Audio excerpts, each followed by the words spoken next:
Welcome. Welcome to another installment of Insomnia Maniac Tarot with your host, Tropical Empress in Spirit. But tonight's about y'all. We're going to celebrate coming in at over 3,000 subscribers. So thank you, everyone who has loved and supported me and subscribed and been here for me through this journey. I couldn't have done this without y'all, so thank you so much. How's everyone feeling tonight? What's the vibe like, y'all?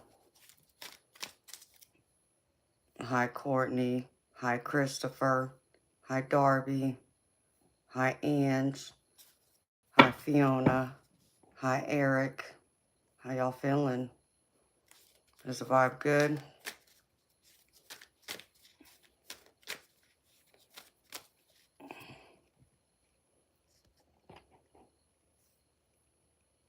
Trying to read everyone.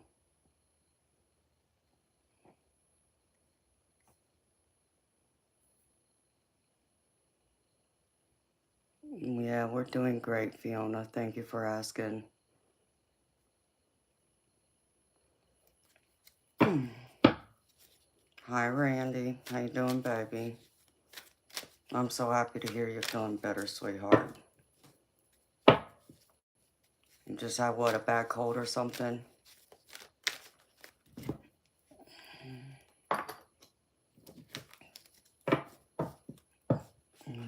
at this.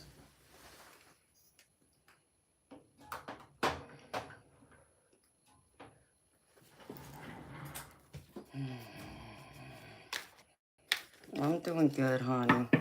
I'm gravy. I'm always gravy. Thank you for asking.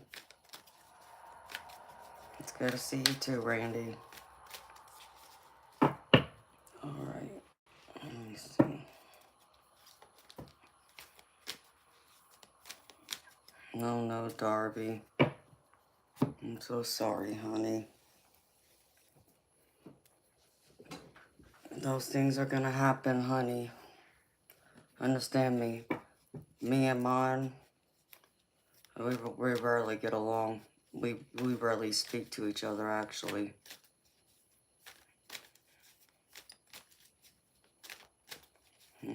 Hi, Eternal Light. How you doing, baby?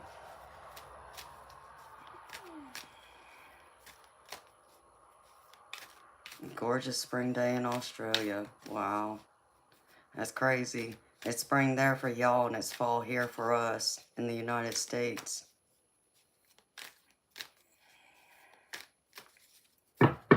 Yeah, I know. Having kids does add to it. I'm sorry, honey.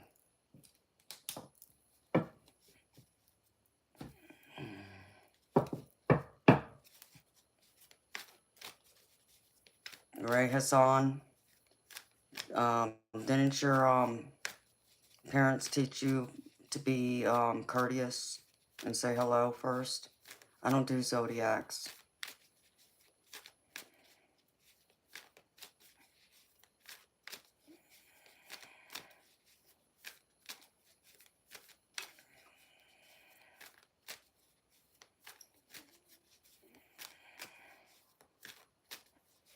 Hello, beautiful people.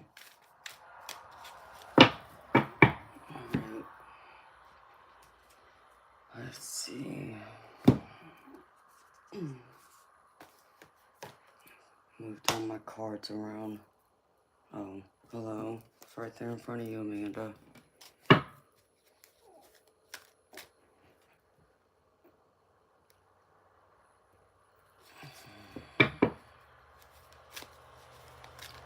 The ones in my hands, Victor, are oracle cards. Salmon. Oh, Fiona, now you're going to talk about food. Beautiful. I like salmon every once in a while, but it's not my favorite. Yep. Time for you to go. Bye-bye.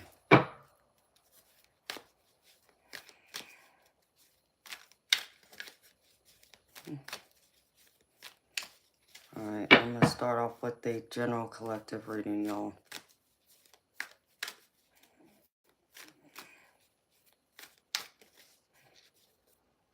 Hello, David. Hi, I'm Gravy Baby. How you doing? Hi, Lynn. Oh, you can bring the Chinese food? Now that's not nice.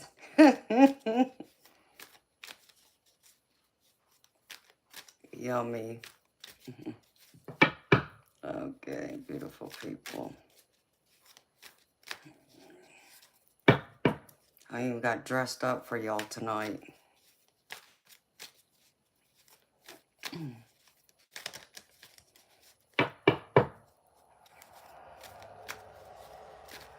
Peanut noodles.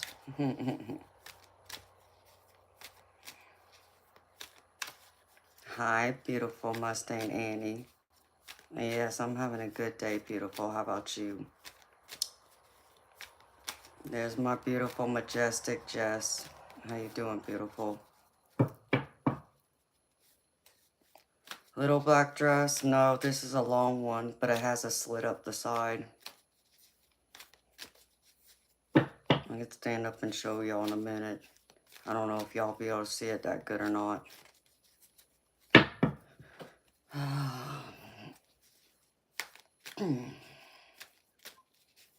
I'm Gravy.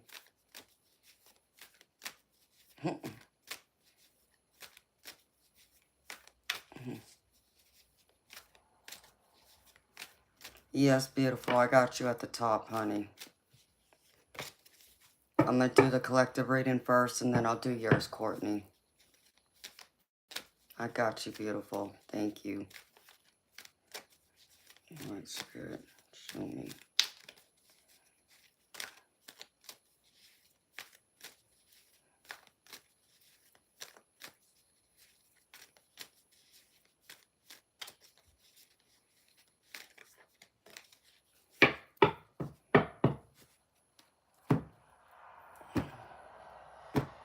You're welcome, honey. Hi, Pauline. How you doing? You're welcome, honey.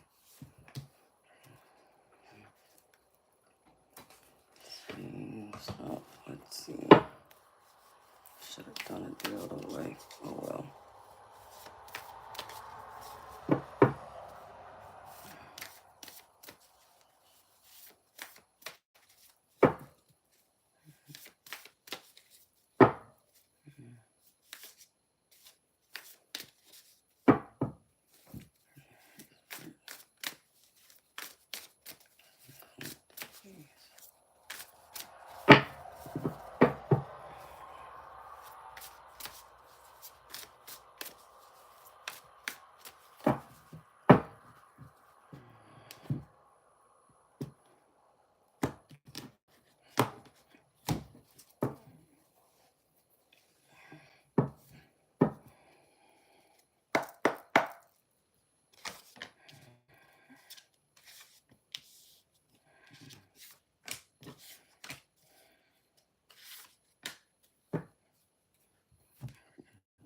Someone's bored.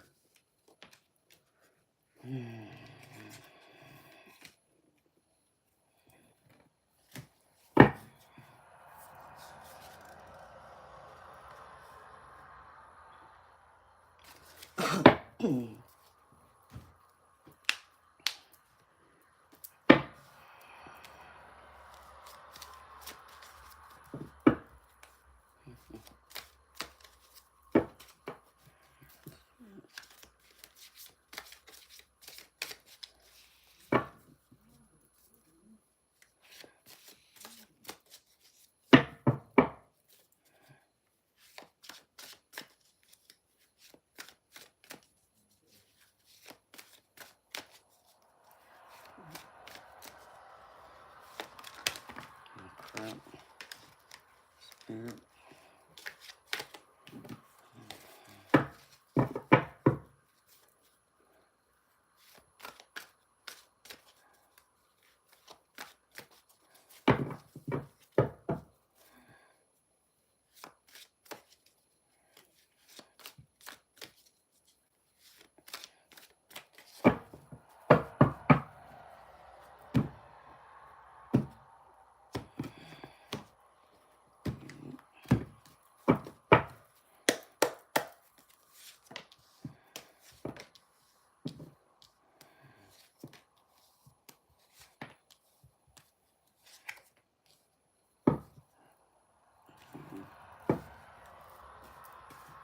Okay.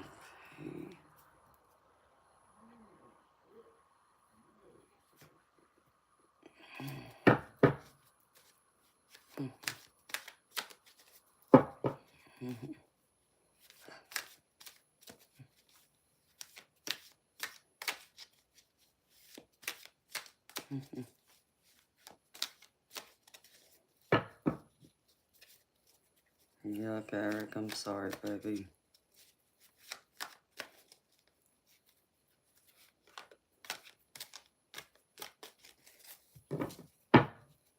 Thankfully, I've never gotten sick that way. I probably could have come close, though, because I like my bacon medium, but a little under medium.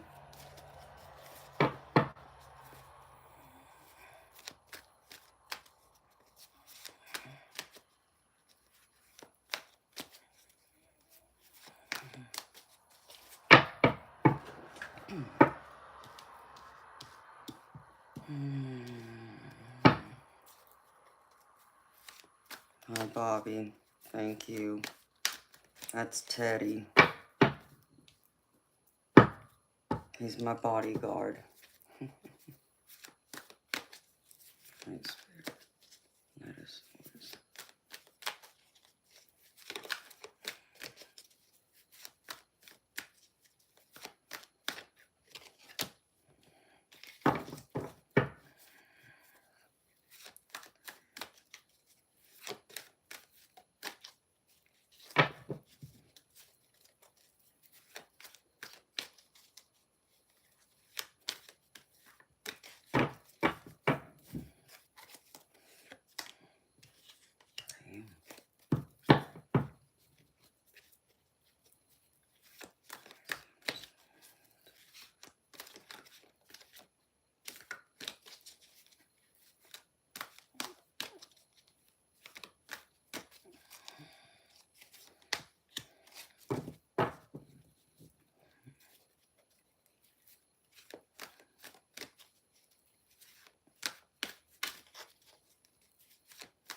Still burning.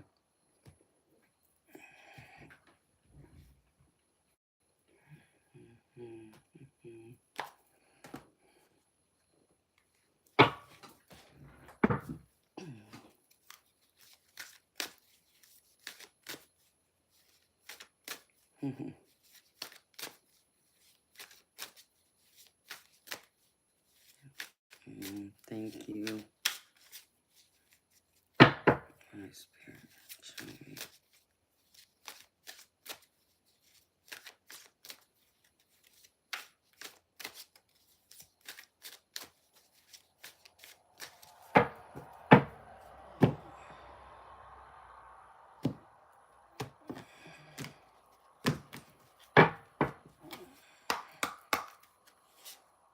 Damn, this card keeps coming out for y'all.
Oops.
Alright,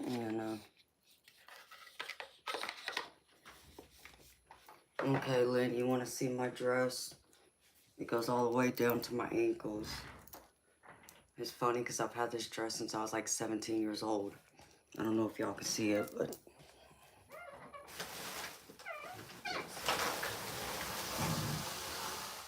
Can you see it? Pretty much what it is, and it has a slit on the side.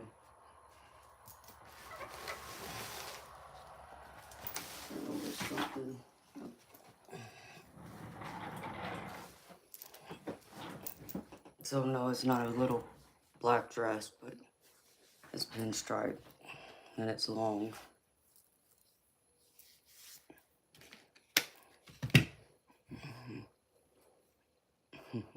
Thank you.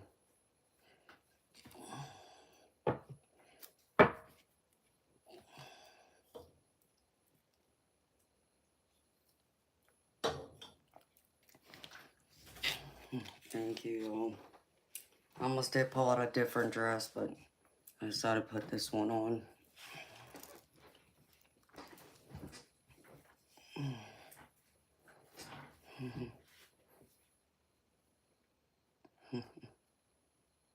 Thank you, y'all.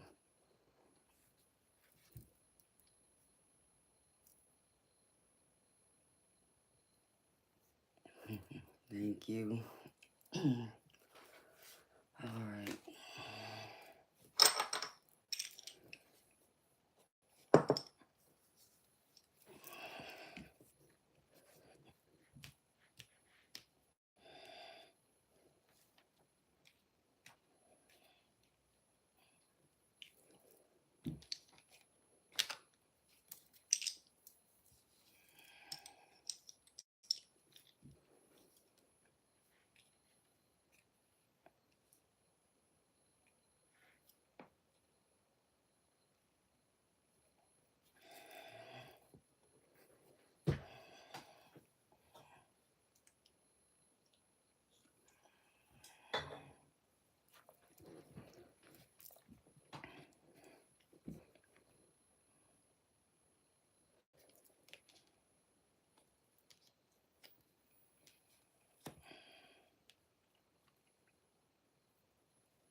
Darby, I think I got you on here. And Courtney, I think I got partly you on here too.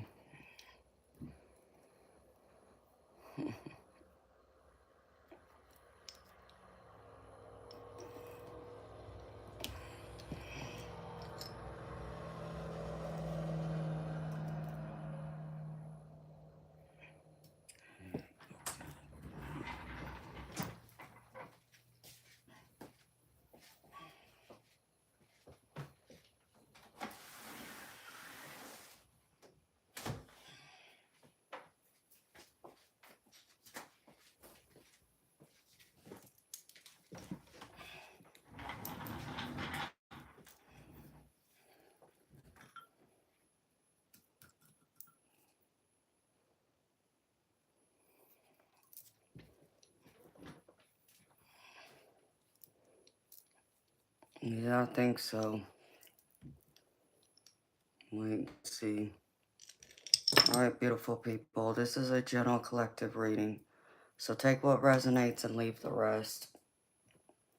And if it doesn't resonate, don't force it to fit, y'all. Just leave it behind for someone else.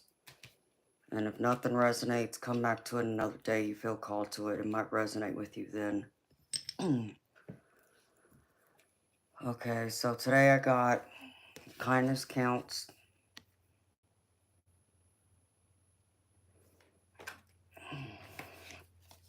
Leadership.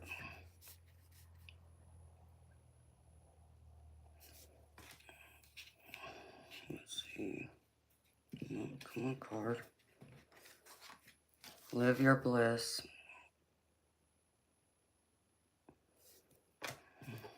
Decisions.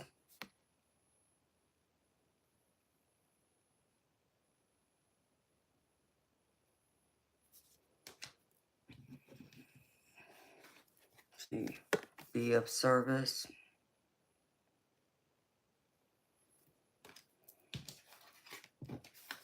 Boredom.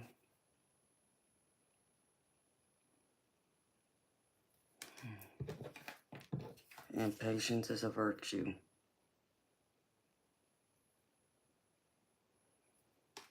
Alright, beautiful people. So all this, like I said, this is a general collective reading. Some may apply to you, some may not. Just take what fits. Okay, first card I get is the Knight of Swords. So this is telling me there's events that are coming in that need to be revised. You may need to reconsider some choices, plans you've got made. And once you do, Spirit's showing me that things are going to work out and you're going to be able to celebrate and be happy and content with your life, because I get the Four of Wands with it. And the Four of Wands is all about celebration. Once this decision is made and once you take in and review it carefully, you'll feel better about it and be able to celebrate and feel more at ease with your choices and your decisions. The next one is, let's see, the Chariot. Things are moving for you at a high rate of speed. For some of y'all, there's going to be forward movement. And for someone, there'll be some kind of public recognition. Something you've been waiting on. I feel like it could be job related for your career, but that's only for like one person. I think the rest, it's just more about things coming through at you at a high rate of speed, where there's going to be a lot of fast movement surrounding you. And for some of y'all, or it might just be one person, I also get the Tower. So I feel like this is going to be one of those towers where you're going to end up having to make a choice of where you want to go with your life, because I feel like Spirit's coming in to tear down whatever you have built, because there's not enough stability in it. And they said that they're trying to bring clarity to you. And because I also get the Ace of Swords, which is all about mental clarity and new ideas. So I feel like the Tower has to come in to give you a new perspective, to give you a mental clarity of something that you're not seeing the way it needs to be seen, or how you're handling or going about it. So you may want to reconsider your options and your choices so that tower doesn't come in. The next one is the Ace of Wands.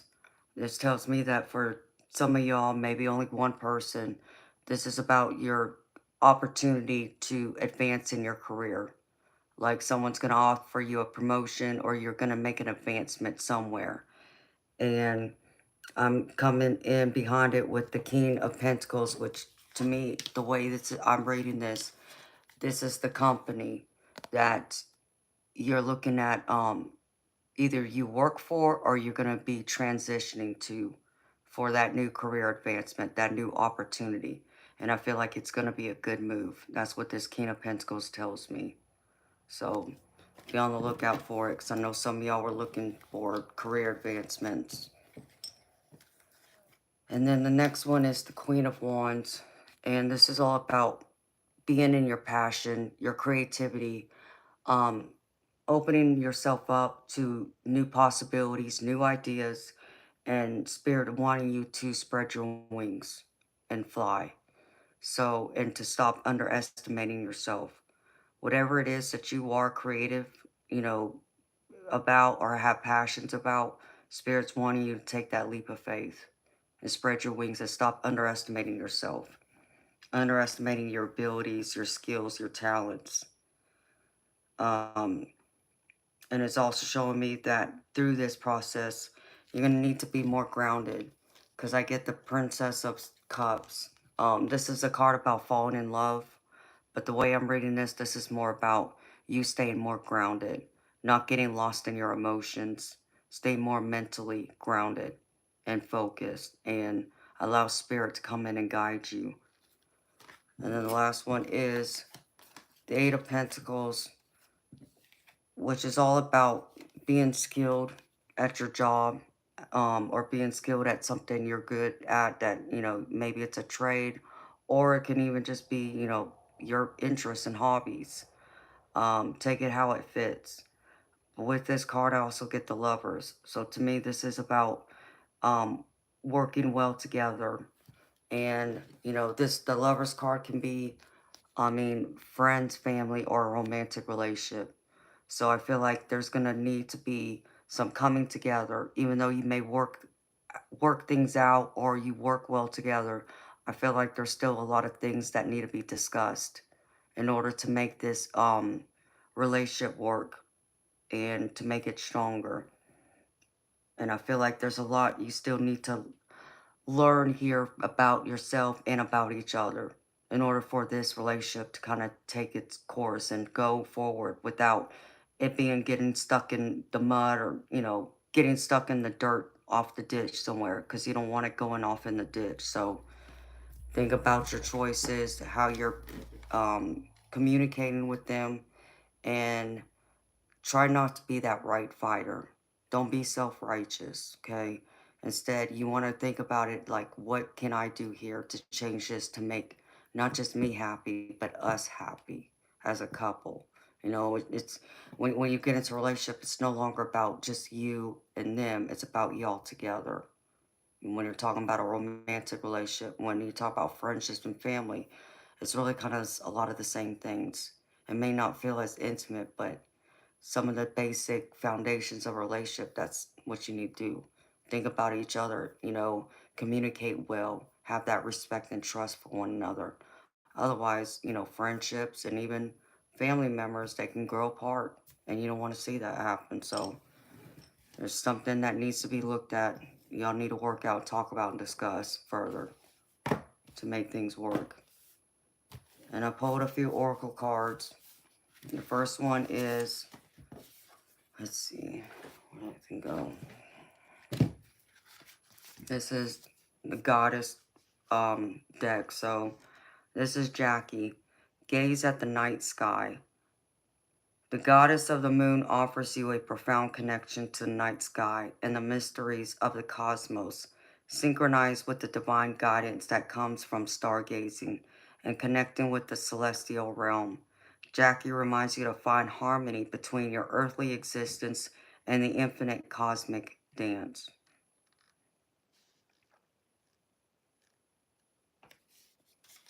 Let's see, next one. I pulled this card for y'all before, but it came out again, so Spirit's wanting me to share it with y'all again.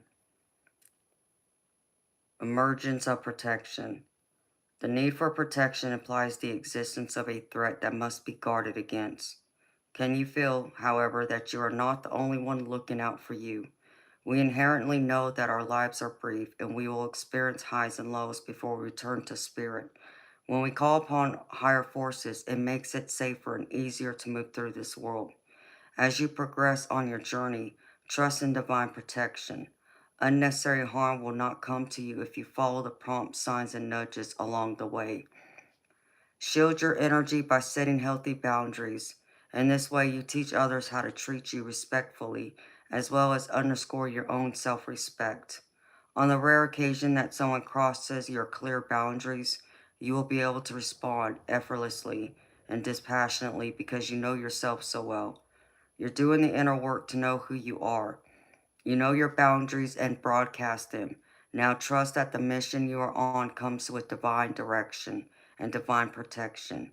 You can do this. There is nothing to fear today. Right, and pull this from my Angel Prayers Oracle cards. Honor your feelings. Your sensitivity is not a curse, but a gift from God. You are being encouraged to clear your emotions out by honoring how you feel and being honest with yourself. You will then be able to express who you truly are and will come into alignment with the gifts and talents you have to share with the world.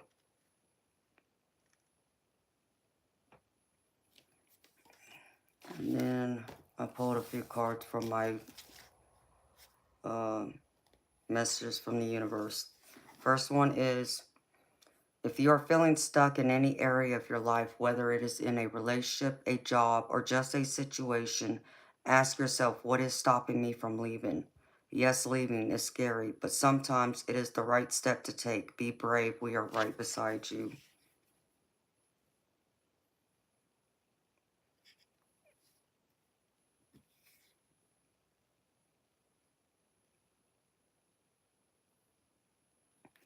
And the second one, live your life to its fullest potential. Let go of the need for approval from others. Live up to your own expectation and nobody else's. No more selling yourself short. Keep moving forward. You've got this.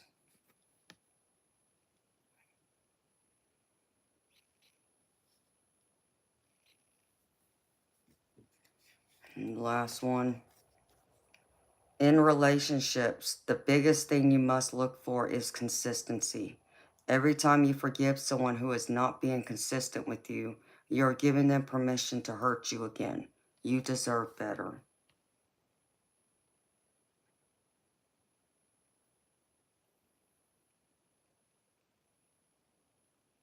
All right, beautiful people. That's what I have for y'all for the general collective reading. So again, that's for everyone who's here, and that's for anyone who comes in later. It's a timeless reading, so take what resonates and leave the rest. And if something doesn't resonate with you, don't force it to fit. Just leave it behind for someone else. And if nothing resonates for you today, maybe come back to it another day in the future when you feel called to it. All right, beautiful people. Who else came in?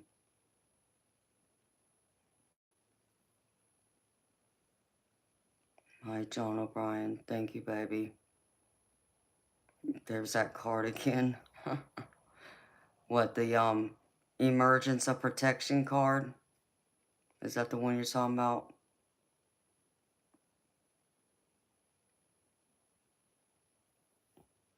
Hi, Audra. How you doing, beautiful?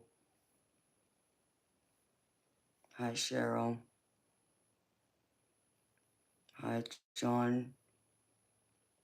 Hi, Rudy. And 2006 Honda Civic. And anyone else I missed, welcome, beautiful people. And hello to all my beautiful lurkers in the background. You're welcome, y'all. Alright, let me put these cards up real quick. And then I can do your reading, Courtney.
You think you just saw an orb?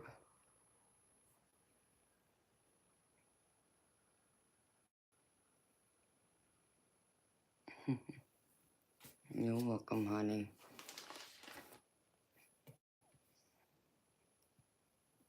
Alright, Courtney, what do you mean? What do I see? About your family?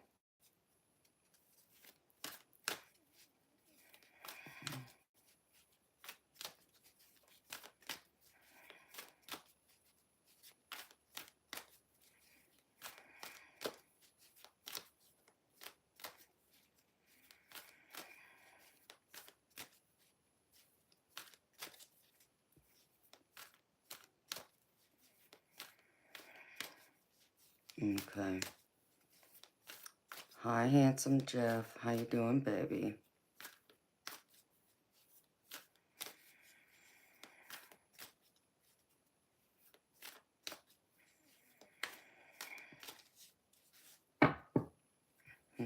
Yes, they are, Aja. Okay. Oh, you're welcome, Jeff. I always try and come to your shows when I'm awake. I know I don't make it to all because I'm still sleeping sometimes, but I do try, Jeff. Thank you for coming by to mine. Alright.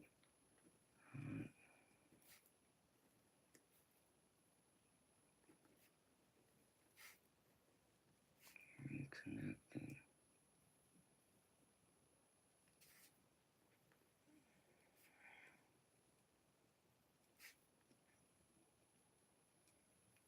Alright, beautiful. Let me see.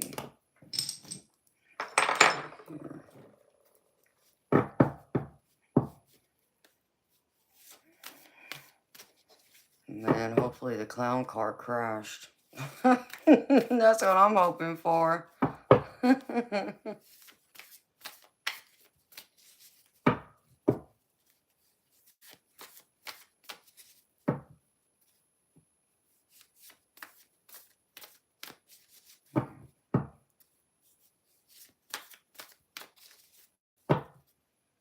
Alright, what is Courtney doing for her eyes? Good.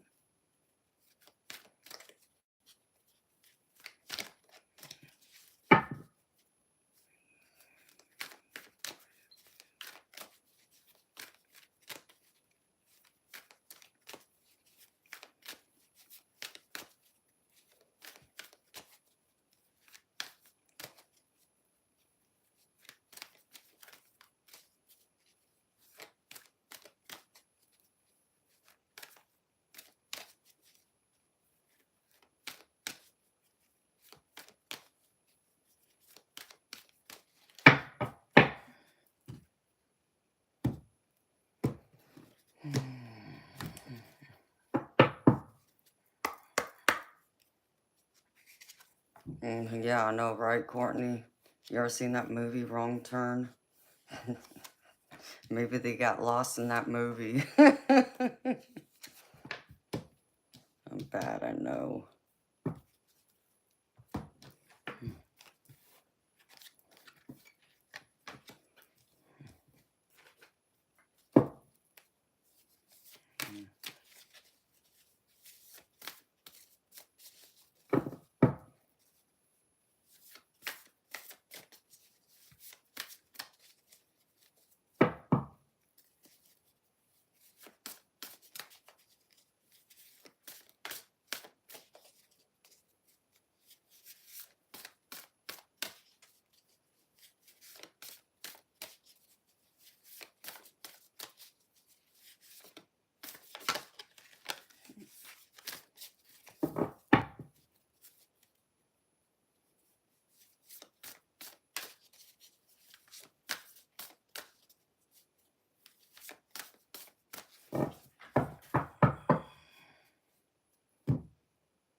Hi, Mikhail. How you doing, honey?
All right, beautiful Courtney, you ready?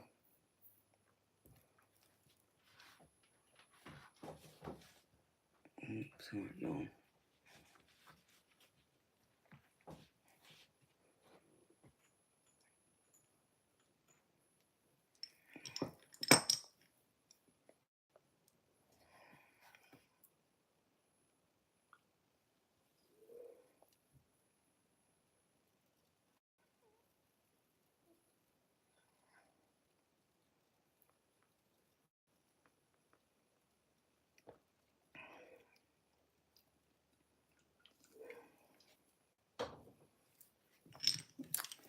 All right, beautiful.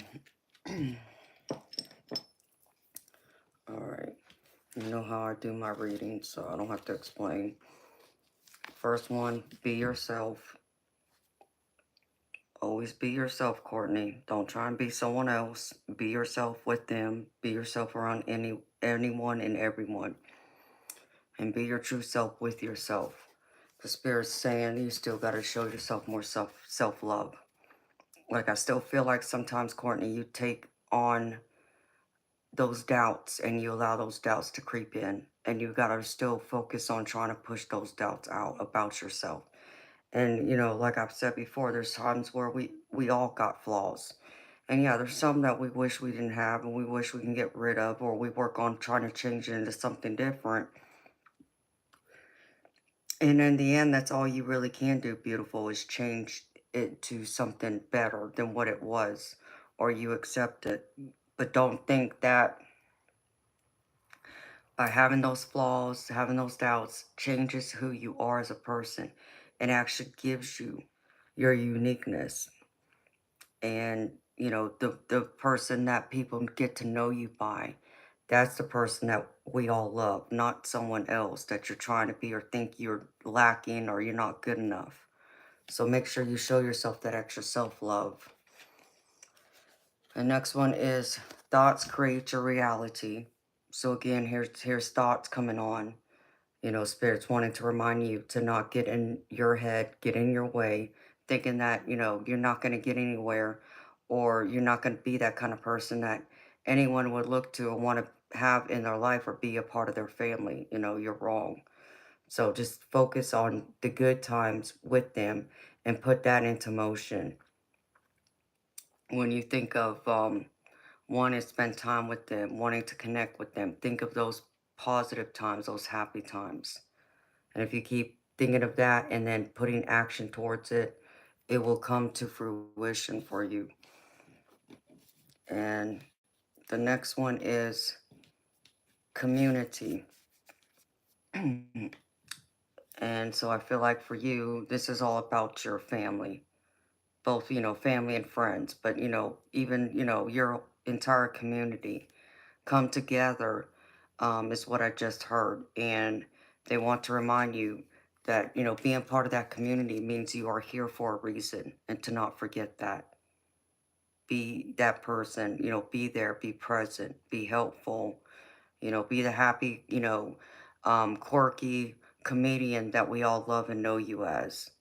And you have that healing nature inside you too. So maybe that's why you're supposed to be there, is to make people laugh.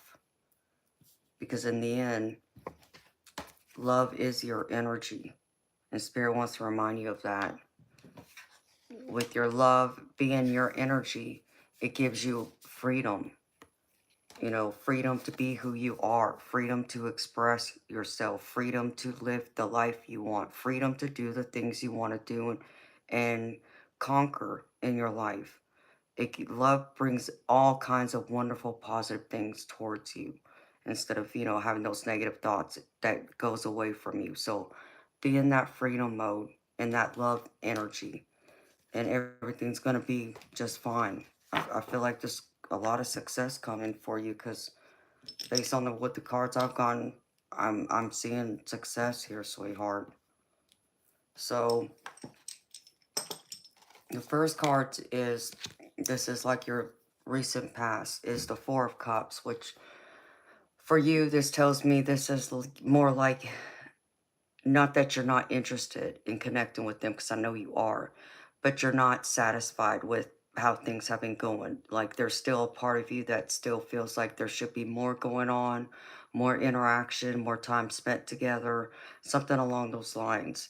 And Spirit saying to you, it's time for you to take the next step, that next action towards it, to create your dreams that you're wanting to go after. Like, be more connected to your chosen family, as you call them, because I get the Princess of Wands. So step forward, take that action towards it, and be the one that maybe you got to reach out to them. Like I would suggest trying to call them one day. It's like, hey, you want to go have lunch, or do you want to go for a hike? Do you want to go um, follow me, into the woods or wherever you go to, photograph nature.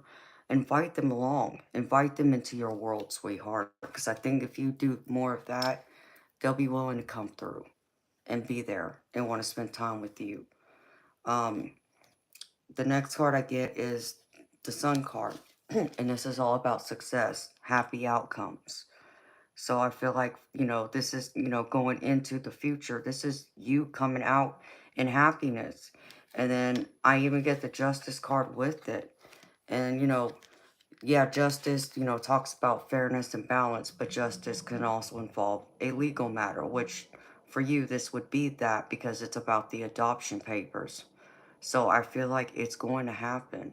I know that's still in the back of your mind, but these two cards coming together, honey, that's powerful. The happiness and the justice card, this is the adoption papers, and this is your happiness. Getting those adoption papers and them signing it. That's what I feel like that's what that is. And then in the center, though, I get the Three of Swords, and this is you kind of being in your head again. I feel like there's that doubt, that regret, that even that just not feeling like you're ever going to be good enough to be welcome into their world, into their family. But Spirit wants you to change your perspective, change your mindset. And instead of going through and thinking of all those, negative possibilities or outcomes, they want you to look at it and take um, quick action and be decisive in what you choose to do. And just understand and remember that sudden changes are coming in for you. Because I get the Prince of Swords. So just remember that, yeah, there is sadness here. I understand there's a lot of, regret, things you wish had happened in the past but didn't. But today's a new day, beautiful. So now take that action because unexpected change is coming in for you. And the next one is the Emperor, which is all about leadership and logic and structure, organization, taking on that role. And with it, I get the Eight of Pentacles. And the Eight of Pentacles is all about using your tool set to work, hard on, like in your career. But for me and for this is all about working towards your relationship with your chosen family. So I feel like it's going to take a little more leadership on your role to maybe get the ball rolling. But I feel like once you do that, it's going to be successful in this because you're going to have a lot to work on and work towards. In fact, when I saw this picture, I thought of her and you. That's what I thought of.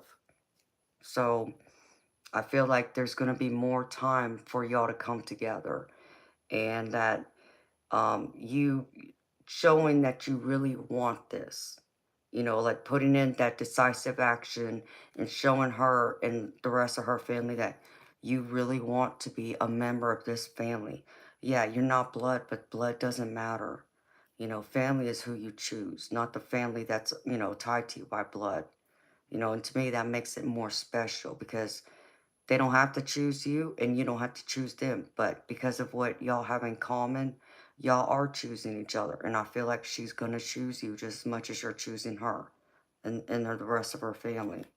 So I think it's just you getting a little anxious again is what I feel, Courtney. And then the last card is the Queen of Pentacles. And this is all about taking time and making time for yourself and for the people around you. Um, you have all this abundance, this is like a luxury card too. You have the time, and, the means to, make things happen, like plan a trip together, or like I said before, invite them out to go with you, go hiking, to go with you to photograph nature, bring them into your world, show them your passions, show them those talents, connect with them on those levels that y'all connected on before, whatever those hobbies and interests are. That's where I would go and try and reconnect to build that bond from there. And everything else will follow, is what I feel. Because I also get the Empress card with this. And this tells me this is time to take action with it again. And if you do, it will be successful, what you're wanting. So I see it's going to happen. The reconnection you're looking for is going to happen. If you do all these steps that lead towards it, I feel like they will follow through with you, just based off of the energy around you. That's what I'm getting from this. All right. Now, here's the oracle cards for you, beautiful. Which one, Spirit?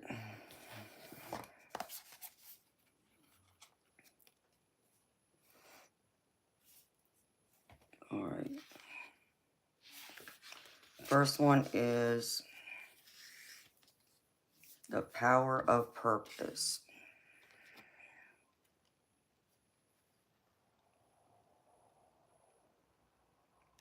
There comes a time when you realize that you are destined for something that is yours and yours alone. The catalyst might be an experience with a special person, a path you choose, or something you feel called to do. You'll discover it's not necessarily what you thought it would be and has nothing to do with what everyone else wants or seems to want. An uncanny conviction takes hold from somewhere deep and true. You feel a sense of power arising from a true sense of self, accompanied by a need for action, a commitment to explore something, or a purposeful choice. Right now, you're invited to step into a new empowered sense of authentic purpose, bolstered by a healthy dose of self esteem. You're called to release your old conditioning. There's no need to be self conscious or act a certain way to please others, which can sometimes take you in a direction you don't want to go anyway. The discipline and the discipline and will to evolve are yours by nature. This process doesn't have to be a struggle. You cannot fail if you immerse yourself fully in what is in front of you now. You are exactly where you are supposed to be. You never have to seek your purpose or wonder what it is. Just keep removing the blocks to your essential self, and your purpose will find you. It's that easy. What a wonderful thing to know.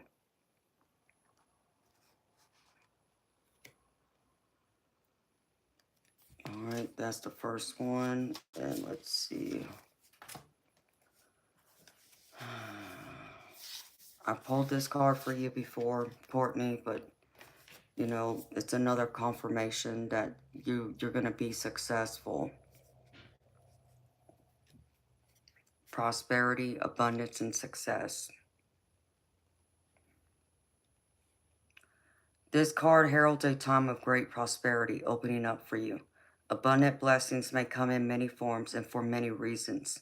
It may be that a project you've been working on for a long time is finally coming to fruition. An investment or potential property sale could be paying off, or some unexpected gift like an inheritance may be coming your way. Get ready to enjoy the fruits of your labor and the rewards of your faith. You deserve great, undiluted joy, and that radiant garden will be blossoming soon, even if the shower of blessings only comes in drops and sprinkles at first. Remember to notice the gifts already gracing your life. The moments of laughter, beauty, peace, and spirit presence can bring you joy each day. The more you acknowledge those and other forms of value in your life, the more your newfound prosperity will grow and multiply.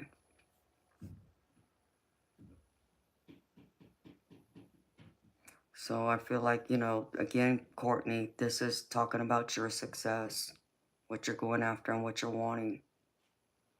Being able to go through and have all the abundance and the success you want, you know, with your overall life, but even with, you know, your chosen family. So I feel like this is saying yes, Courtney. It's going to happen. Just give it a little more time, honey, and take action towards her. Reach out. Let's see, I already read that one. Okay. Let me read this.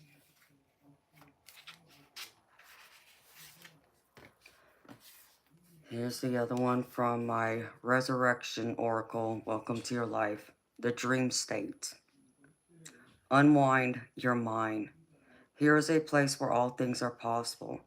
In deep slumber, you are shown the wildest of fantasies and reconnected with your deceased loved ones. Dream up something fabulous and new that you might bring to fruition. Take time before bed to unwind, unplug, and rest your mind to ensure you have the best chance possible to make your dreams sweet. A dream journal is a wonderful idea because you never know the interpretation or a message a dream might hold, especially first thing in the morning. I once heard that if you touch your head when you wake, you will forget your dreams. True or not, I try desperately to not do this upon waking, just in case. Beautiful Courtney, you know, like I've told you before, you're connected to spirit like I am. And even through dreams, you know, I feel like they're coming through and bringing you messages and trying to guide you towards what you're wanting to go after. You know, this connection with your chosen family. So I don't know if you do keep a dream journal or not, Courtney, but if you don't, honey, I would suggest start using it and start keeping track of your dreams, because there might be one or two dreams you have that's going to have that clear messages or that clear idea of what you need to do next to work towards, you know, going through and building this reconnection with your chosen family. So, and I think it's going to be a beautiful thing. And then I pulled this from my Wisdom of the Oracle. Message in a bottle. You can expect someone to favor you with positive news. This could be in the form of a letter, phone call, or email. You are the intended receiver of this message, so stay open to what you learn. Only good will come of it in the end. The signs are all there. And I feel like for you, beautiful, this is, you know, like them, you know, spirit saying that she is going to send you messages, which I know you told me before, y'all been texting back and forth. So maybe that this is only going to grow more. You're going to get more messages, more emails, more calls from her, wanting to reconnect and talk about things. And then I pulled a few messages from my universe deck for you. The first one is, it's never too late to start over. You have to trust in the magic of new beginnings. They are waiting for you. Notice them, seize them, and appreciate all that you have. Just relax and trust. In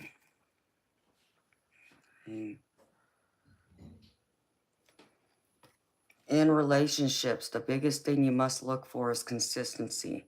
Every time you forgive someone who is not being consistent with you, you are giving them permission to hurt you again. You deserve better.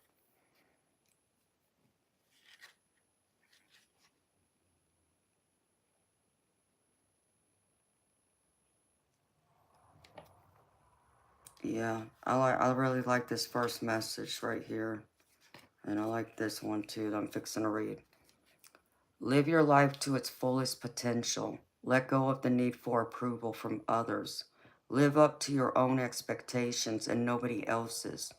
No more selling yourself short. Keep moving forward. You've got this.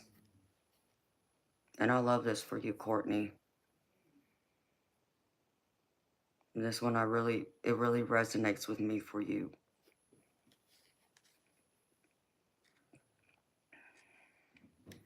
And the last one is, when you hold on to the past, it stops you from living in the present. Release any old hurts or worries or regrets. Commit to being in the here and now. Forgive yourself for where you think you may have been wrong. You deserve inner peace. Let it go. And I really like this one too, Courtney. So, and like I said about the dream journal, beautiful.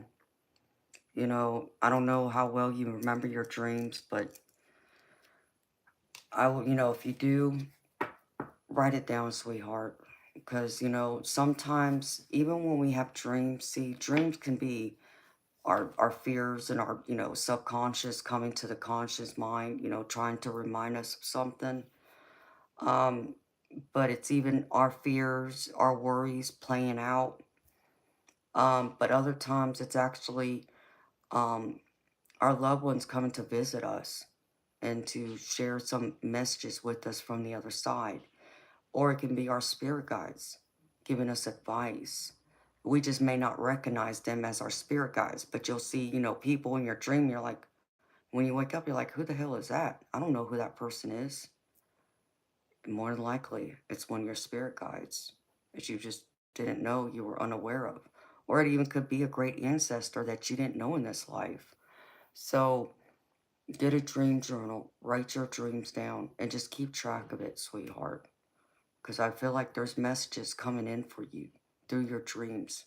And I know, you know, we all have a habit of, you know, waking up, you know, whether it's in the middle of the night or it's, you know, the following day. And, you know, when we wake up, we may remember that dream right away. But then without writing it down, we go by about our day and we forget. And we're like, oh, crap. So that's why you want to, as soon as you wake up, you want to open that journal and write it down. In the middle of the night, do the same thing.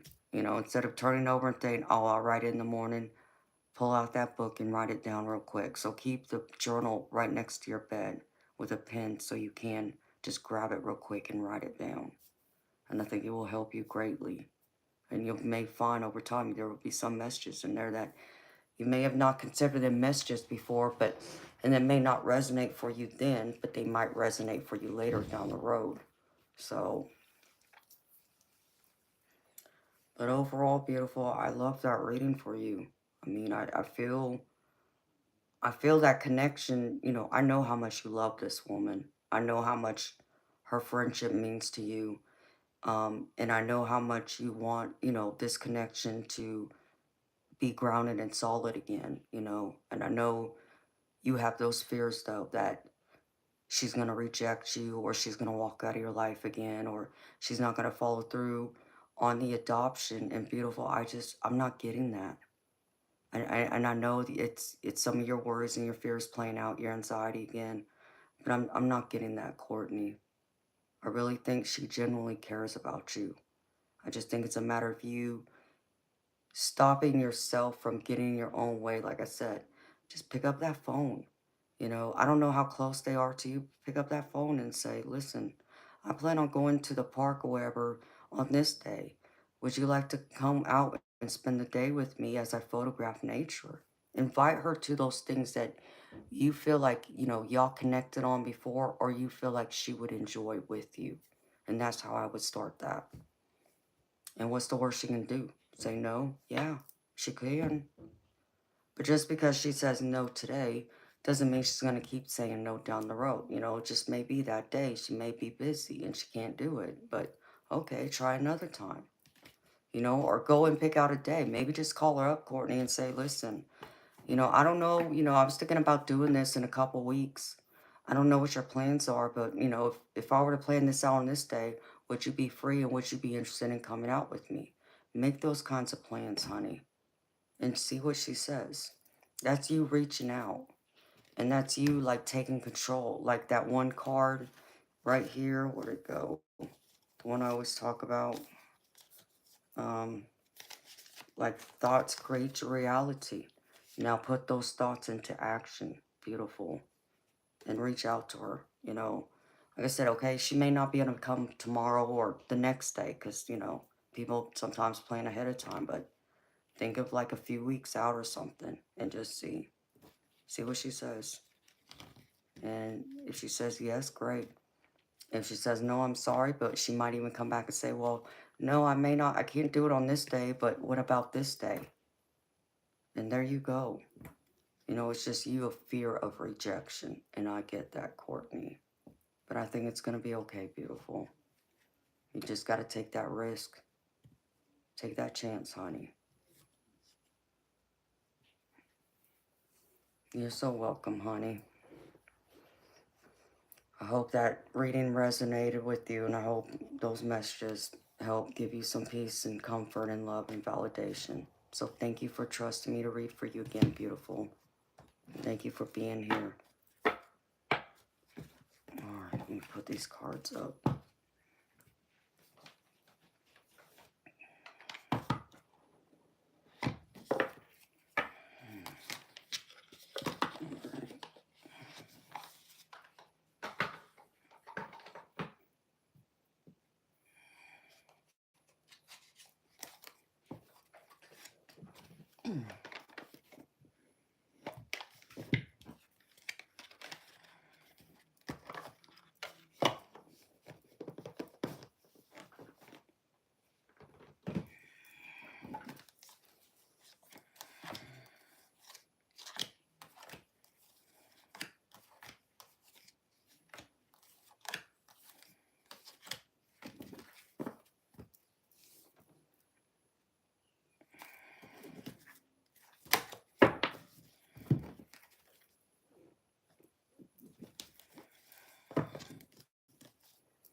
Hello, Roger. How you doing, baby? No, Fiona, I haven't, sweetheart. I actually completely forgot all about it, to be honest. I've had so many other things going on in the background that all the things, like when I've taken my days off, it's like everything I thought I, had planned initially goes out the window, and I got other things I got to do instead. So, no, I haven't, but I will. It's too funny.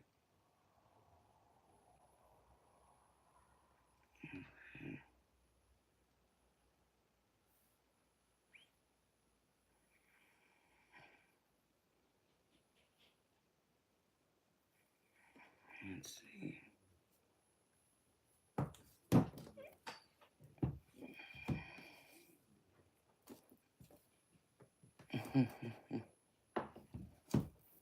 Yes, they do a great job, and I'm happy to have all of them. Oh, let me put these cards away real quick before I forget, and these cards get ruined.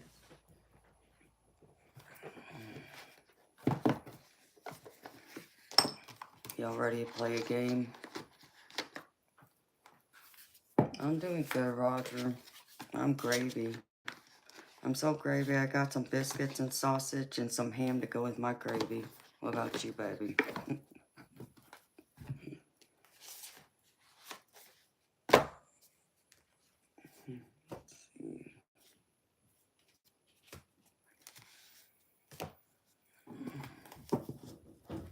that all the cards? I think it was. Yep. Oh, there's this one.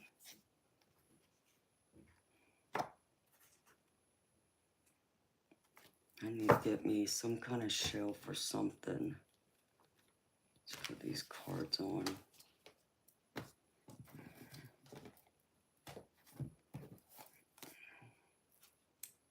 Oh, I go somewhere like that. Figure it out.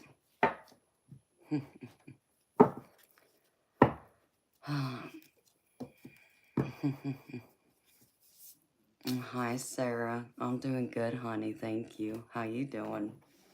Hi, Michelle. Yep, and Red Bull to go with my biscuits and gravy. You got that right, honey. Yep, can't forget the Red Bull.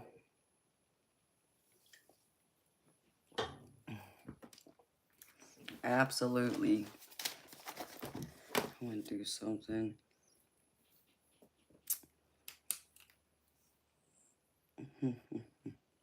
I know, Audra, but you can't win no more. You already won 2 gifts.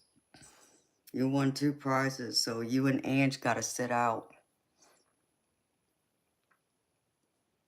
Yeah, isn't that right? Yeah. And Janet's the other one. She can't win no more either. Gotta let everybody else win. Oh, Sarah, I'm happy you do, sweetheart. I'm happy you found me.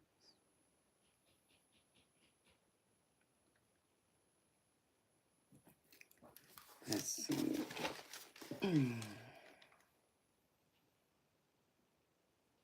Oh, I can't do it on that. Let's see, do this part 2.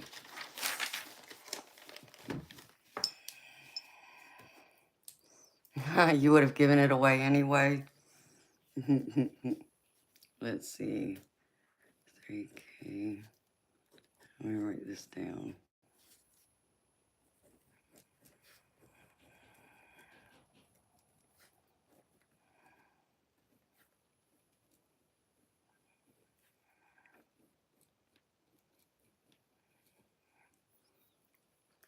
All right. Today's what? I don't know. She may have. Courtney, you still here, honey?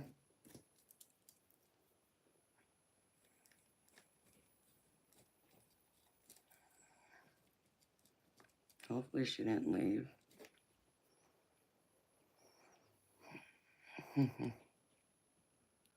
Oh, well, that's crazy. Hi, Janet. How you doing, beautiful?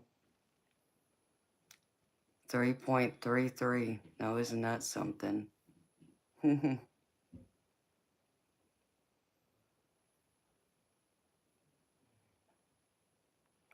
Zilphia, it was a gift I got for Christmas several years ago.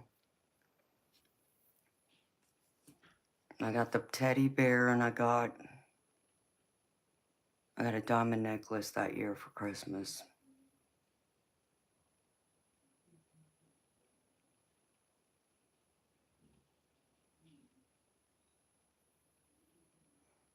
No, Willow, I don't, honey. What kind of music is it?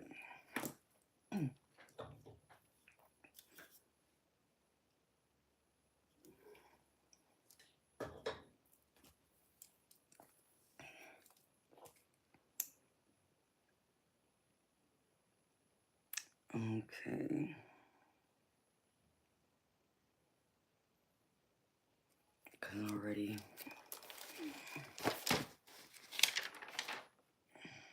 Let's see something.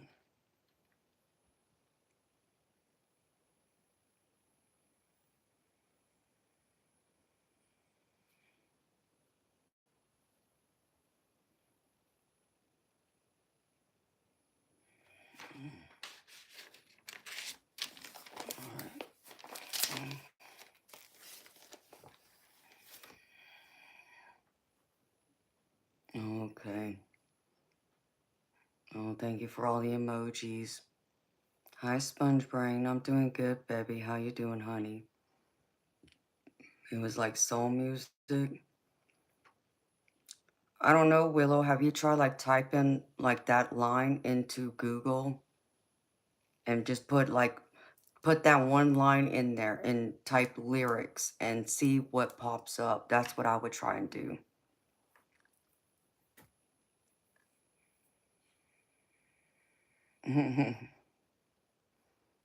I don't know, honey. Let's see. All right.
Sponge brain. No, baby, I don't. I don't do medical readings because that's just not something that I feel what's the word? I'm credited to do because I'm not like a doctor or a nurse or anything like that. So I don't do them.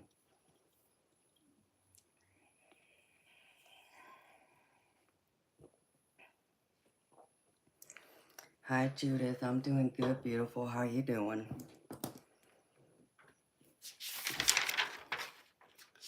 You showed up just in time, Judith, to play a game. You ready to play a game?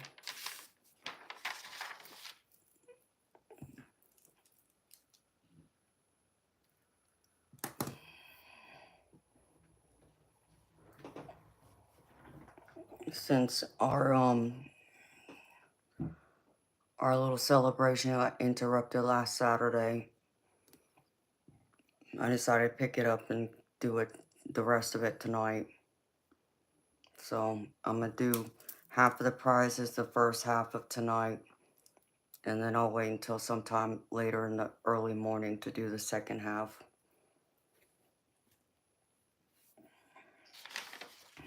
All right, beautiful people.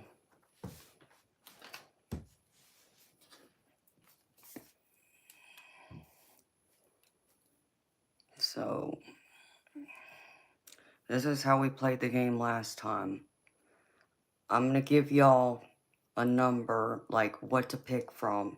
Like say between 1 and 100. Whoever guesses the number I picked first wins. And to make sure y'all know I'm not cheating, I'm gonna write the number down on this piece of paper and then I'm gonna fold it. Okay? So y'all know I'm not cheating. Alright?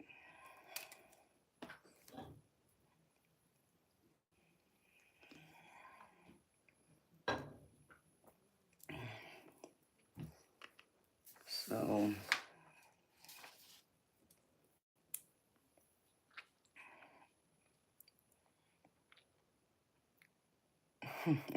Christopher, you're so funny, baby. You already won one thing, Christopher. If it wasn't because of the other girls winning too, I would tell you you'd have to sit out, but you can only win one more time, Christopher.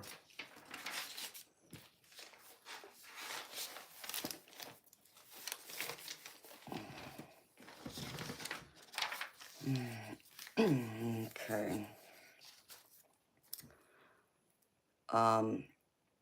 Ange and Janet and Audra, y'all know y'all gotta sit out, so y'all can't play. So, I want to see who all's here. So let's do roll call.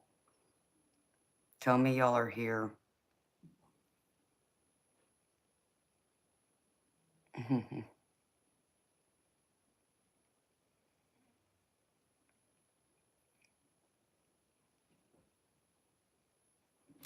Fiona, it's just a game where I'm going to tell you to pick a number between, like, say 1 and 100, for an example. And whoever guesses that number first, whoever I see it type first, wins. All right, Janet's here, Eternal, Michelle, Fiona, Sponge Brain. Yeah, that's why I'm trying to see how many's here.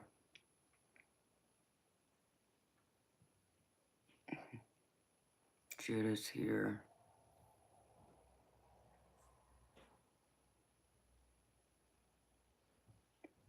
Jess is here.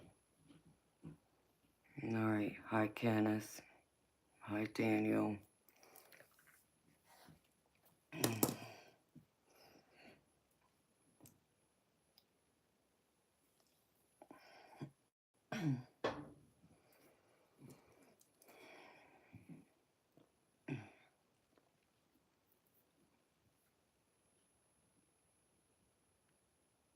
I was hoping more people would be here.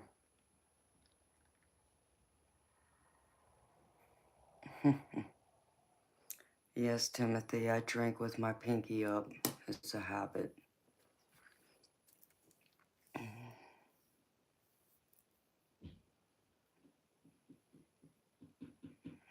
Uh-oh.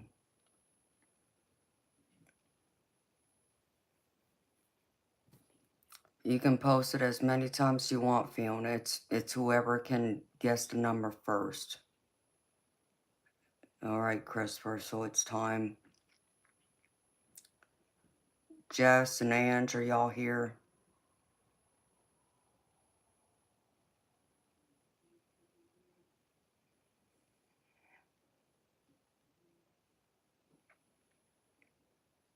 Energy check, Ange.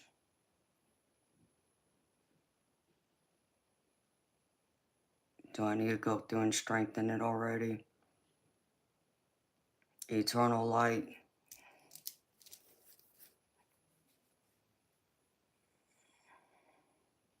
Yes. Okay. Let me do that first before we play this game. I'm gonna step outside for a minute. Alright. I'll be back, y'all.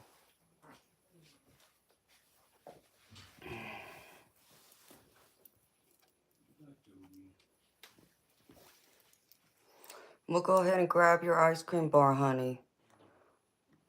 It's gonna take me like 10 minutes anyways to reground myself. And then I'll be back. And then we can do the spiritual cleanse. You got time, girlfriend.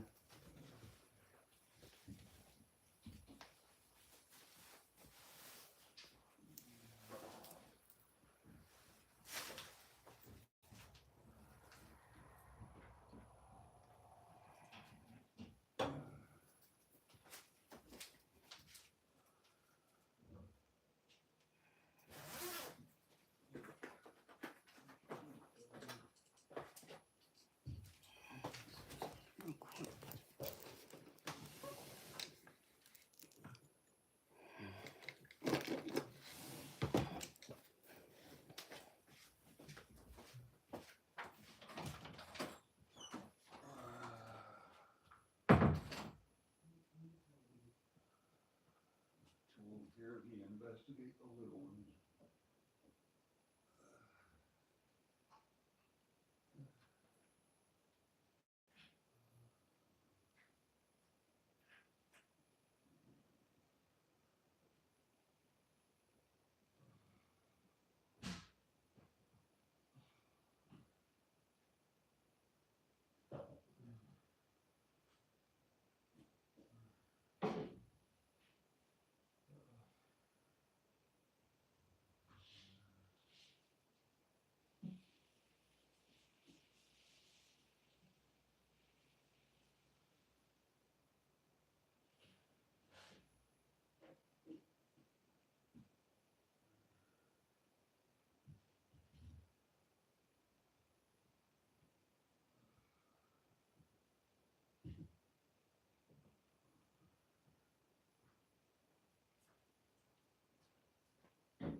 Come on, Toby.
Alright, and Christopher, Eternal Light, Jess, y'all ready?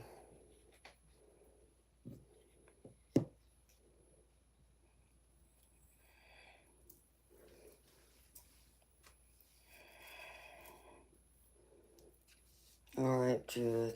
Good night, sweetheart.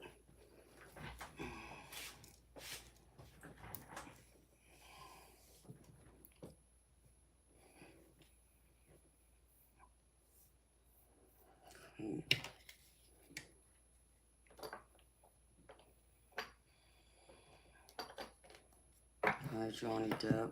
Thank you.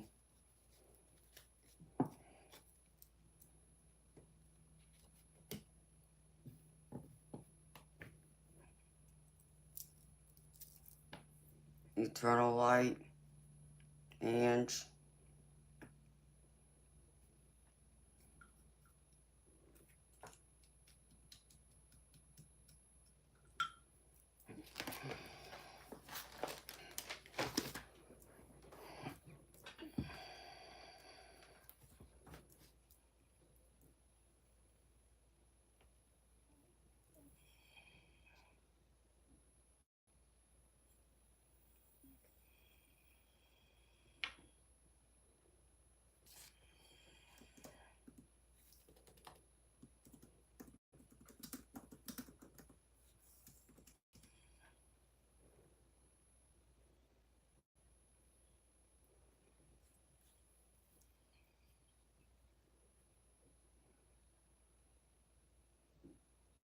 Hi, lovely hermit crab. I am. Thank you, honey. Same to you.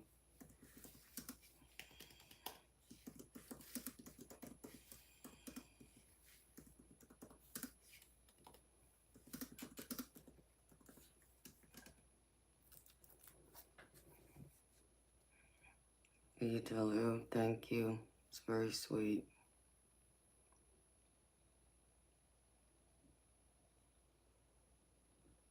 Okay. Alright. Let's do this.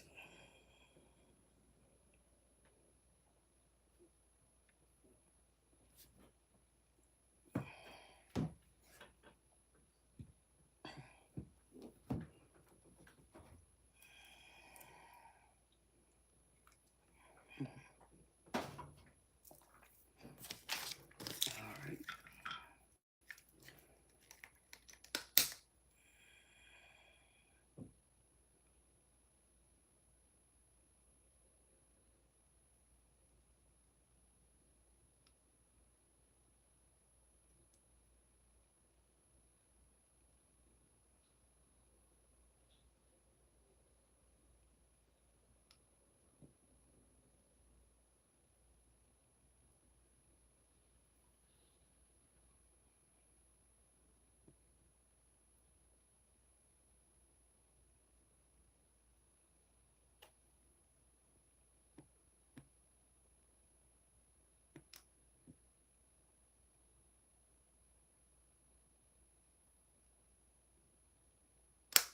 Alright.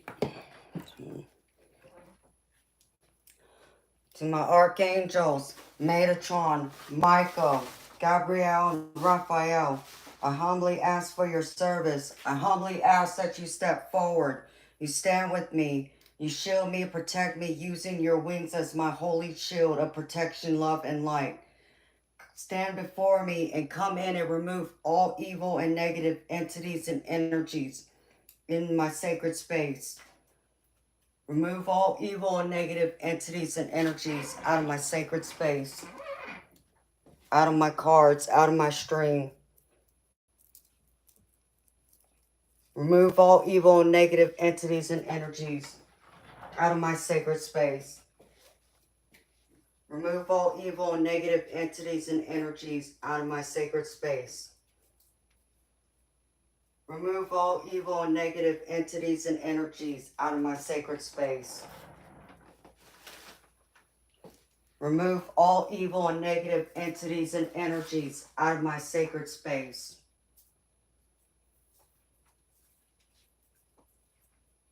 Remove all evil and negative entities and energies out of my sacred space.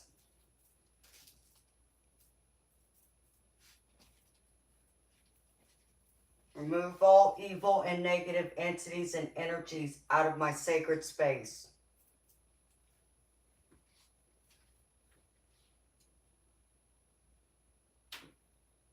I feel it being, so it is. Now, do this. All right.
Archangels, Metatron, Michael, Gabriel, Raphael, I humbly ask for your service. I humbly ask that you step forward and you bless this space and you fill it up with love and light.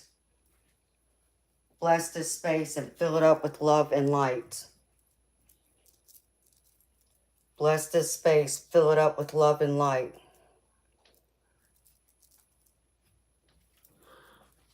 Bless this space, fill it up with love and light. Bless this space and fill it up with love and light.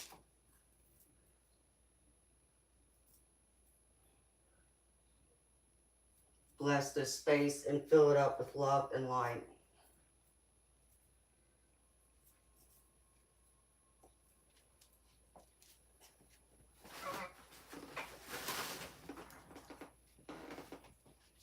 Bless this space and fill it up with love and light.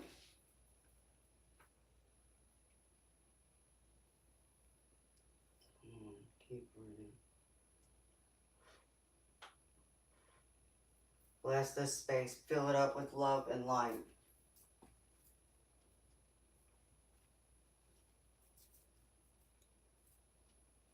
Bless this space, fill it up with love and light.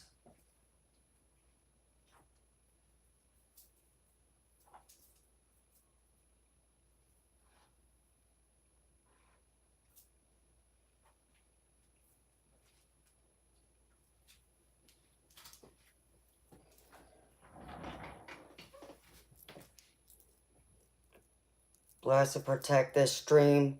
Bless and protect all those watching this stream on live and on the replay. Please and thank you. And thou shall it be, and so it is. Fix this. Alright.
You're welcome.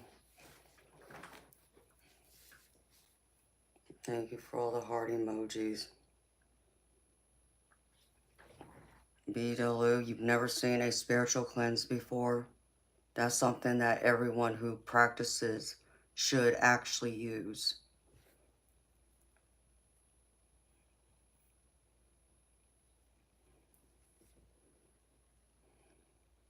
It's not voodoo.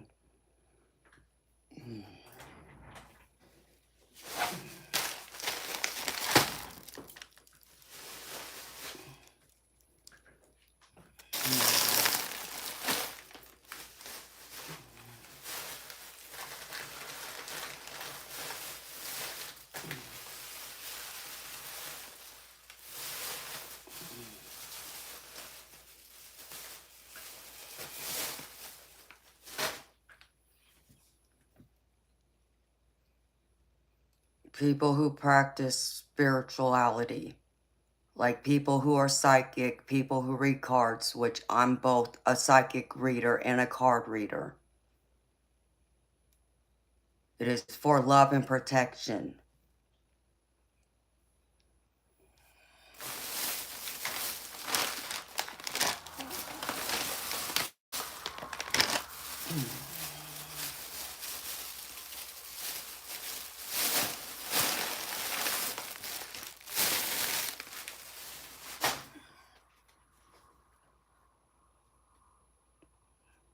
Interesting. Well, I mean, if you're familiar with the archangels, you would know who I called in then.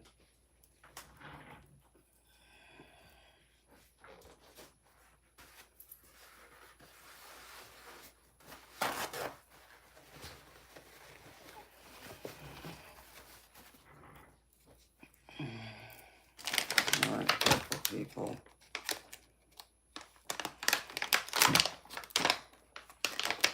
You all ready to play a game?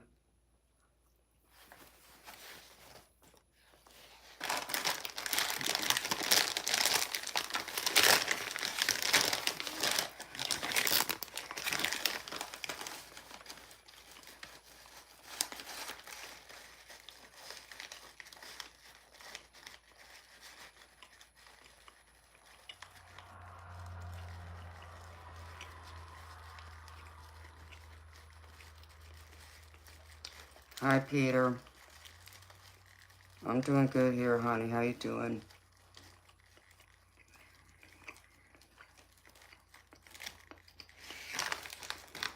You know what, Paul? Thank you, baby. I'm used to it, though.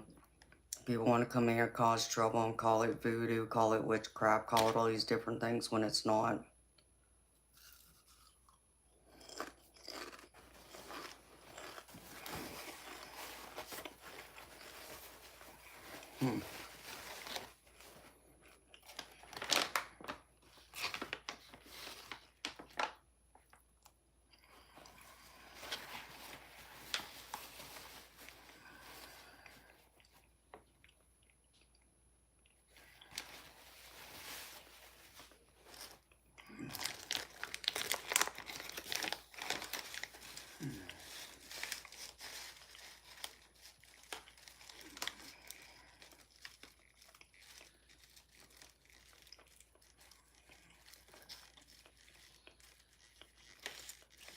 You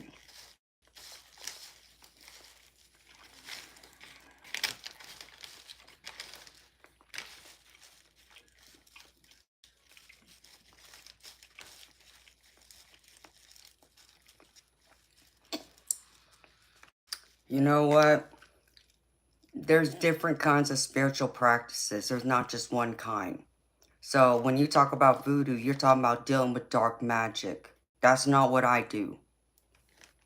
I don't deal with anything dark. I work in the light, not the dark.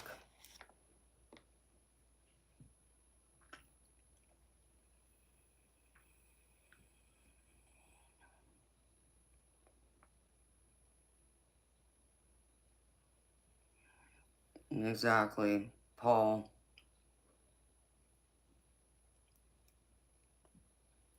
And Janet knows.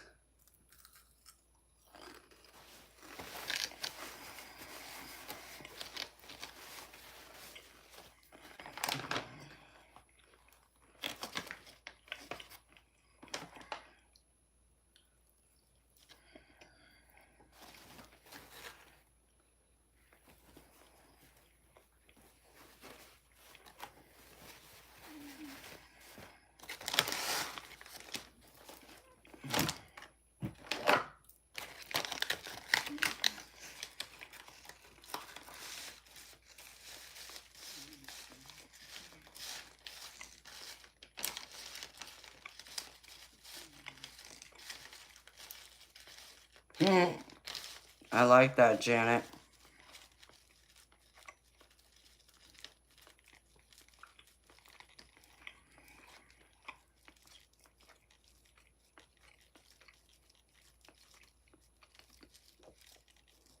Hello, Michael.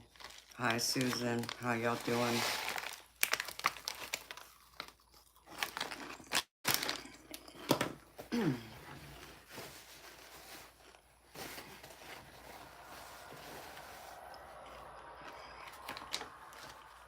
Yep, gotta have the Red Bull. Can't forget that.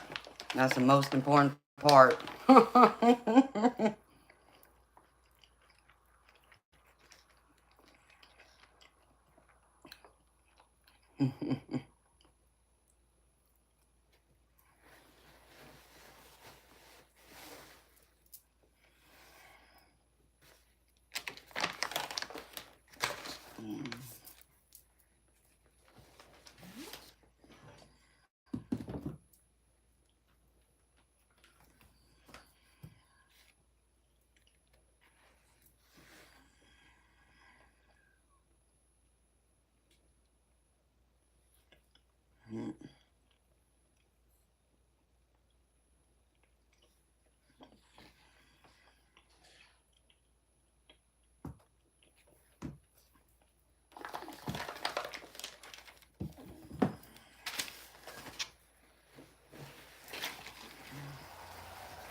Thank you, Paul. Beef jerky and chips are always good. Sinaclo, thank you. Hi, Jazzy. I'm good. Thank you for asking. And me, I'm gravy. Thank you for asking.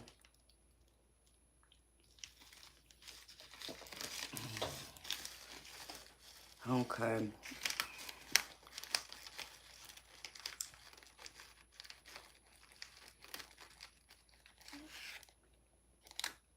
Beetaloo, Fiona's right. Fiona and Michelle are right. Must have been drawn to this for a reason.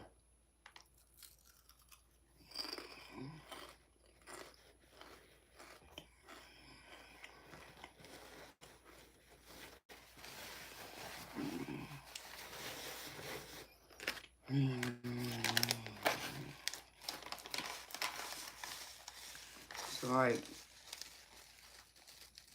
You scrolled through and found me, so you were drawn here for a reason.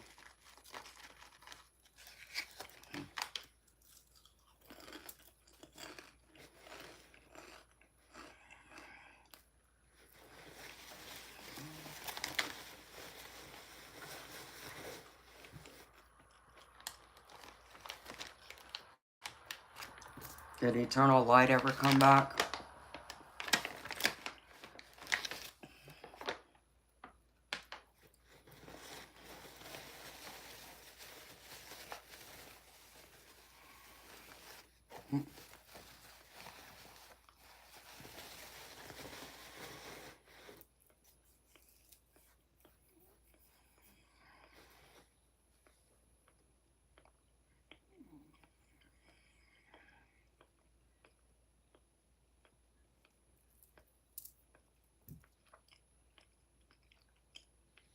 Hi, Giovanna. You looked up tonight.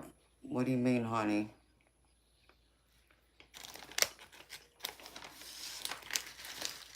He must have fallen asleep then.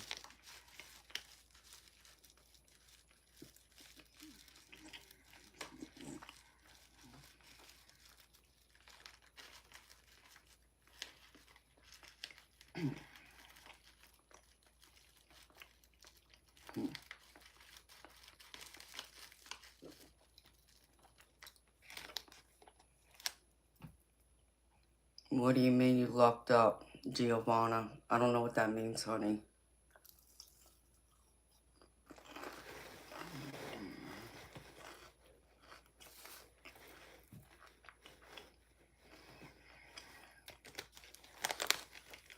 Amen, Paul.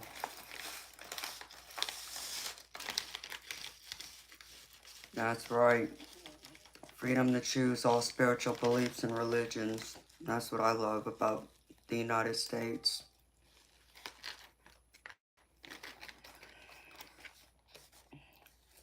Christopher.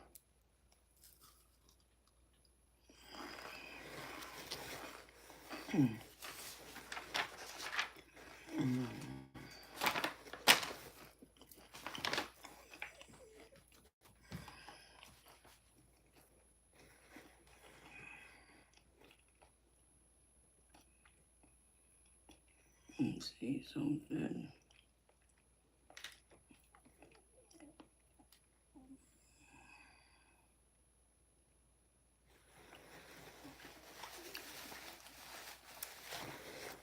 Okay, Reglib, I got your donation, baby. Thank you.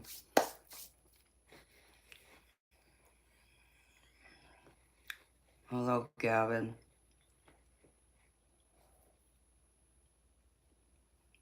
You got a question? Or do you just want a general reading, sweetheart?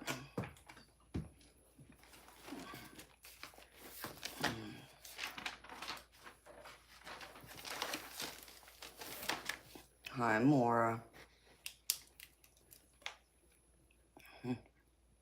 Hi, Eddie. Thank you.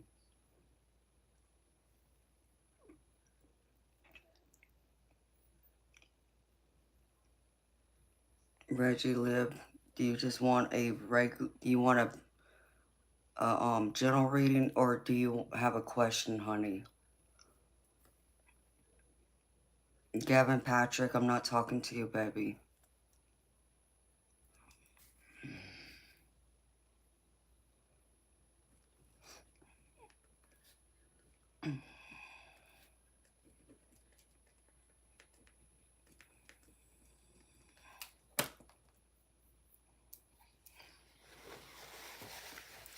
Well, Gavin Patrick, if you want a reading from me, baby, it's $20 US.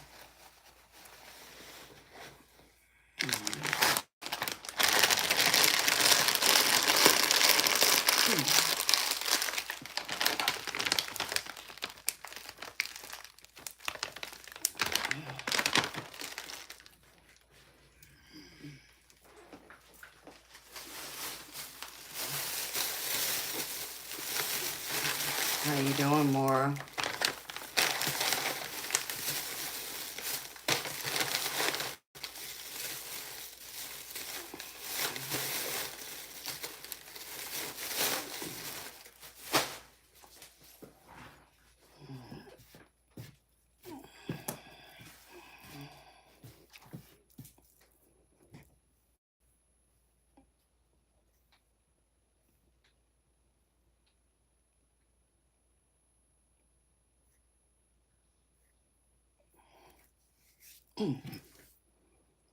General? Okay, baby. I got you.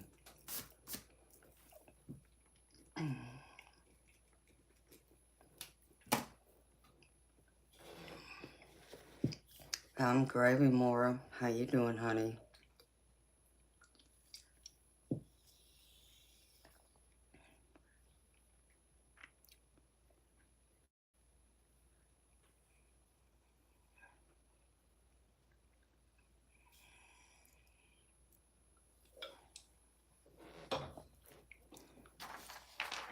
So, Gavin Patrick, I don't know if you heard me, baby, but I only do paid readings.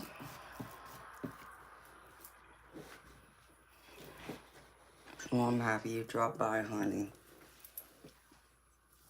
It's good to see you. We'll get to the games in a minute. Alright.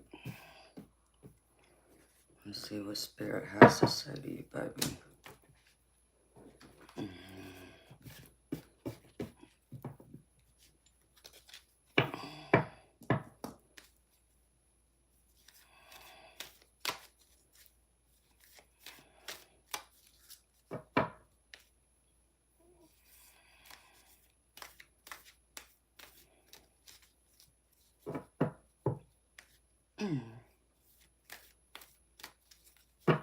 Yeah, there's a lot of things I love about the United States, about living here and being an American citizen.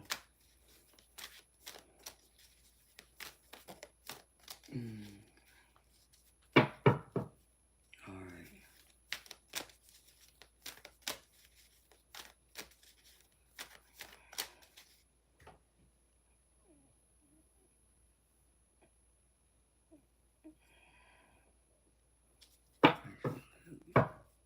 Spirit, show me.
You're funny.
Hello, Shane. How you doing, baby? Welcome.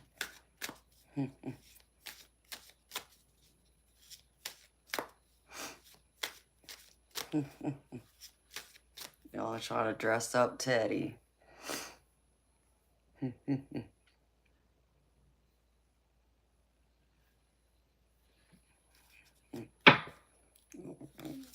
Spirit, show me.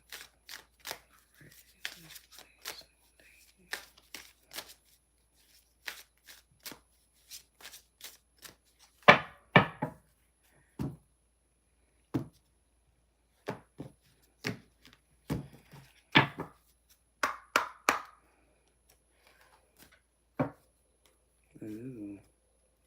I don't think I've ever pulled. Well, maybe I pulled it once. 17.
I haven't done it yet, Jess.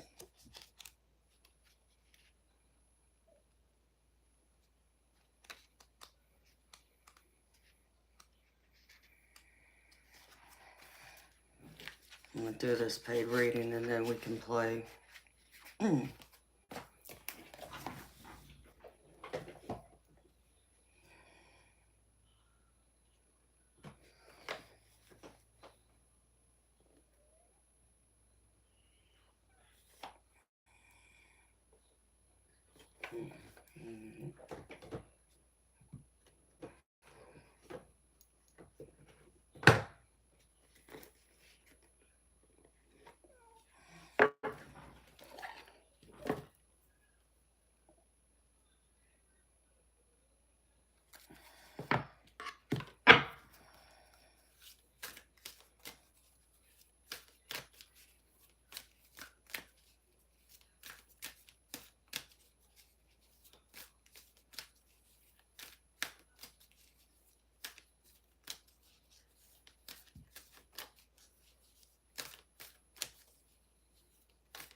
supposed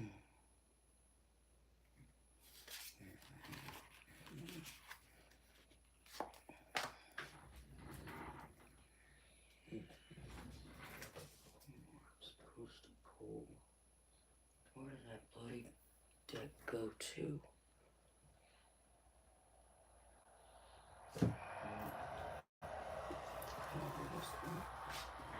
What's this?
Make up your mind.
I burned my thumb pretty good.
Mm.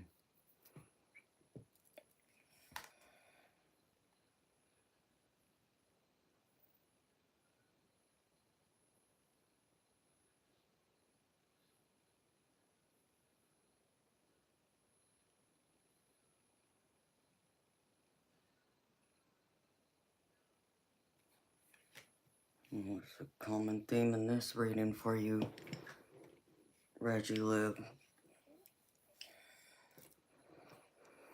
Alright, baby, you ready?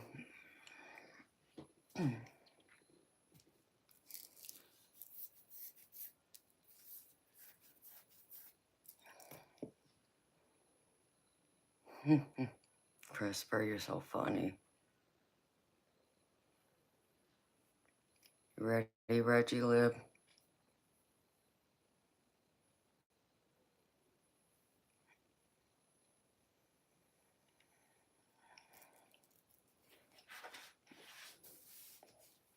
Guess I need to be careful because there's two Christophers in here. Alright, baby. Okay, first cards I pulled is from my spirit guide decks. So these are just like clear messages that your spirit guides want you to take note of. And the first one is they want you to find balance. Find balance in your life. This can be mental, emotional, spiritual, or physical, or all of the above. Where maybe you're taking on too much right now, and Spirit's saying you need to find that balance to not take on as many responsibilities or obligations, and to make more time to either enjoy life, having fun, spending time with friends and family, or nurturing and loving and taking care of yourself.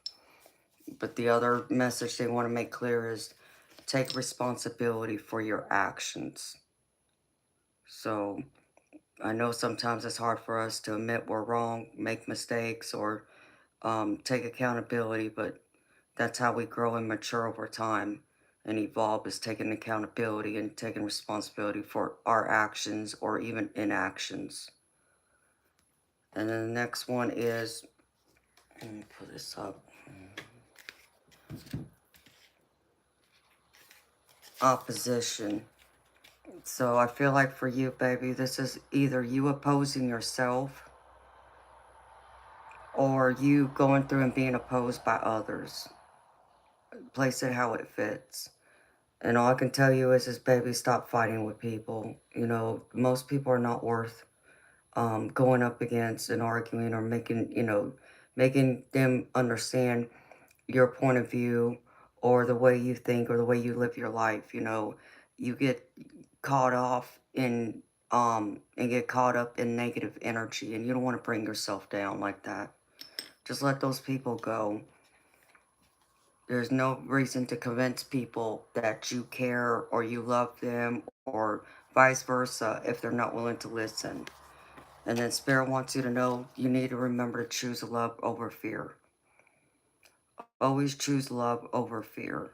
You know, I know sometimes we get scared, you know, after we've been hurt, you know, if we're talking a romantic relationship, but this can even apply to friendships and family members. You know, we get hurt, and so we end up closing ourselves up and not opening our heart up to new people who could probably, you know, may bring us happiness and actually are better suited for us or to be a part of our life to walk this journey with us. But what I can tell you is it's better to choose love and then to choose fear. And the reason why I say that is because I had a wise woman tell me a long time ago that she would rather have loved and lost than to not have ever loved at all. Meaning she'd rather take the risk of going out there and being in love with someone and them loving her, even if it was only for a short while and the relationship ended, than to go her entire life never knowing that kind of love. So love is always worth it. So choose love over fear. Have an open heart for love and compassion and understanding, is what Spirit just said. And the next one is overthinking. So, baby, I feel like you've been doing a lot of overthinking, getting caught up in your head. I feel like, you know, it's time for you to kind of like, um, I just heard let your hair down, so to speak. You know, try to let go of the things that aren't serving you well, the things that you can't control. You know, we can't control anyone else except for ourselves. So release what you can't control or what you can't do to change the outcome of it or to take action towards it so it will change. Just focus on yourself and, you know, stop telling yourself that you're not good enough or you're not worthy or anything like that because that just brings your energy down too and you don't want that. You want to be in the mindset of love and understanding and appreciation and give the gift of yourself, you know, not be caught off guard or be told, okay, I'm not good enough, I'm not worthy. Because, you know, when you overthink and you self sabotage, having those negative thoughts, you end up, you know, blocking yourself off from being loved by others. You also go through and your light doesn't shine as bright because it shows in your actions, it shows in your presence, it shows in your interactions with people. You can tell the difference between someone who believes in themselves and knows their worth compared to someone who doesn't believe themselves and has low self-esteem and is insecure. So always, you know, tell yourself you're good enough, you're lovable, you have all these great traits. And once you do that, then more people will grow attached to you or be attracted to you. Okay? So quit self sabotaging and overthinking things. Release what you can't control and let the rest go. The next one is learn from your mistakes. You know, again, this is like, you know, carrying the wounds from our past. You know, as long as we learn from our mistakes, that's the only thing we want to bring with us from our past into our present, besides the people that we want in our life who, you know, have shown us that they're going to be there and they love us, and the good memories. You know, the rest of it we leave behind. So bring forth all the lessons you've learned and leave the rest in the past because it's no longer serving you. So learn from the mistakes. It's okay to make a mistake as long as you don't make it twice. And the last one is lead by example. You know, be the example that you want to see in others. Instead of looking for that example in others, be the example for yourself first. And then you can lead and show people that yes, it can be done, and so on. And Spirit wants you to know that there's great change that's coming. And change needs to come in for your greater good, for you to evolve and to spread your wings. So don't, you know, be caught off guard or get scared, not being able to adjust or grasp to the change. As long as you can learn to adapt, that's a superpower there. Because some people can't adapt well to change. They don't know how. But if you can learn how to be adaptable, that's a superpower in itself. All right. And now for the tarot, I have, hold on. This is the Two of Pentacles. And this is all about balance, um, playfulness. It's also a card of juggling, like juggling too many things at once. So this would be almost like juggling like 2 or 3 jobs and then trying to also raise a family, for an example. That's a hard, role to fill, and it's a hard thing to do. So Spirit is wanting you to find some balance in your life, and be optimistic that things are going to help you um, in your change, in the way things are going to change your life. And they want you to know that it's time for you to take that big leap forward and be optimistic instead of living in fear.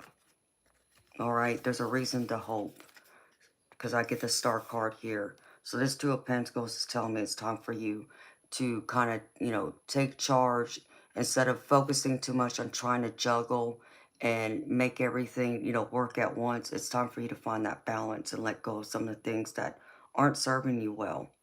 And when you do, you'll find that hope and you'll feel a lot better about yourself. You'll be this star. And you'll be like the star of your family and your friends. They'll look to you. And the next one is the Moon card. The Moon card is often a card of mystery. It's a card of secrets, but it's also a card of intuition, psychic abilities, and fears. And for you, the way I'm reading this, because of, trying to find balance in your life, I feel like this card is telling me to let you know it's time for you to release those fears, because those fears are really taking over your life. Let them go. Release them. Know that you are better than you give yourself credit for. You're stronger than you give yourself credit for. And you have the psychic intuition to help guide you, to let you know, sometimes what is coming in. So you don't feel like, you're not in as much control of your life, or that you're going to get sideswiped by something that's going to take you by surprise that you're not ready for. Spirit's asking you to turn to your intuition and trust and release your fears. Because I get the Queen of Swords with it. And the Queen of Swords is all about telling me that you are strong, you're independent, you have that knowledge. And everything that you have gone through in your life this far has prepared you for what's coming in next. You have all the tools and everything you need to be able to go through the next chapters of your life. So it's time for you to let go of your fears and trust and believe in yourself, and let go and start moving forward. Put one foot in front of the other. Okay. And then the next one is this is the Queen of Cups. And just so you know, baby, don't pay attention to the gender.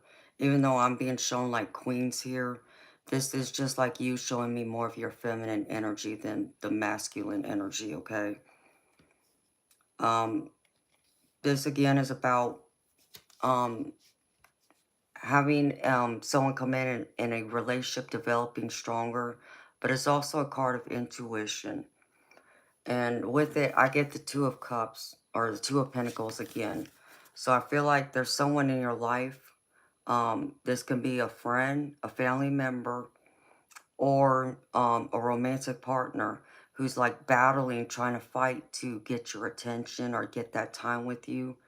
And again, Spirit saying it's time for you to find balance. It's time for you to find time to play and enjoy life, than focusing all your attention on one thing and leaving out the other things, including yourself. So maybe this is your career that, you're working more hours than what most people work. Or maybe this is even a hobby of yours. Place it where it fits. Whatever it is, Spirit's telling you it's time to prioritize what's most important. and to find that balance, and also be more playful. Like, look at your life through the eyes of a child. Be childlike again, is what Spirit's asking from you.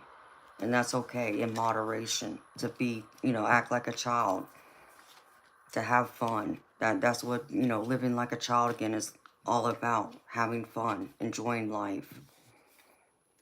And the next one is the Ten of Wands. And this is all about responsibilities and burdens and obligations, carrying too much weight.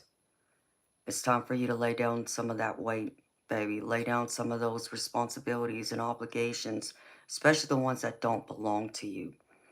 You got to stop worrying about, you know, trying to take care of everyone else and do for everyone else when your cup is going dry. I always tell people all the time, you can't go around filling up everyone else's cup when yours is going dry or is bare bone empty.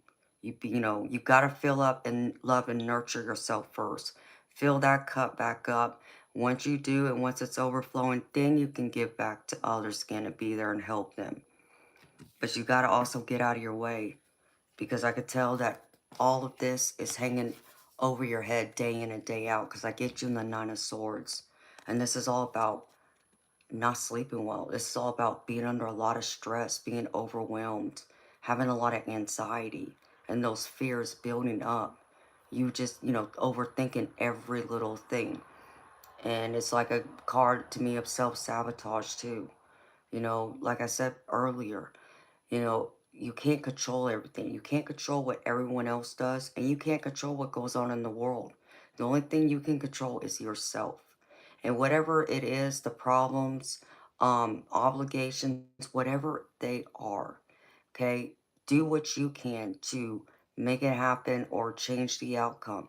But if there's nothing you can do, you're going to have to release and let it go. And trust in the divine, trust in the universe to step in and help take care of it for you. Otherwise, you're going to drive yourself mad, and you're never going to be happy or find any peace. And I feel like you need some peace right now. You need, someone to tell you to, to pat you on the back and also give you a hug to say it's okay, it's going to be okay, you're doing a good job. I feel like that's something you need to hear right now. And you're not getting told that enough by others. And the last one is the Ace of Swords. And this is telling me there's a lot of great ideas you got brewing, in your head that you want to, work on, develop, bring into fruition. But I also feel like there's going to be some hiccups along the way of you trying to bring this to fruition. Like, think of like an artist. So you think of like a painting. Maybe you got to paint, an idea of what you want to paint, but you kind of are like lost at, okay, what colors do I get to make this certain color to pop out, or that color, whatever it is. So I feel like there's going to be some challenges ahead of you to get some of your wants, your desires, your creativity out, but don't give up on it. Okay, it could be just a pause, a standstill for the time being, but it doesn't mean it's going to be there forever. Because Spirit's saying in due time, you will be able to celebrate your success with it. Because I get the Three of Wands with this. So they're wanting you to take these ideas, this creative, endeavor, whatever it is, whatever this is for you. Make those long-term plans and goals. Write them down. And they're saying in the right time, you will meet them. But take one step at a time. Don't feel like you got to hurry up and take 5 steps, and in a matter of, a week. Give yourself that time to make those steps. As long as you're still making progress, putting one foot in front of the other, you will meet what your wants and desires and what these things are for you, your ideas, your goals, your dreams. Just know that, like the saying goes, Rome wasn't built overnight. So the same is true for everything else. Give yourself that time, that compassion. Forgive yourself if you end up not meeting your goals when you had intended or wanted to, okay? Did you fail? No. You just needed to learn how to get back up and try and go about it another way. That doesn't mean you fail. To me, failure is never trying. Failure is not getting back up. So as long as you're getting back up and going after it and keep trying, you can't fail. You can't fail. So don't think you're going to fail, or you're not good at it, or it's not meant to be, because Spirit's saying it is. And then I pulled you several oracle cards. Let's see. First one is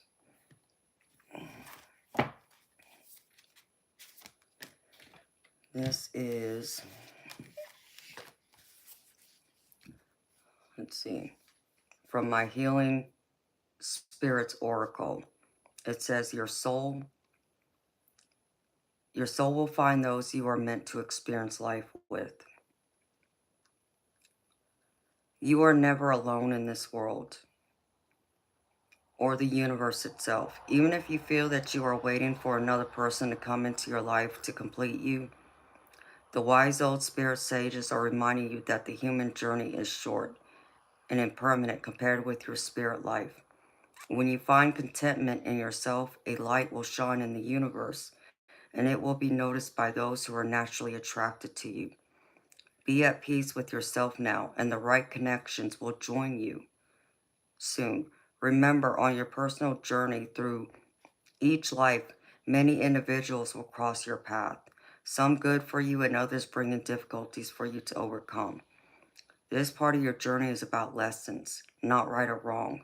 Look closely at the people you have attracted thus far and learn to accept your life lessons and grow because of them.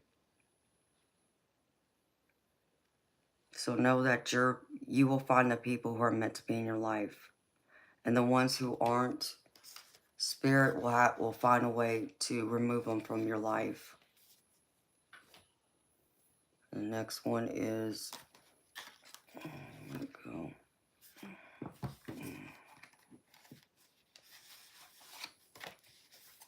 And this is from my Oracle of the Seven Energies. Ears wide open. The world is constantly speaking to us and offering clues about what is really going on beneath the surface of things. We all have the capacity to hear beyond the noise that reaches our ears.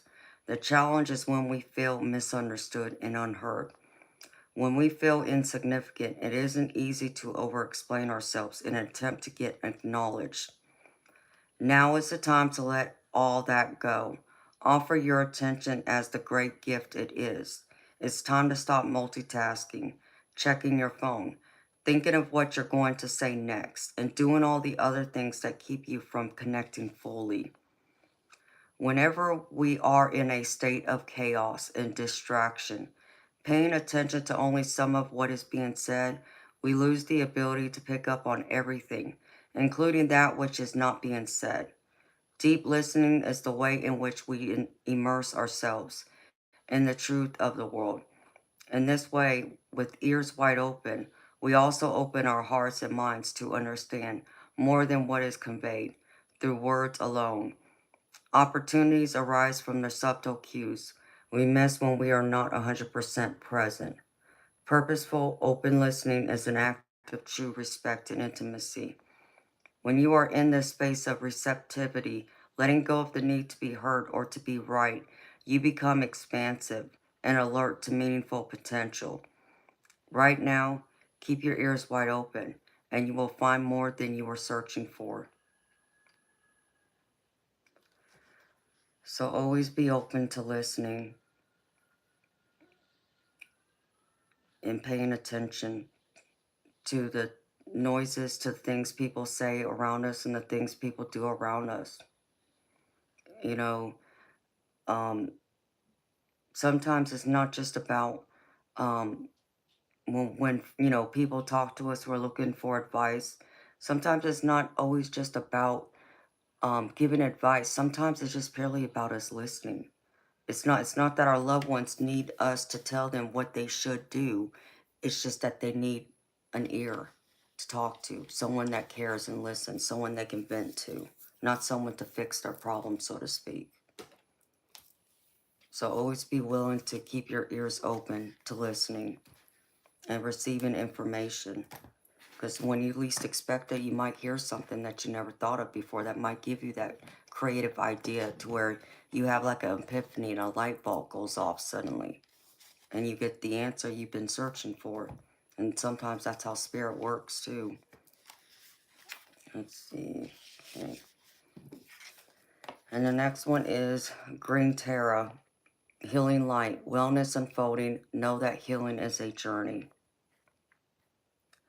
The blessing of Terra are surrounding you now, and you are being guided to know that healing isn't linear, but more like a spiral. When you set the intention to heal, the intention itself initiates a pathway that is similar to a spiral. At times, you will feel like you are overflowing with vitality, and at others, you will feel drained. There may even be moments when you feel you are revisiting something you thought you had overcome. But this revisiting is actually an opportunity to see how far you have come on the road to recovery and wholeness. Right now, the spiritual energies that surround you are creating space, pathways, and doorways for you to move closer to the truth that you are whole, healed, and complete.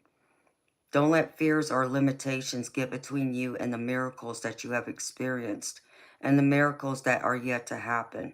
This is a journey to fearlessness and liberation, and you are closer to freedom than ever. Take the next step.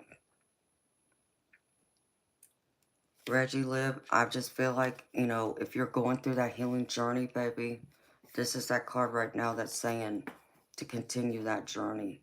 You're going to find your way through. Um, when we get hurt, it's we all have to take time for ourselves to heal, especially when we get our heart broken, just saying. And Reggie Lib, what I can tell you is for me, baby, I've had my heart broken, I've been hurt. And I went through, and yeah, I would cry my eyes out, listen to those sad love songs or whatever. And once I got the tears out, and I would write poems too that would help me to express my feelings through that journey. I would put all my extra time and attention that I was no longer giving to someone, the person that, broke my heart, whatever. I've now put it inside myself. I turned it towards me, invested it back in myself to make me a better person, a stronger person. And that helped the healing process even more because it took my mind off of what, that person breaking my heart or anything else. And that allowed me to grow and heal that much faster to where many more doors opened up for me. People were more drawn to me because they saw the love and the care I was putting in myself. Instead of, throwing myself like a pity party is what I call it. I got up and I took time for me. So for you, I feel like that's part of your journey, whether that's to heal from someone who broke your heart, a friend who betrayed you, a family member, even whatever that is, or even from traumas from when you were younger. But allow yourself to go through that healing. You will come out better on the other end of it, and you're meant to go through it. And I think that will help to remove some of the blockages that you might be going through and facing right now. And then this is from the Guides of the Hidden Realms. This is called A Call to Transformation. When a caterpillar is ready to change, imagine how it might feel sick and disconnected. Who is it becoming? What is life away from the comfortable fuzziness and the safety of leaves? It knows only sweet, languid crawling, not the terrifying air, yet it dreams of flying. So it grows a cocoon, then loses itself, surrendering to the change, dreaming of strange and new experiences. How frightening it must be to die to its old form so a new, incredible one can arise. Then the cocoon no longer fits, and there is a call to break open the barriers to allow this new self to soar. The risk is too great to remain. The gift is in breaking free and becoming new. Crawling is in the past. You are called to emerge.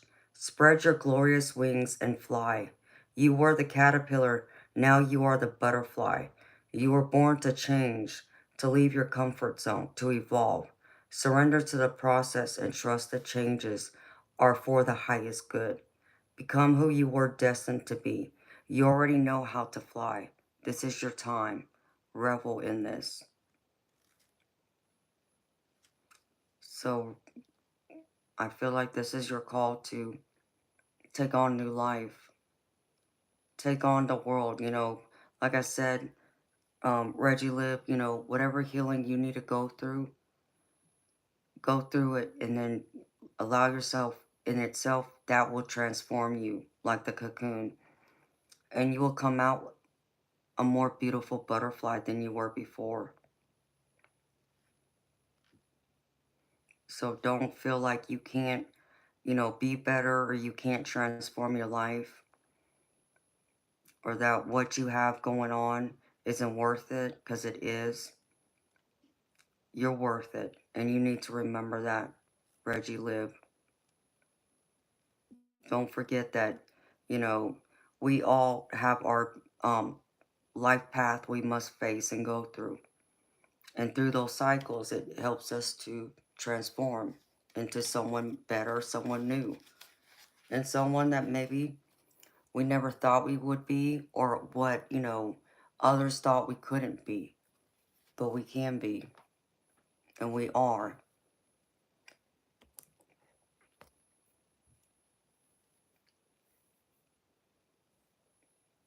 Hi, 1964 Flyers. And then I pulled you an Archangel card. And this is Seraphina. Be an ambassador for Earth. Build your bridge to Source. So be an ambassador and build your bridge to Source.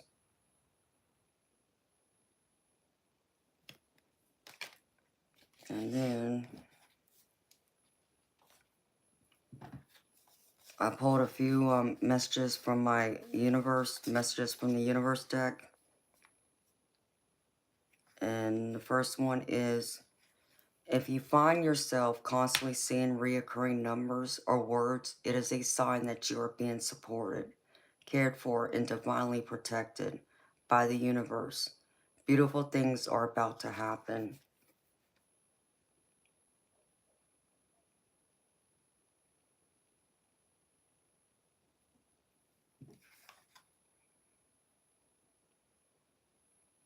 And the next one is, you will soon be surprised and grateful for how everything happened the way it did. For you to receive better and greater. It's all adding up in your favor. Trust the process and how things are unfolding for you.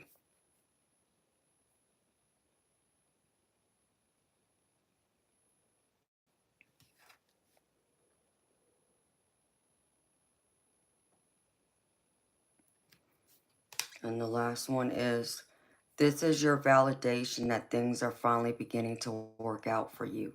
Get ready for the unexpected. Breakthroughs, good news, and plot twists. Blessings are coming.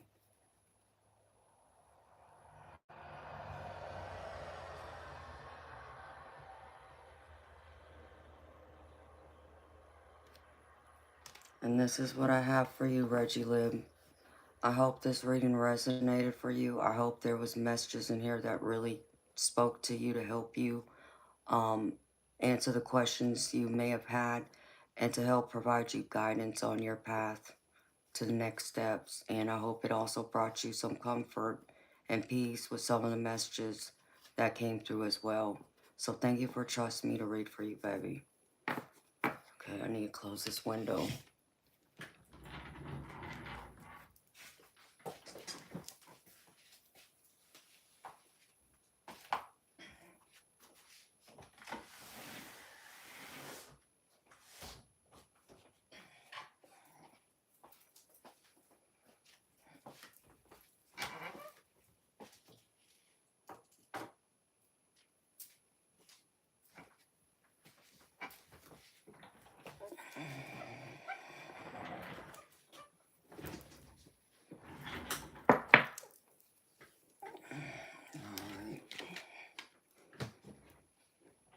Hi, Nemo.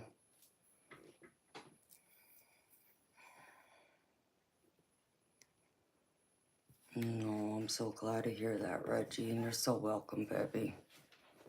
Anytime, honey.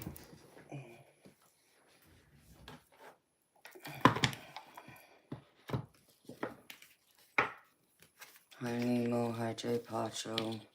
Hi to everyone else who came into the room while I was reading. And Christopher, Topaz, Justice Flame.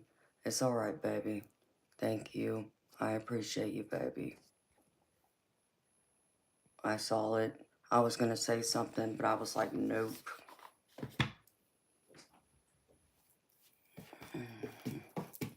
You're welcome, baby. Oh, Sebastian, thank you, baby.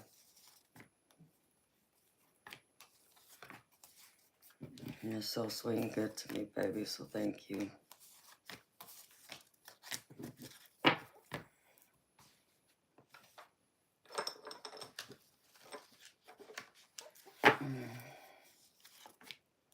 Let's see. Put these cards back.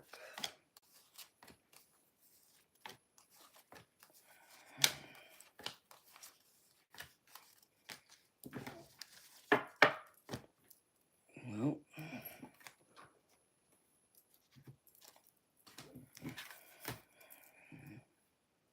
I got piles everywhere.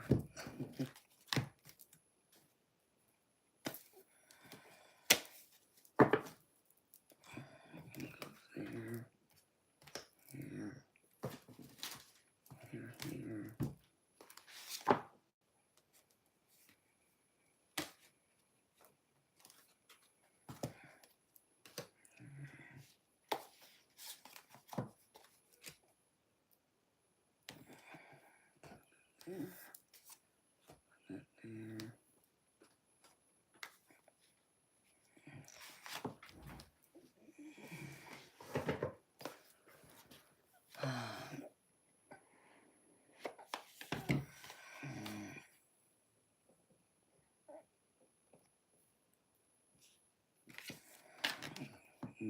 No one. So funny.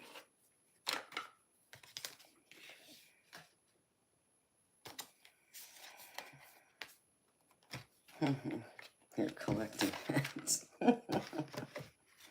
You make me laugh, baby.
Hi, everybody.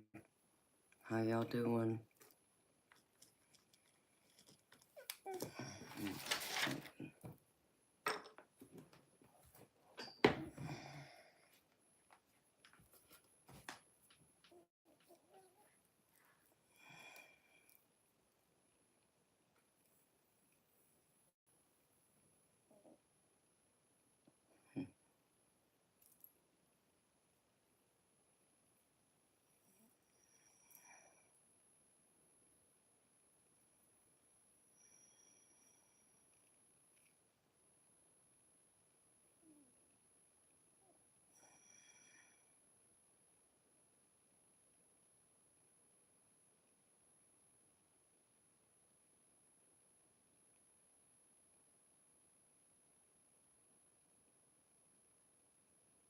Hmm.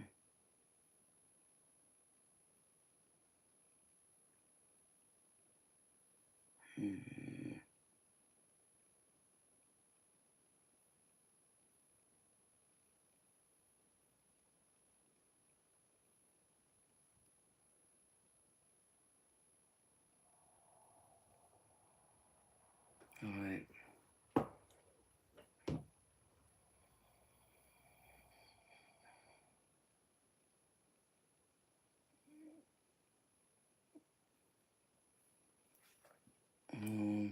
I'm sorry to hear that, lovely hermit crab. Problems with the phones and all that good stuff. You have to love technology.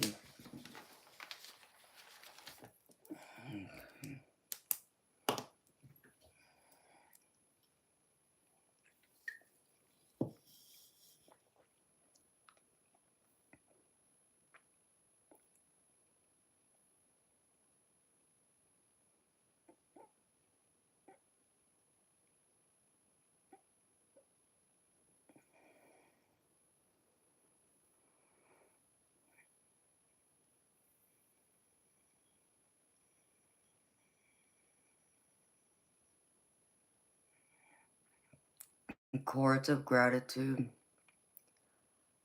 That person would have to be present. So it's not like, you can tell me like, oh yeah, I wanted to do a reading on my grandma and ask a question. Your grandma would have to be present with me to say yes, she gives permission, if that makes any sense.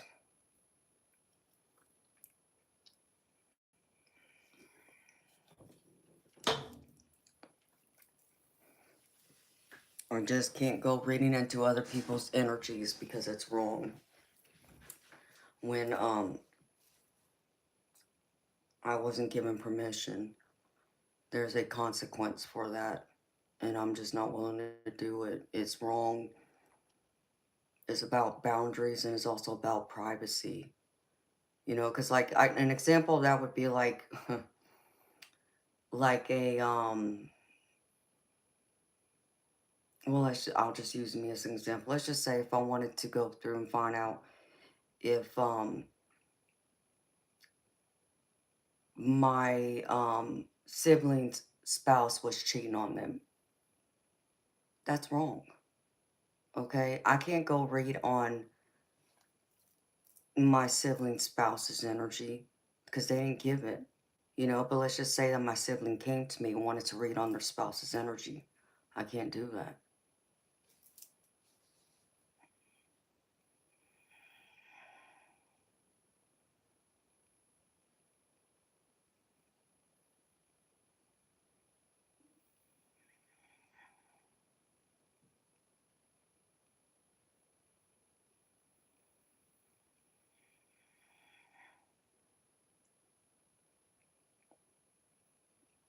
Chords of gratitude, the only thing I can do is, okay, maybe it's someone you know, maybe it's not, but I can only read on the energy around you. I cannot directly go into someone else's energy. I just can't do it.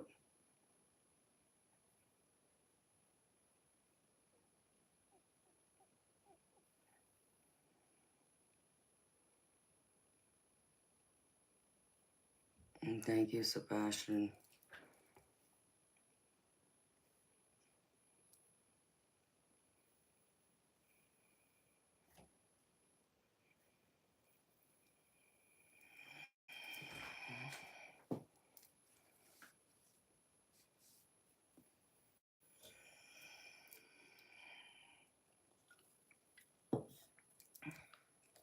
Others might read on it, but I won't. I just won't cross that line. I just think it's wrong. Because, because you do find like a lot of people, especially will come in here. Is my husband cheating on me? Is my boyfriend cheating on me? And that kind of thing is like, okay, there's already a problem in itself. Why are you asking me? You should be asking them directly. Or they'll say, well, I did, and they told me no. So, okay, they told you no, but you still don't believe them? How does that make any sense? And you shouldn't be with them. But they don't want to hear all of that. What they truly want to know is if their relationship is going to work out or not, you see. Not so much are they cheating. Could they still be cheating? Yes, but is their marriage or relationship going to make it?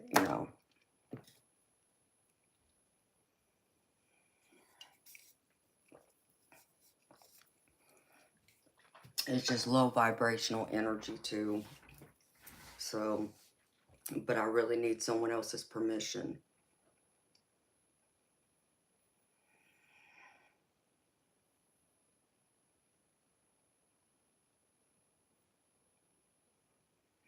Absolutely lovely hermit crab.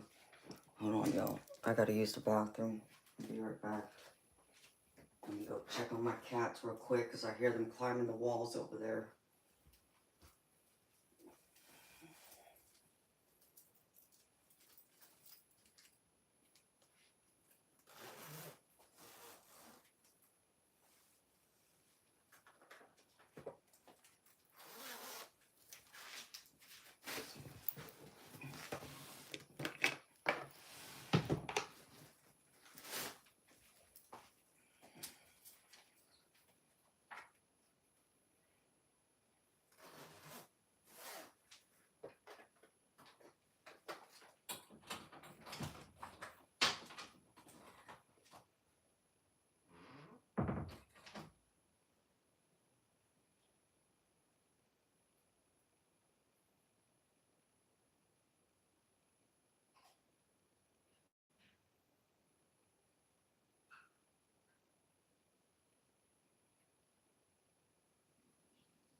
All right, beautiful people. Oh, I'm trying to get to this game all night.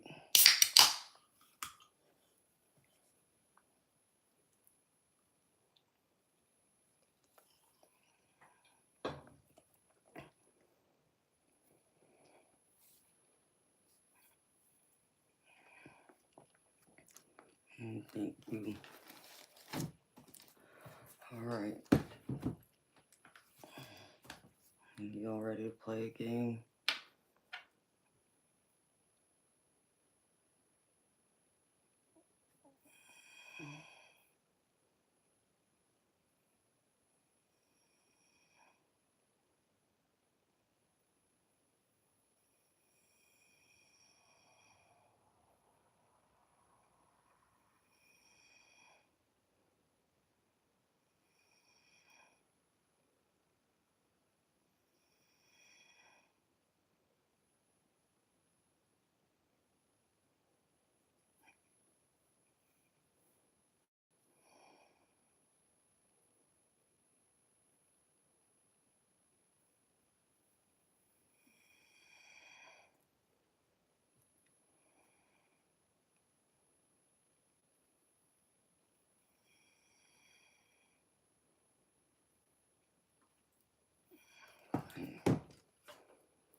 All right.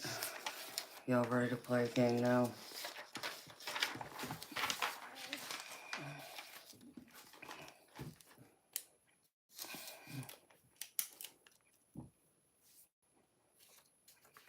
Who's all here? Just curious. Nice, Sebastian, Christopher.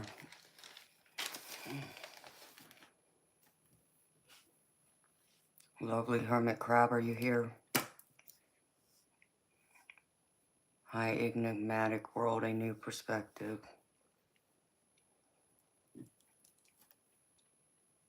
All right, who else is here? Let's do roll call real quick.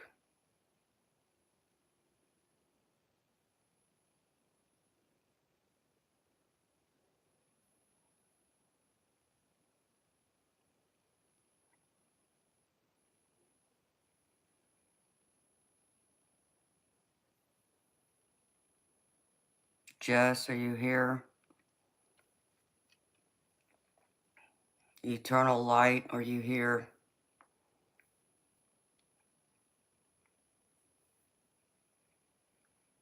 Hi, Ryan, I'm good, thank you. How are you?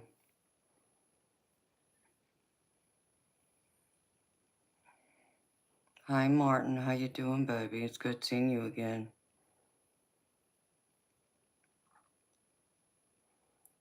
Sebastian, it's just gonna be a game where I write a number down and y'all gotta guess it. And whoever guesses right first wins.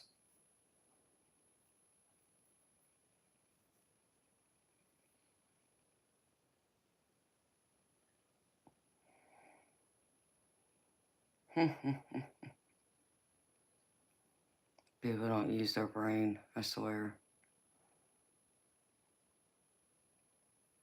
I don't know, Christopher, does it look like I'm wearing a weave, baby? Or a wig? People are crazy.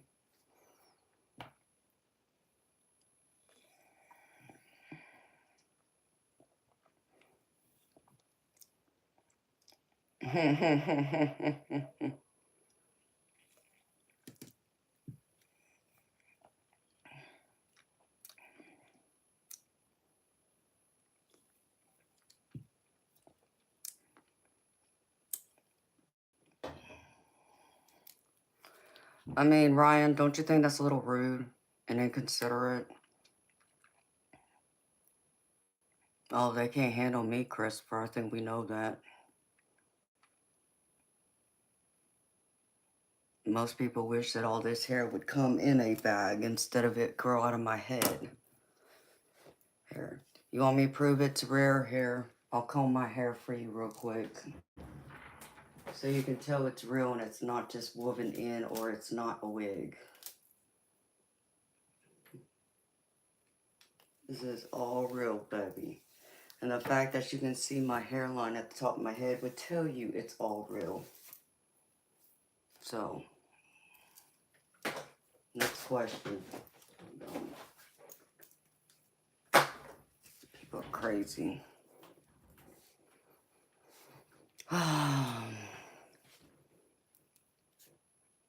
Majestic, are you here, honey? Yeah, that's beyond the real deal. Can't fake this kind of beauty, can you, Sebastian? People are crazy. Hi, DJ Air.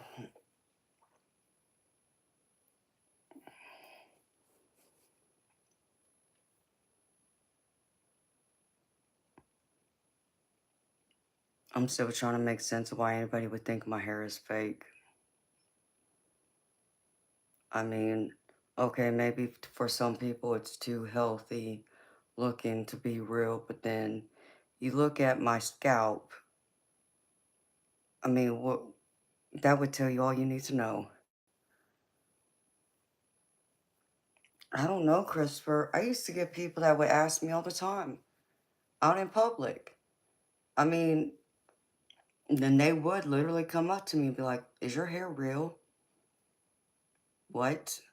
Like, can you not tell it's real? Can you not tell it's like, growing out of my scalp and it's not been woven in? It's not a wig either. And then you would get those people that come up to me and they still do it and they want to grab my hair. Like they know me. It's like, who the hell are you? And that's when someone's going to get knocked out by me because I don't like being touched, especially by people I don't know. Hi, Tanya.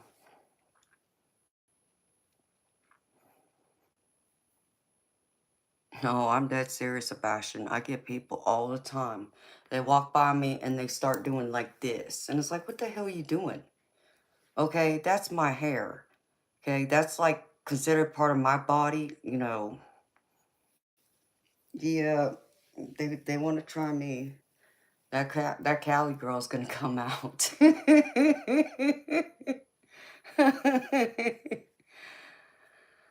Oh, I hate it, Sebastian. I can't stand it. I don't understand.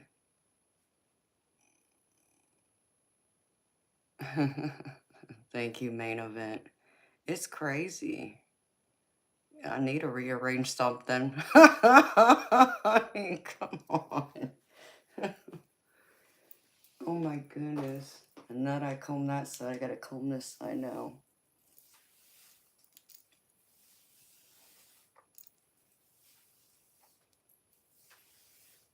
Oh, and if I had my hair trimmed, where I had all the dead ends cut off, they probably really would think it's fake then. Because then it would just look too perfect at the end. Okay, baby. So yeah, I get those people all the time. Want to come up to me, is your hair real? And don't even ask. Want to touch my hair, and then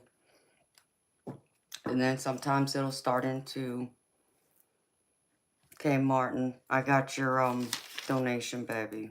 Thank you. And it'll start into what's my hair care regimen and that kind of stuff. Okay, well that I can handle without you putting your filthy hands on my hair because I don't know where your hands have been.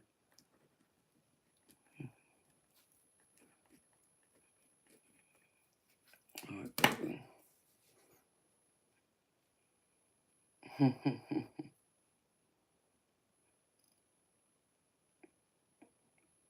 Yeah, you're probably right, lovely hermit crab.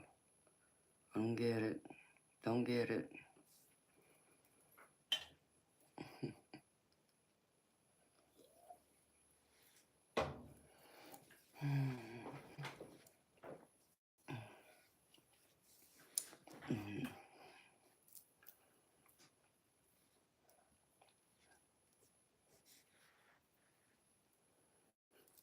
And then y'all should have seen my cat earlier today.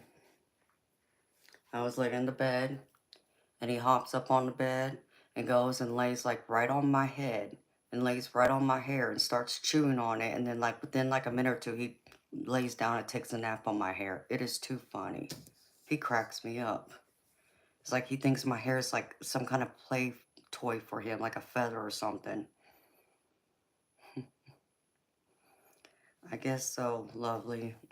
Thank you, honey.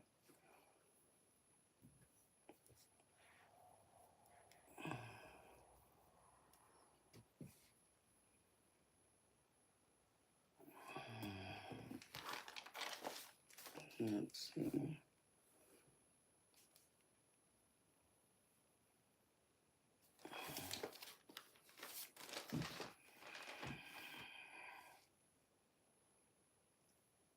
Okay, baby. Let me write that down.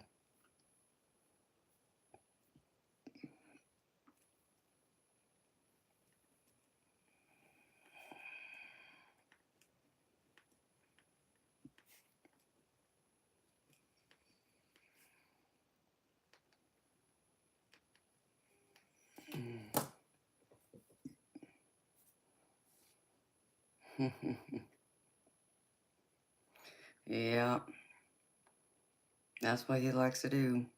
Or if I walk by him, or if I like bend down to like pet him, he goes through and paws at my hair. It's just, it's too freaking funny.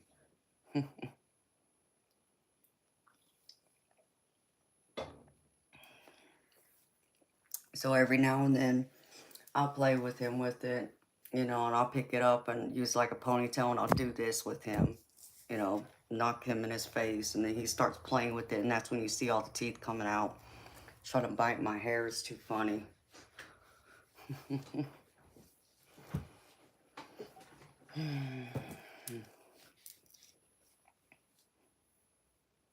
Yeah, he does. He really does.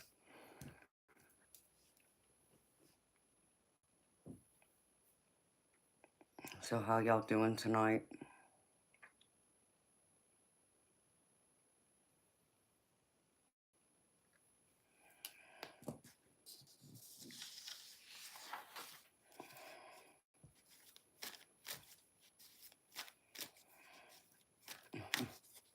That's very true, Sebastian.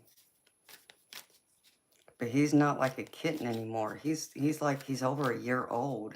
He's big and fat. He's a big cat.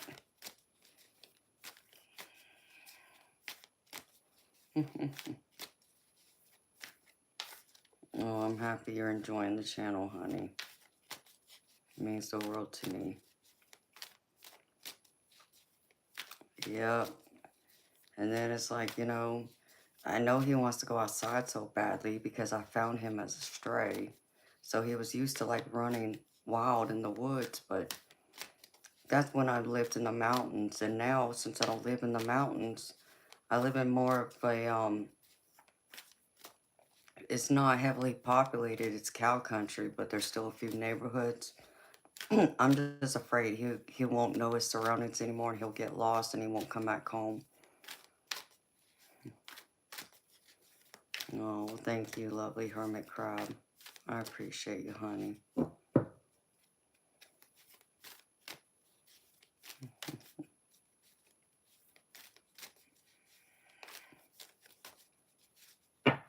All right.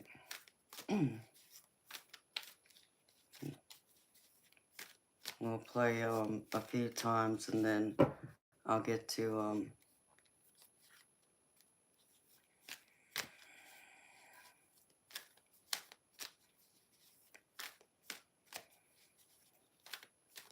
Martin, baby, you would have to ask them their names.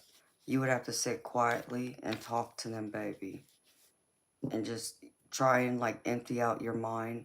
I'll give you a couple of ways to do that, and ask them. You know, normally your spirit guides and your guardian angels don't like to give you a name, because then that means more like they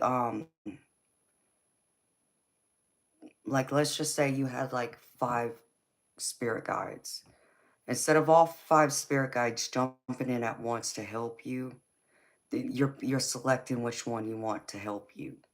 So that's why they don't like giving, a name. They would rather you give them a name. But that's why whenever, I get my messages, I always say spirit, because it's a whole spirit team. It's not just one person, it's multiple spirit guides, it's my guardian angels, and it's my loved ones, all working as one team.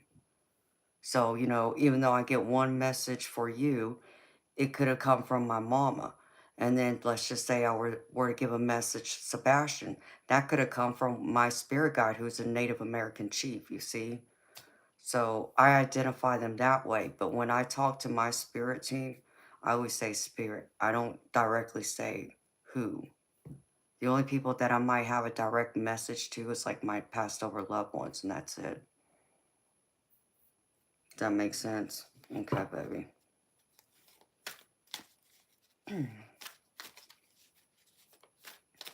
So just acknowledge them by spirit. So, because if you've heard me talk enough, like when I shuffle the deck, you'll hear me say, okay, spirit, show me, talk to me. I'm talking to my whole spirit team, not just one person. So, all right. Let's see. I'm going to give a couple of free readings away. So, and then I'll do more later because I was waiting for more people to be here. So, I'm going to write a number down, and whoever picks the number first wins. All right? So,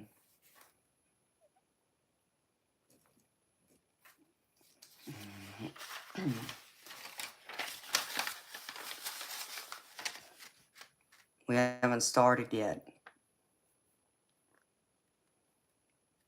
Okay, so y'all, I want y'all to go when I say ready, set, go, okay? But I want y'all to pick a number between 1 and 100.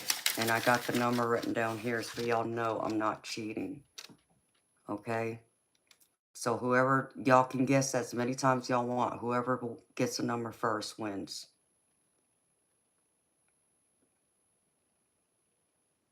Yeah, one number per guess. So y'all can't go in there and type like, 34, 22. It has to be one number each time. So 1 to 100. Okay, are y'all ready?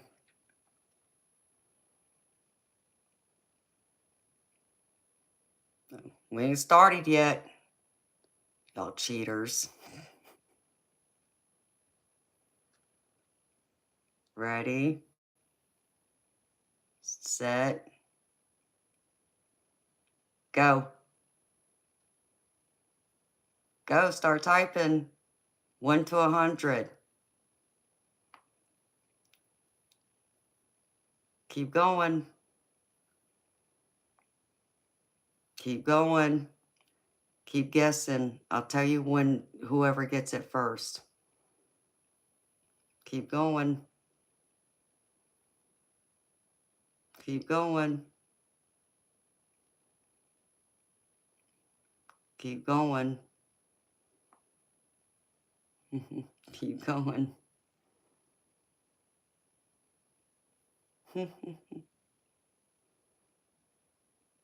Keep going.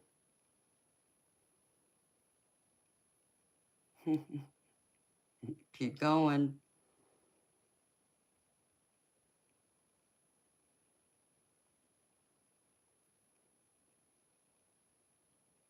Keep going.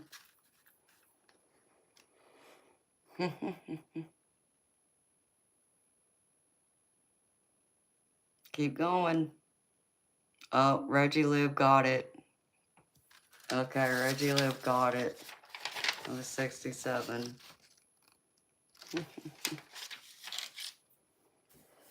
Alright, baby, I'm gonna write your name down, and I'll just have it here, and you can come back to me whenever you want another reading, if you want to save it. Where'd that list go?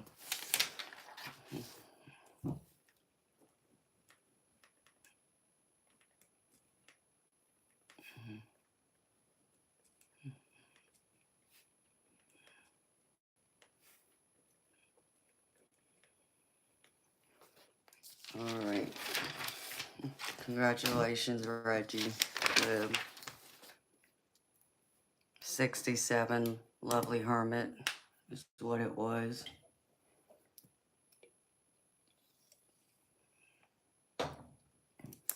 Okay. We'll do one more. And then I gotta do Martin's reading. All right.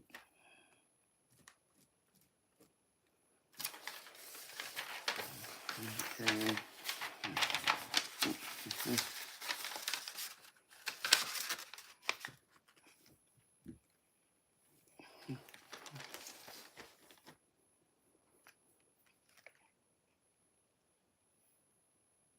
Why is what so funny?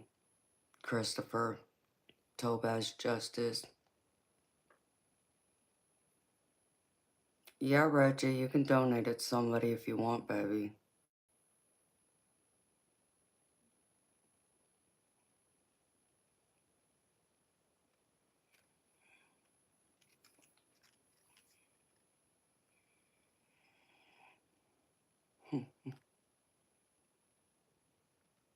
All right, y'all ready? So again, a number from 1 to 100. Whoever picks the number first wins. Ready? Set. Go. Start typing. Keep going. Keep going. I'll tell y'all when to stop. Just keep typing.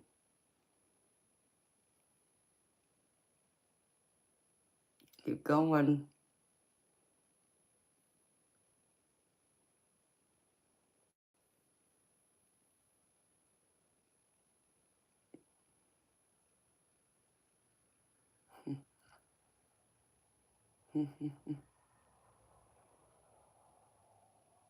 Keep going.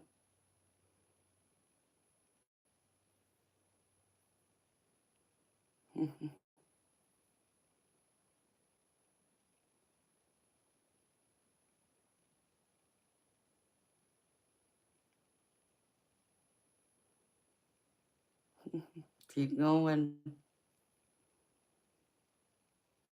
Oh, DT got it.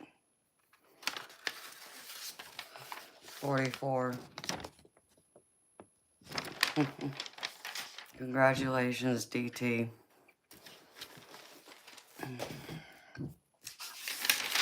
All right.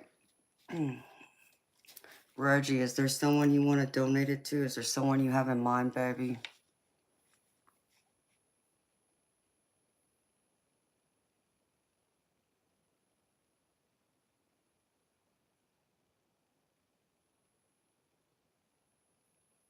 Topaz?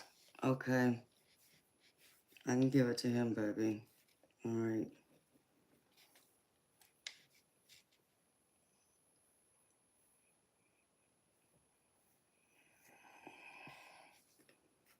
Topaz.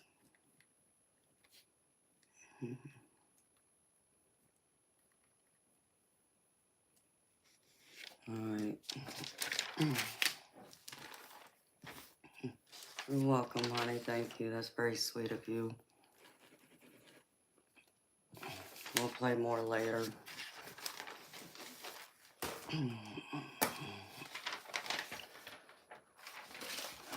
All right, Martin.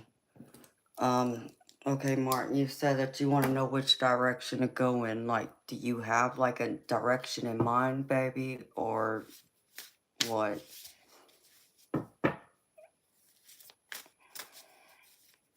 That was fun. Well, I'm glad. It was fun when we did it last weekend, too. I was just disappointed I didn't get to do all of them.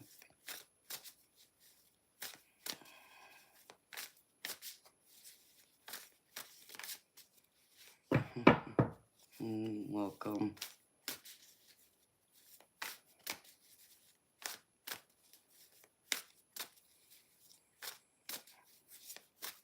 You want a reading with me on the live stream, DT?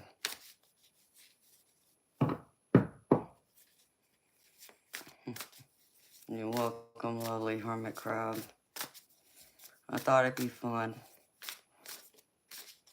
At least, you know, y'all can say y'all won instead of like just having like a computer pick, you know, from it.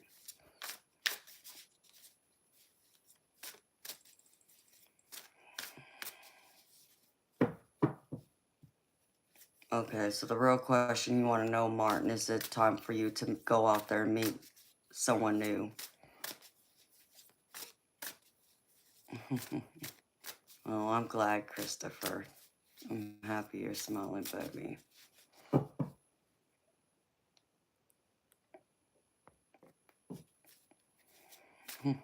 All right, baby.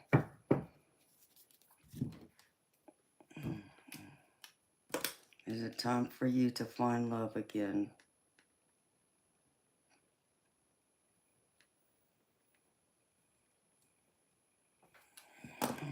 Okay. All right. Let's see.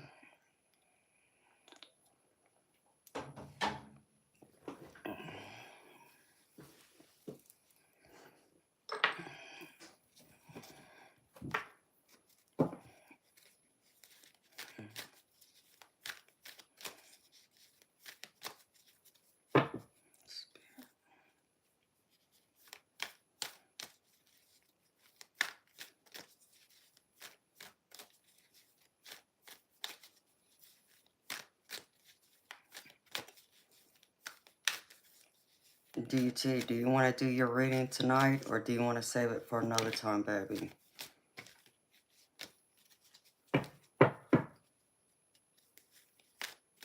And Topaz, Christopher, same question to you, baby.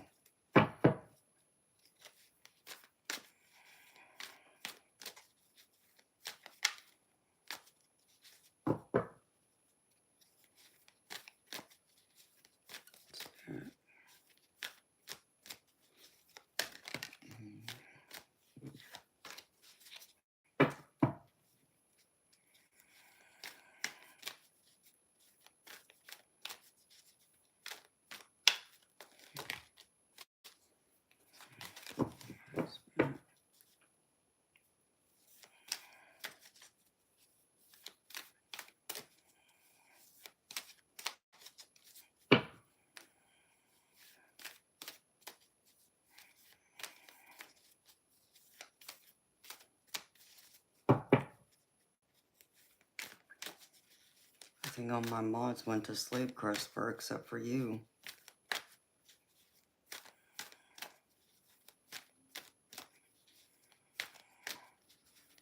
Okay, Christopher, that's fine, baby.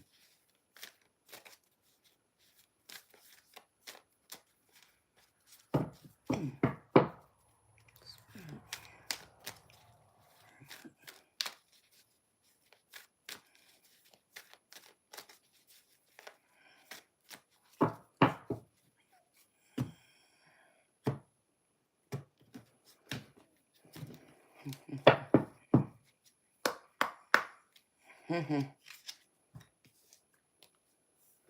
don't know, see if you can manifest some of them to wake up like eternal light.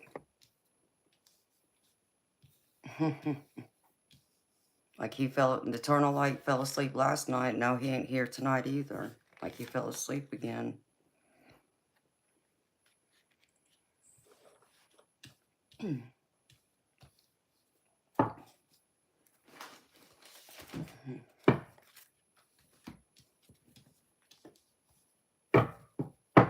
Oh, there's Fiona. Yeah, honey, you missed the first part of it, but I'm gonna do a few more a little bit later.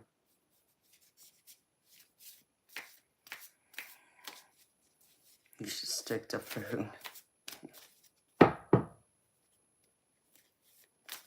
Stick to food instead of what, baby? Instead of smoking? Is that what you mean?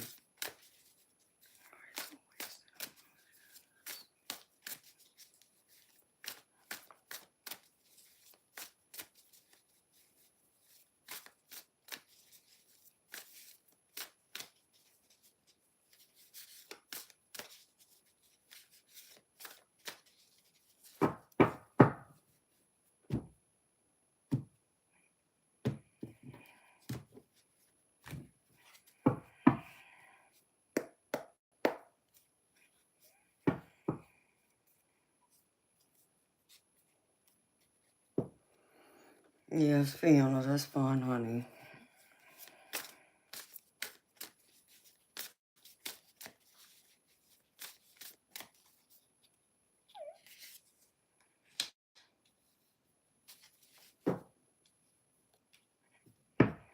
It's like I haven't even seen some of the other regular subscribers, like Second Coming. I haven't seen him in several days. Stay open mind.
Hi, Karen. How you doing, honey?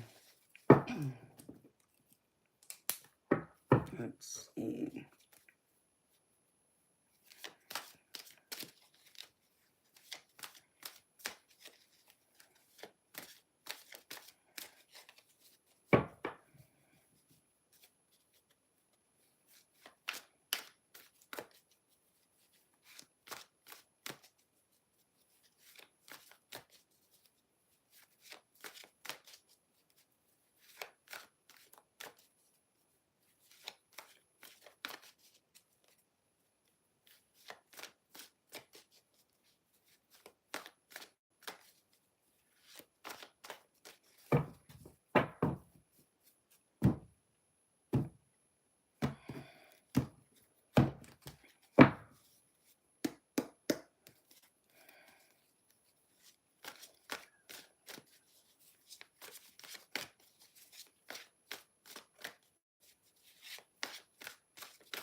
Okay.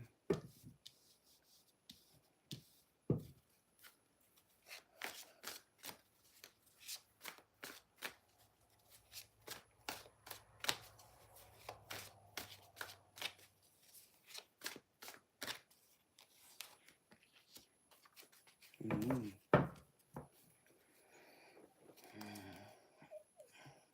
Hey, why do I feel sleepy?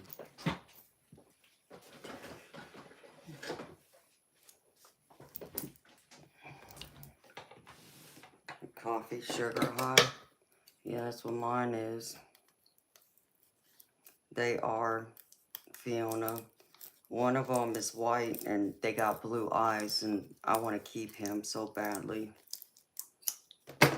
I showed him last night on the stream. I'll go grab him in a little bit.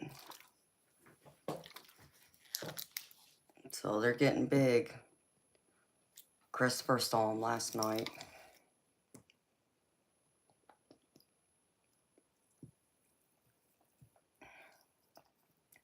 He is. He's a beautiful cat.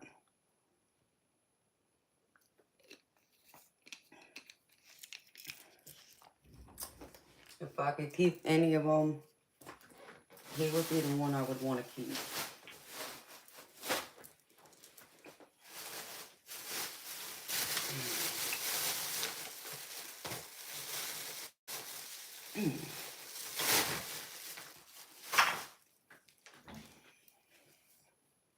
Oh, it's tempting to name him Snowball. But no, I haven't named him because I don't want to name him unless I'm going to keep him. Because I feel like I'll grow too attached to him and then I'll be upset and I'm not going to want to give him up. I just don't know if I can keep him.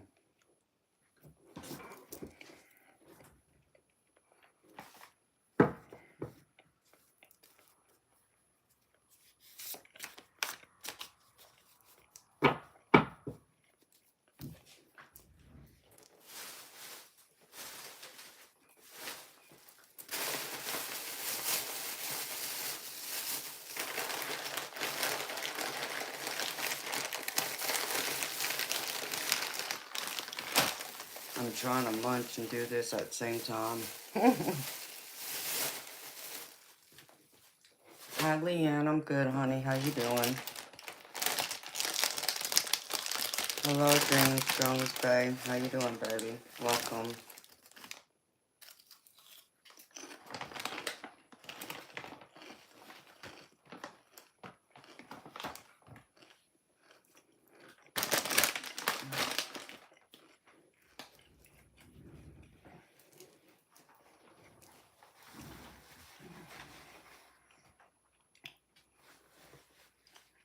Chips and beef jerky. I didn't eat dinner again, so this is what I'm eating.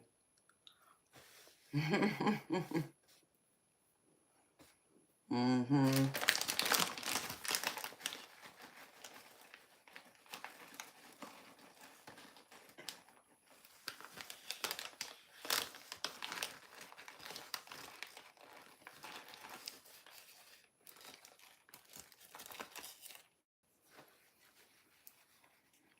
Mm-hmm.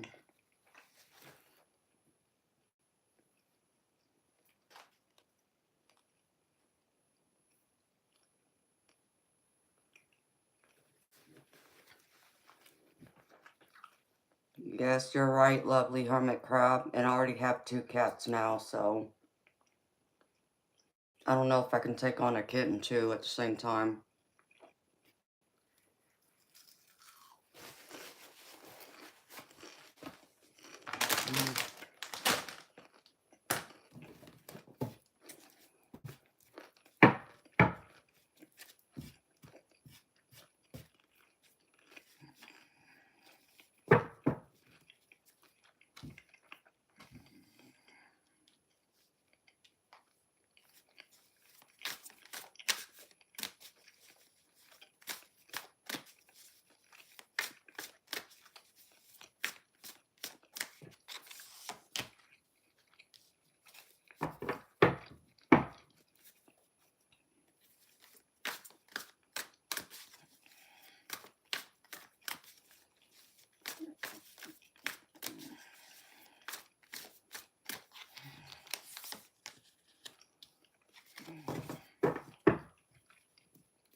Cups and Queen of Wands, 7 of Cups, right?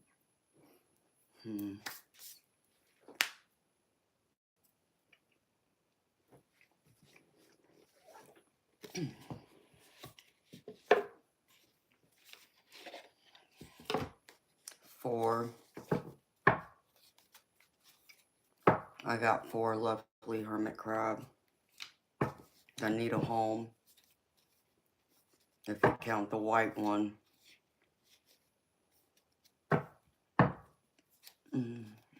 Yeah, I believe I will.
No.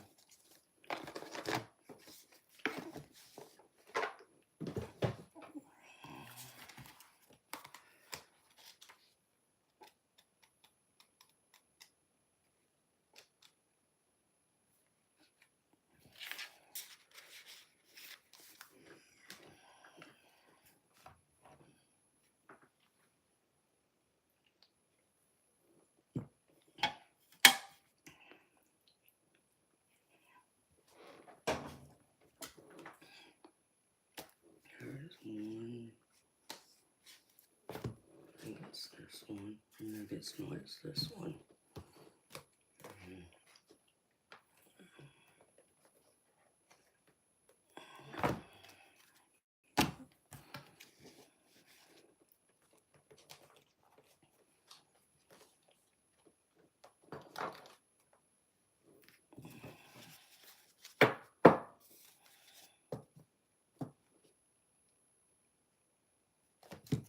Oops.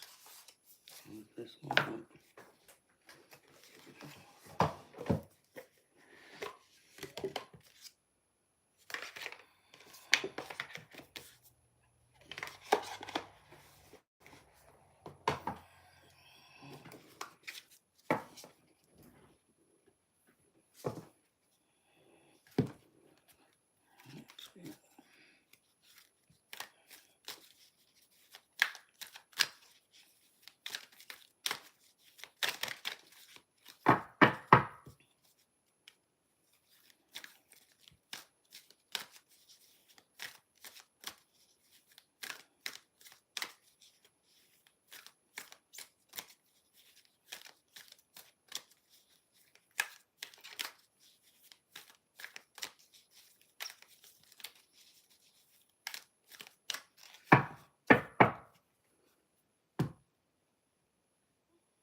I just eat them together, honey.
Let's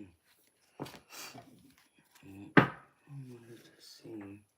It's not coming up the way. Let's see. Other deck. I got decks on top of decks on top of decks.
All right, Martin, are you ready, baby?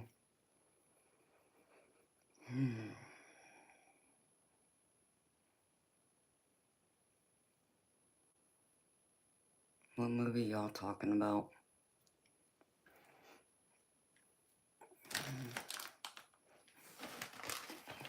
All right, baby.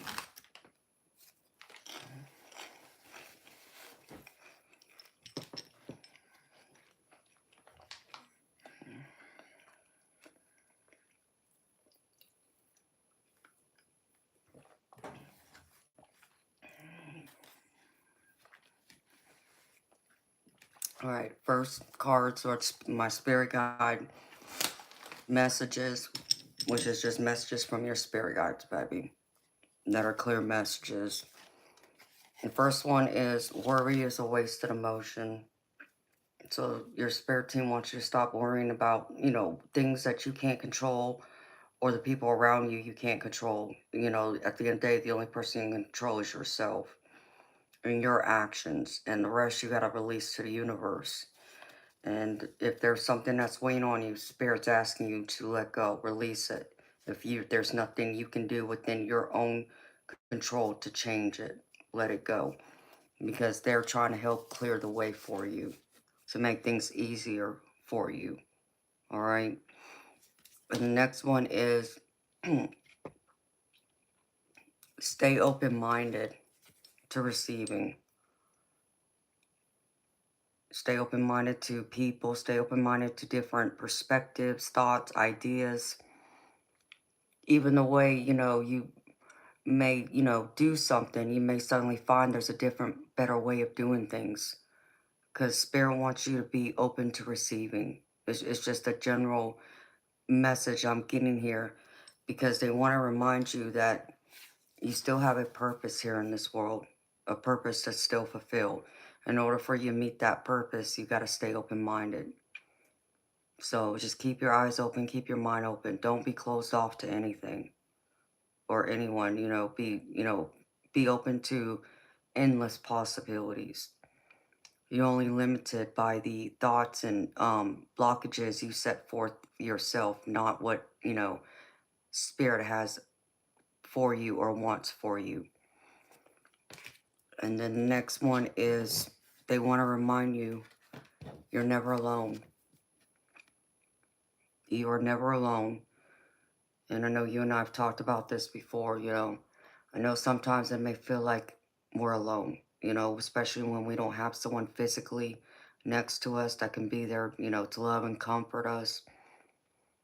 But we are never alone, because our spirit guides, our guardian angels, and our loved ones in heaven are always with us. They're always there guiding and watching over us. And they want you to know that if you can remember this, that you're never alone, that I feel like someone will walk into your life who's meant to. And you're going to find that success, meeting that person that you're supposed to spend the rest of your life with. So be open to receiving. But first, I feel like there's still some healing you got to go through first, Martin.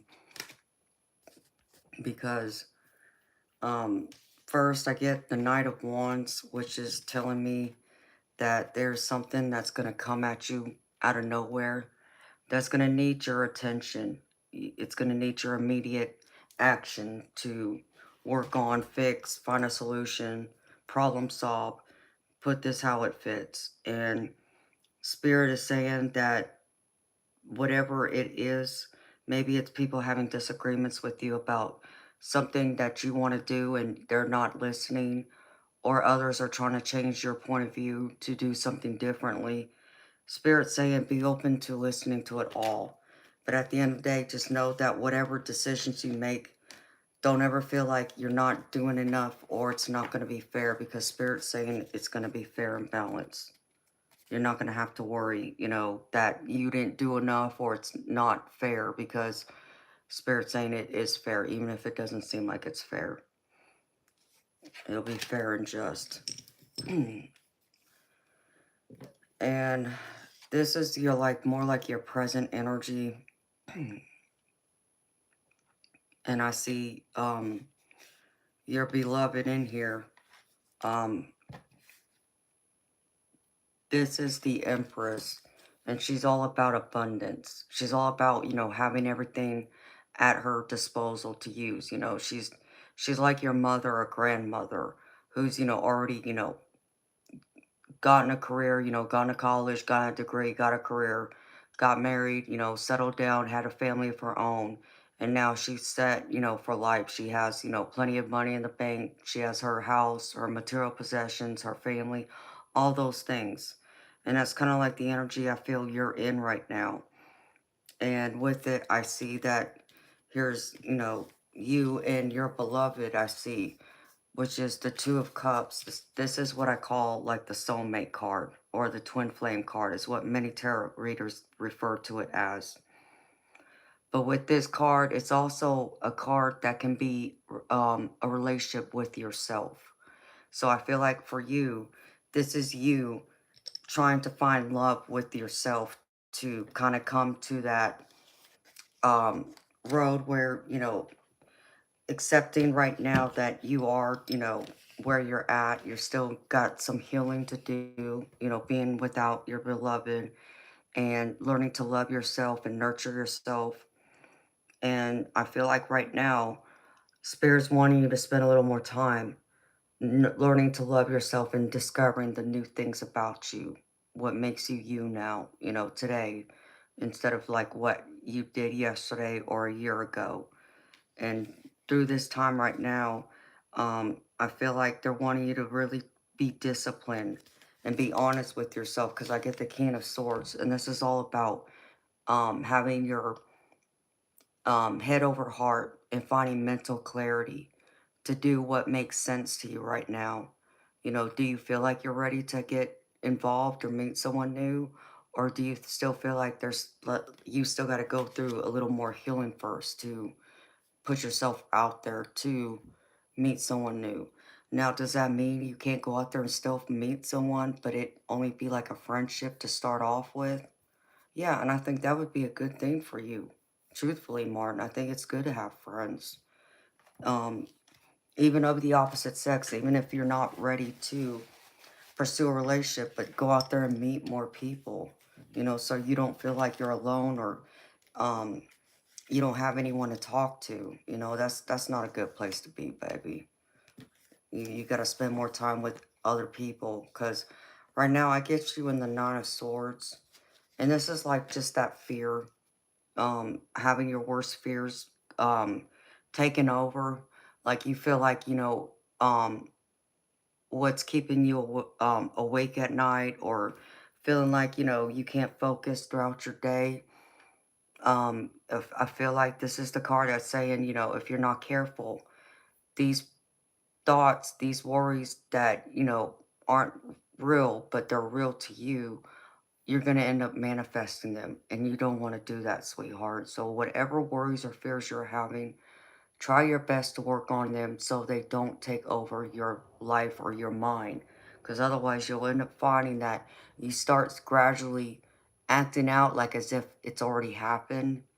And then the next thing you know, 5 miles down the road, ends up happening exactly the way you feared it would. So, but if you start walking in more positivity, it won't happen as, the chances of it happening is less likely. And if you can do that, Martin, I feel like there will be something that you can go through and implement, a new plan to go there to where you would want to suddenly, you'll know when you're ready to meet that person, to take it to the next level. Right now, though, I feel like Spirit's wanting you to focus more on yourself, focus on your creativity, those things that give you joy, that passion, the things that, light you up. Find the joys in those things first and discovering yourself again before looking for love elsewhere, if that makes any sense. Hi, Ever Inferno. And then, um, I find that the challenge you're going to have is there might be a choice um, from a situation where you're going to have to really take a look at everyone's motives. What's the reasons for it? Because this is a Five of Swords, and this is telling me that there might be a situation that's going to come up. Like, let's just say, um, a group of your friends suddenly decide they want to, set you up on a blind date, but you're like, no, you're not ready yet. And you're trying to figure out, you tell them, you're not ready to, start dating yet, but they keep pushing, no, Martin, you should go on this date with so and so. It'll be a lot of fun. And then, finding out later that maybe their motives was, they wanted you to go on this one trip, but they still needed one couple to go to be able to like afford the whole trip itself, because it's like one of those group trips. Just as an example. I'm not saying this is what's gonna happen, Martin. I'm just using an example. So then you find out that maybe, the whole reason they were trying to put you two together is so they would have another couple to be able to afford this trip. So just look at what people's motives are, because some of them may not have your best interests at heart, you know.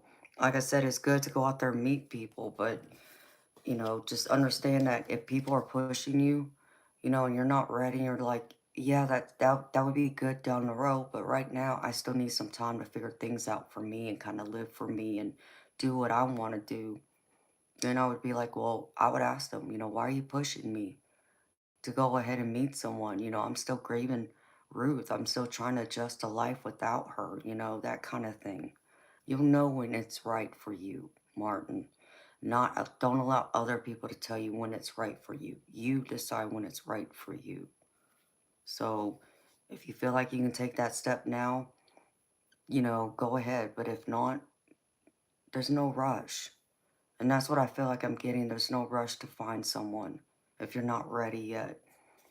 But, if you are, I get the Empress here, which the Empress tells me it's time for you to jump into action because you will find someone out there pretty quickly, is what I'm getting. So if you're really ready and you want to, see what happens, I feel like she's out there and she's not far from you because the Empress is all about that abundance again. And someone, who's already had their kids, gotten married, maybe widowed now or um, divorced and, are out there looking for love too. So I feel like, she's out there if this is what you really want. And the last I get is the Queen of Cups. And I feel like this can be her.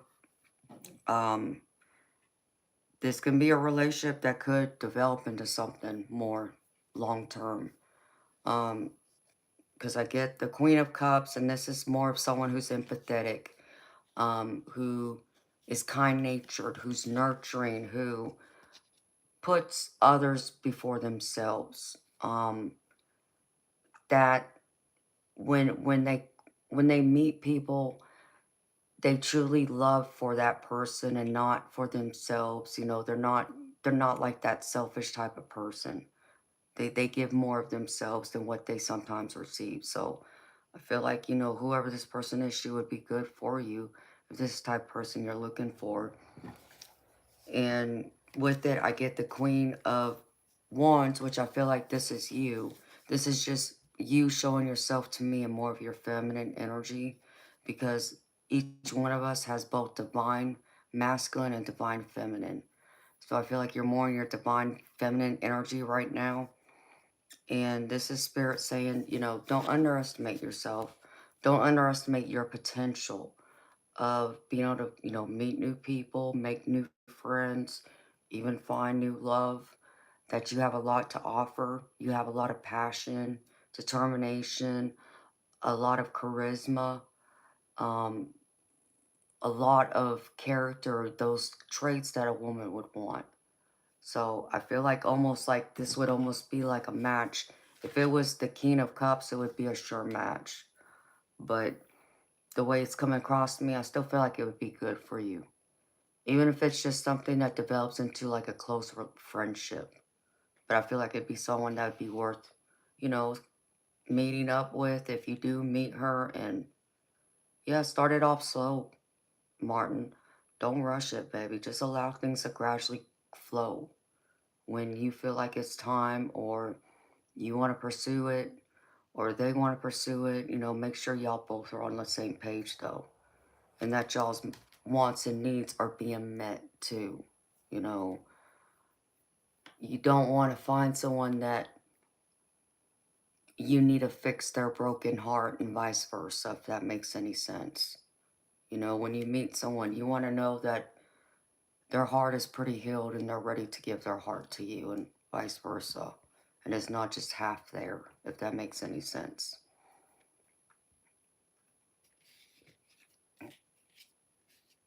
So, alright, and I pulled a few oracle cards for you, Martin. Let's see.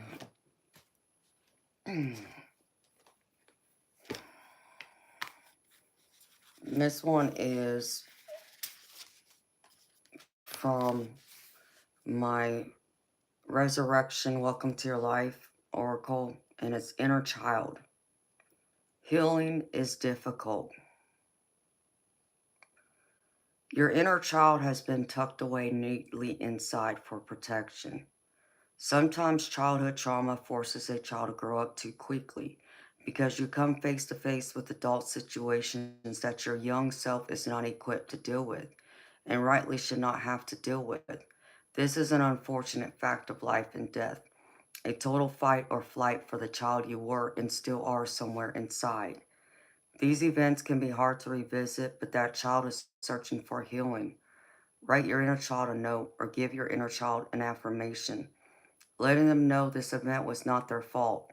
They were innocent and caught in the crossfire. When you are ready to let go of the trauma, burn the note or letter and send a balloon into the atmosphere and release the pain in that moment. So, I feel like this is like you, Martin, your inner child, yes, but I feel like this can even apply to even, your beloved, because I know, I know for me, like, mine's different. I didn't lose my beloved, but, you know, I lost my best friend when I lost my mama, and there was different things I needed to do to kind of help, like, release that pain and to let it go. And one of those things was I would go through, and I did actually. One year I bought my mama some balloons. And I believe it was Mother's Day. Yeah, I'm pretty sure it was Mother's Day. And, of course, she's not here to celebrate Mother's Day, but I still kind of try to make it like she was here. And I bought a bouquet of flowers and I set them in a vase with her picture. And I took those few balloons and I wrote a note and I just released it up in the air, like as if I'm sending my love letter and my wishes up to heaven to her. So I think that's very healing. It's a way to release that pain. You feel like, okay, I'm finally letting go. I'm gradually letting go. Not that you forget her, and that's not what I'm saying or suggesting, but as a stepping stone for you to gradually heal still, to see, okay, can you gauge? Are you ready to, you know, be ready for love? Have you gotten over that pain and that heartache enough with her death to, um, not that it would poison your new relationship, but that you can give as much of yourself to the new relationship as possible without being, brought back, like something happens and then it's like you wish Ruth was there, but she's not. And, you're with someone new and it's like, and that wouldn't be fair to the new person, if that makes any sense. It's not saying don't miss her, but it's that even balance, if that makes any sense. I don't even know if I'm explaining that right.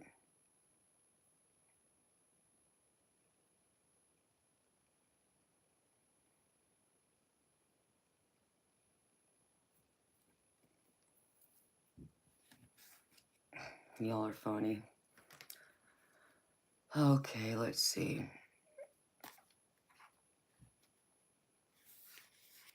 Okay, baby. I'm glad it makes sense to you. And then I pulled from, where'd it go? This is my Healing Spirits Oracle. And it says, share the gift. You have healing ability within you, and you know this because you can feel the pain of others. Spirit healers and helpers are always working with you when you use your special abilities for yourself and others. There will be times when you will feel their power, and other times when you will feel the power is coming from you. It truly doesn't matter who builds the power of healing. It is more important that it is shared. Call upon the healing spirits to work with you now and allow your ability to become a great gift to be channeled and used to heal. Those who channel the power of healing spirits are true light workers. And I feel like Martin, like, some of your healing, like this card says, like, share your gift. Baby, I feel like you could, help others who are just now, who maybe just recently lost a loved one, especially if they lost their significant other, their spouse. You've already walked this journey. I feel like you can help them and share with them what part of that journey was like for you and provide some, wisdom and guidance to help them, so they don't detract from that because unfortunately, I think we all know that sometimes certain things can happen in our life, certain traumas, and when we lose someone very close to us, it can lead some of us off to a, rough road to where we end up drinking and becoming alcoholics or we start using drugs just to kill the pain. So I feel like, maybe you could be one of those people that can help someone, who's just now going through it. And, that might even help speed up your healing process, I feel. I think I mentioned that to you the last time, but it was just something I was told to bring up to you again. So I would find someone, see, I know there's grief counselors and groups out there that would help. You know, um, I know here in the US there's like certain websites where you can go on, like I think even like hospitals where they would show they have like um grief support meetups like once a month or something like that. I don't know how it works in your area, but it might be something that you might want to check into, baby. And then I pulled this one from one of my other decks, baby. And this is called Close Encounters. This is a time of connection that asks for you to be vulnerable and authentic. Let go of any social masks or constructs you use to keep yourself apart from others. Lower your shields and allow yourself to step into a dance of intimacy. When you become close to people, you remind yourself that you are not alone. You're part of a beautiful, meaningful bond. At a deep spiritual level, there are so many lessons offered to you in this closeness. At a social level, intimate relationships help you ignite the spark of life that is the power of affinity. You flourish as a result of offering emotional honesty, a true desire for equality, love, friendship, and laughter. We aren't meant to be alone, yet sometimes we are wounded and we build walls around ourselves so we don't get hurt again. It's time to be honest about yours and step out from behind that barrier and engage in all of life. This is a beautiful opportunity to allow your vulnerability to be your strength as you choose to live in integrity and without, even in your work life, this mode of connection allows you to be truly present. When you live this way, everything and everyone thrives. You have no need to defend yourself when you're being truly and utterly you, empowered by your raw openness and willingness to be seen. In this way, your close encounters will not fail you. There is much to celebrate when you stand eye to eye, shoulder to shoulder, sharing your heart.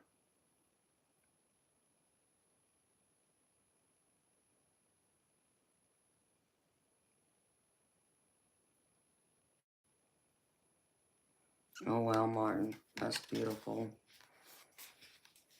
And I feel like this, getting around other people that, are going through it now will help you in the process. Because for me, even though it's been My mama will be dead 23 years next month on Thanksgiving. And I can tell you the first decade, I didn't get hardly any healing through that period. I was still just in utter grief. It was still very raw for me. And it wasn't until I did meet someone who could really relate to that kind of pain, and actually related so well that they so happened to be the same age I was when I lost my mom as they lost their dad. And that helps me a lot because I didn't have that, right after she died. And though I had that, I still had a lot to go through. And most of that journey, I walked it alone. Yeah, I had, them there, but it still wasn't, it didn't hit the same. I still needed like another person or two or something else to help push that healing over that hump I felt. And so over the years, I learned that talking to other people like yourself, reading tarot cards even, um, that it does help other people heal. And as I'm, trying to help y'all, it provides me some healing in the process too.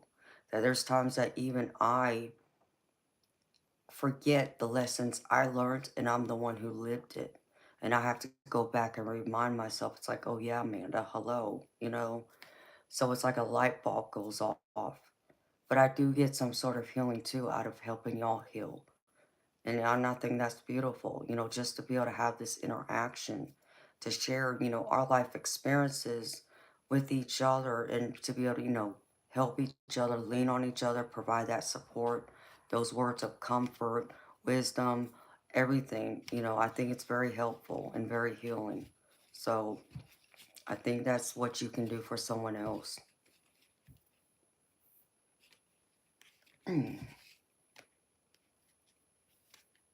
Yeah, I love the thought of sharing too. I think it's a beautiful thing. That's why I'm happy to see you here, Martin. Because I know, like, with many of us who are here, I mean, yeah, it's on my stream. I'm always here if it's my stream. But the other people that are constantly here, we get to know each other better. And that helps, comfort each other, let us know, we're not alone. And are there nights where it gets, a little heavy? Yeah, it does. And some nights it's hard to take it on. But most times, I can normally handle it. But then I have those nights where I feel terrible because if I'm busy reading for several people, I may not be able to interact with, the chat as much and be able to listen and, say anything or provide any, comfort or anything like that. And I feel terrible. I try my best, but, I can only do so much being one person.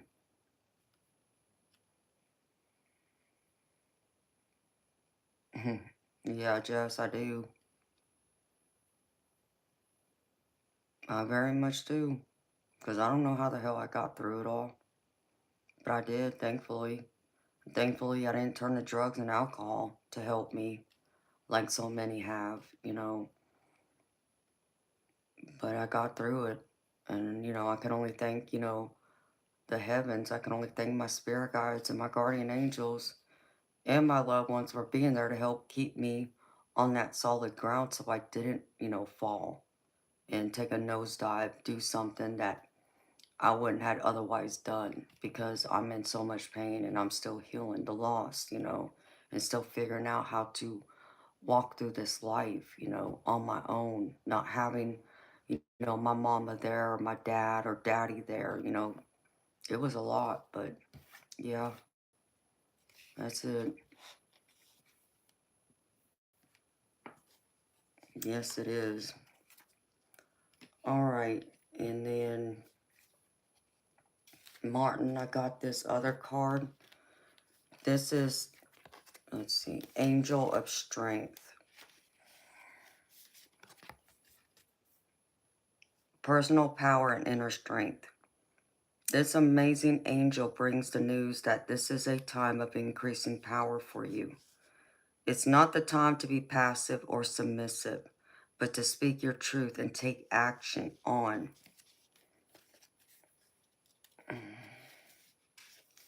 your own behalf. You are capable of taking greater control and directing your own destiny, for the power that comes from within reaches out to the universe and beyond. Inner strength and unlimited resourcefulness flow through you at this time, helping you to create real results. Call upon this wonderful angel and on your own inner resourcefulness to bring you the focus and resolve to do what's necessary in order to make your dreams a reality.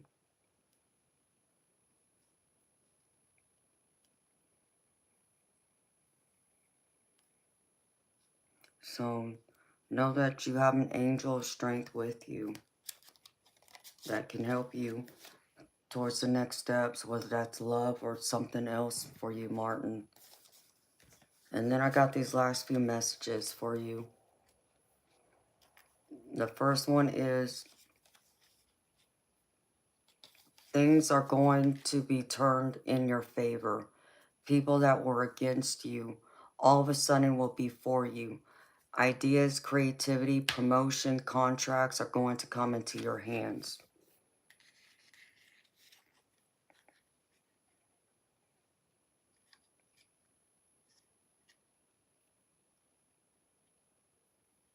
All right, and the second one is you can't do the same thing over and over and expect a different result. Change change comes from thinking thoughts you've never thought before and showing up to meet them down streets you've never walked before.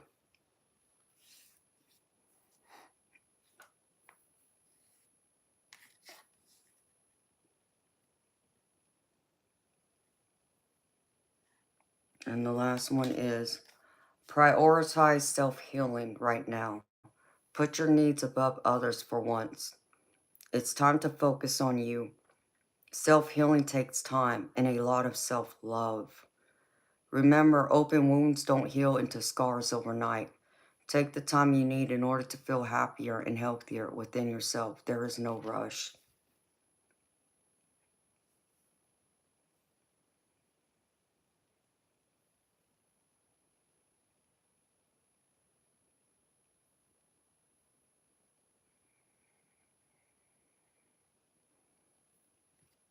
And that's what I have for you, Martin. So, baby, I hope this reading resonated. I hope that it did provide you some guidance on your path on what to do next, and brought you also some comfort and words of encouragement and direction. I mean, Martin, I just feel like, baby, if you feel like it's time, then go for it. No, don't be afraid. But if you still feel like, no, I don't think I'm ready just yet, that's okay.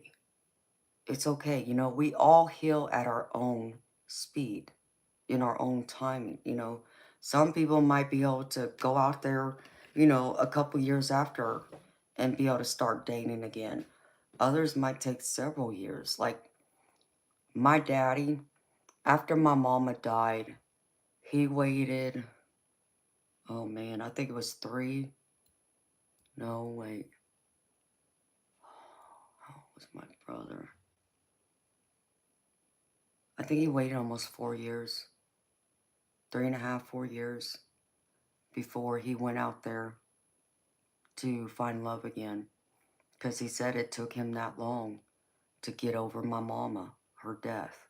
He loved her that much. That there's just the idea of being with someone else, he couldn't do it.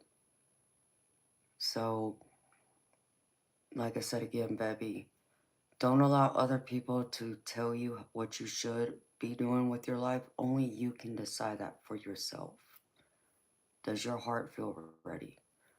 Do you feel ready? Is this something you want to pursue now, or is this something that, you know, if it's one of the things, if it happens, it happens. If it doesn't happen right now, okay, but you're not chasing after it either, you know?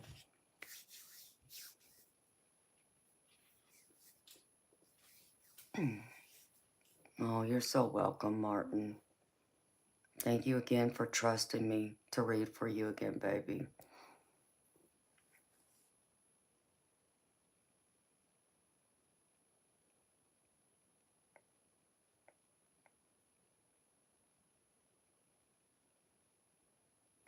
You're so welcome, baby.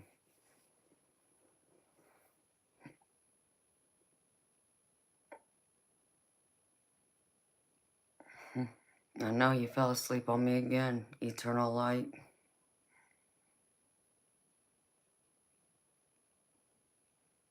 Yeah, I see that. Why'd you change your picture, baby?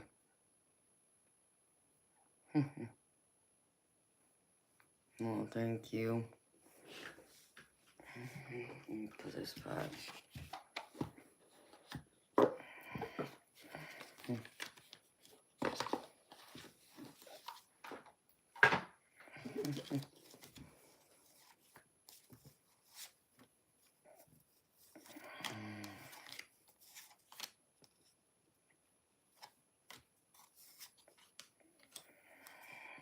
You told me why?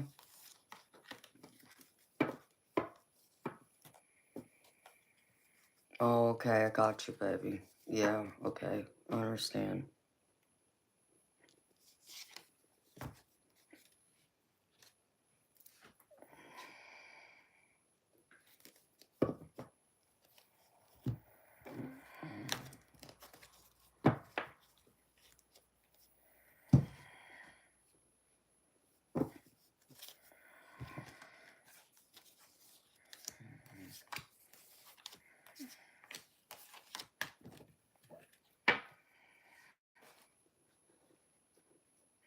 It's beautiful.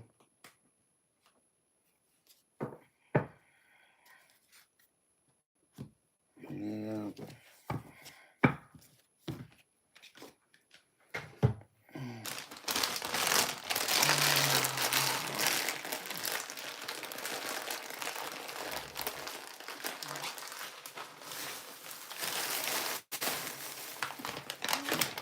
It's 4 o'clock.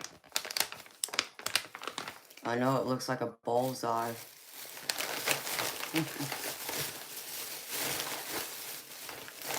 Oh, thank you, Sebastian.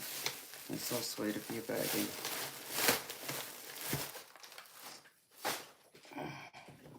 It looks like a bullseye. It looks like a target. From this angle, because it's so small, it's what it looks like. Or it looks like a, like an eyeball.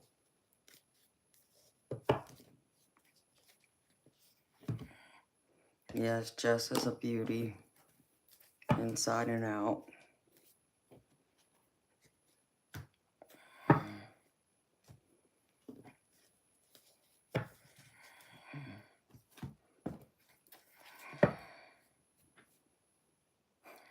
It looks like me hitting the 8 ball. Y'all are funny. Okay. Let me go through and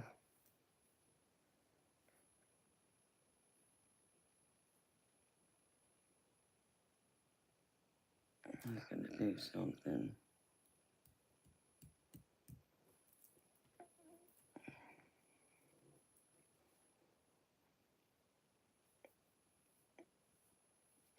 Staring at the lurkers.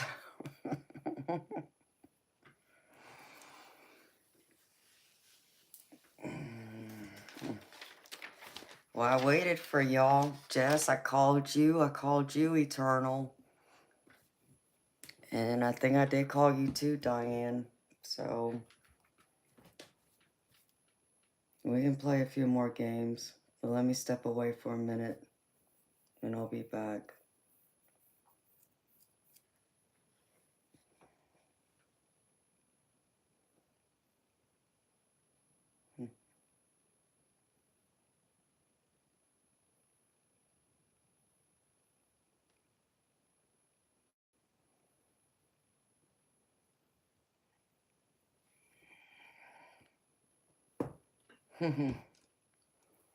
Y'all only missed part of the game. I saved a few for y'all.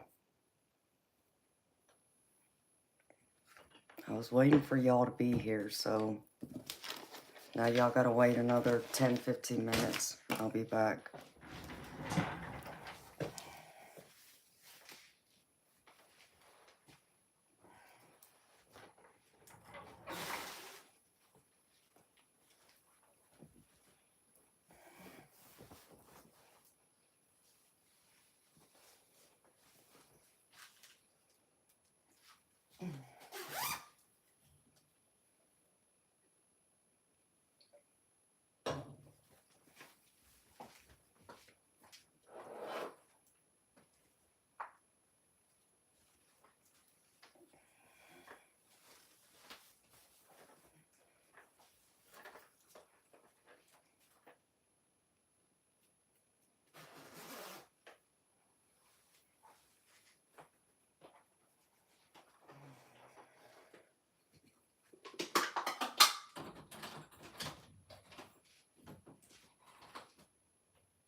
Does that barrier feel like it's weakened again?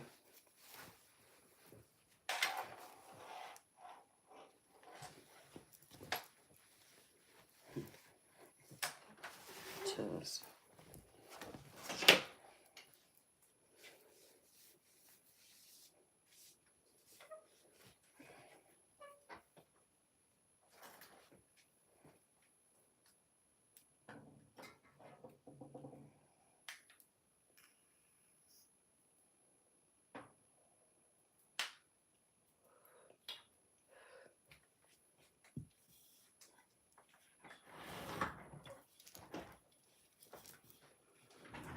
Jess, how does it feel?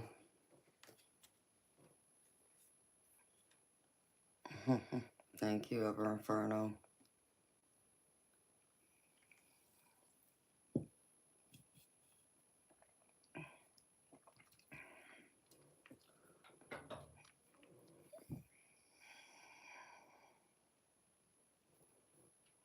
Mm.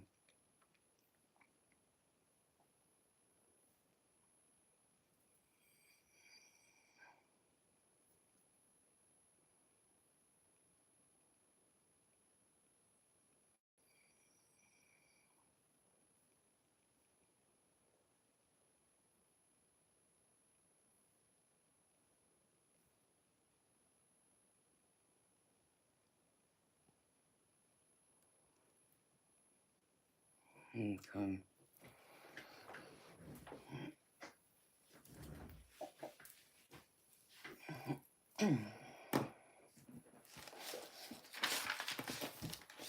Eternal light, are you here?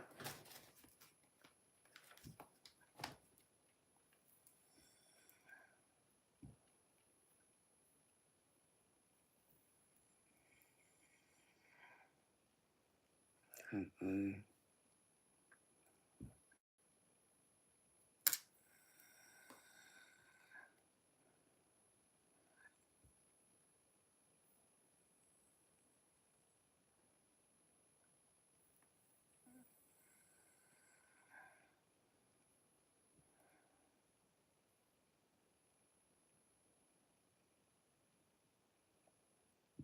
Mm.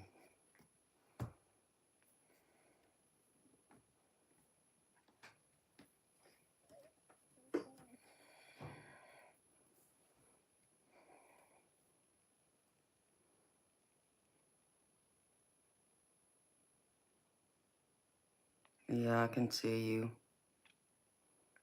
Tingling toes.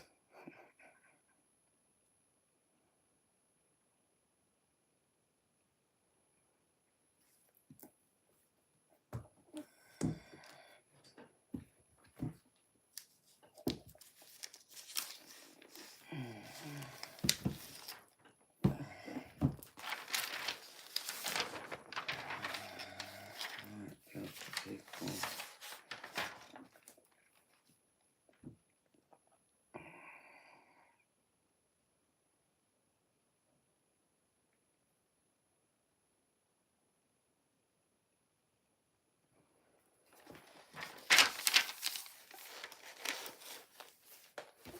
Hi, Brody.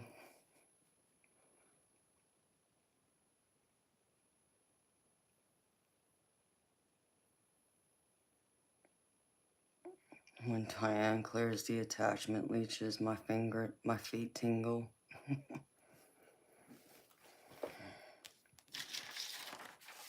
Well, hopefully I don't have anything attached to me, especially after last night.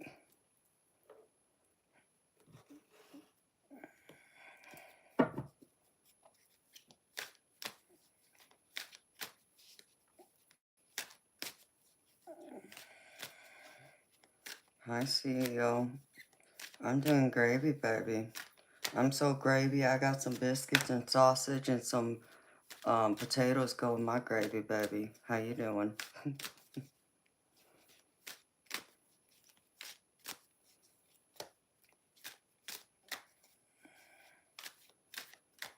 need to put these cards up.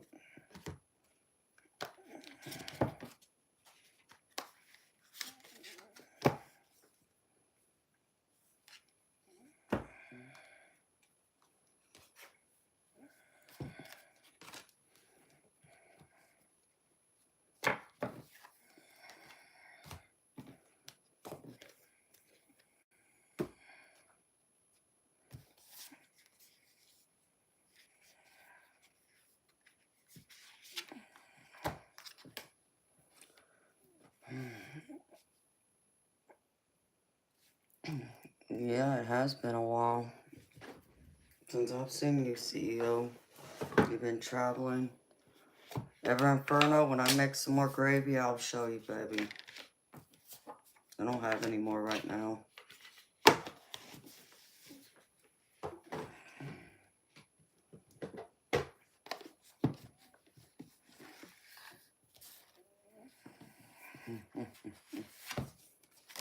Here we go again.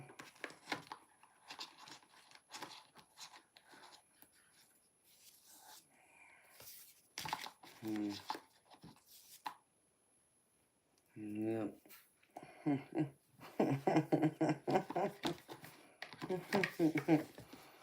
Here we go again, Jess. People never learn.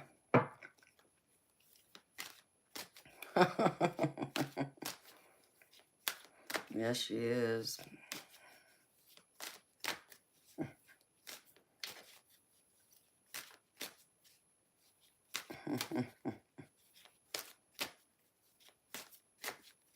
Hi, my beautiful lurkers in the background who always stay quiet. Thank you for all the emojis.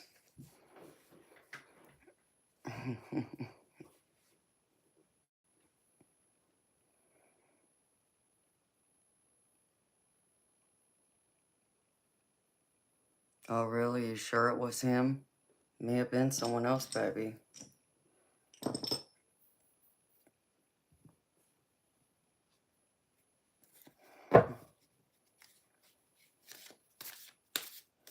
Yeah, Ever Inferno, I got all dressed up for everybody tonight. Put on one of my dresses.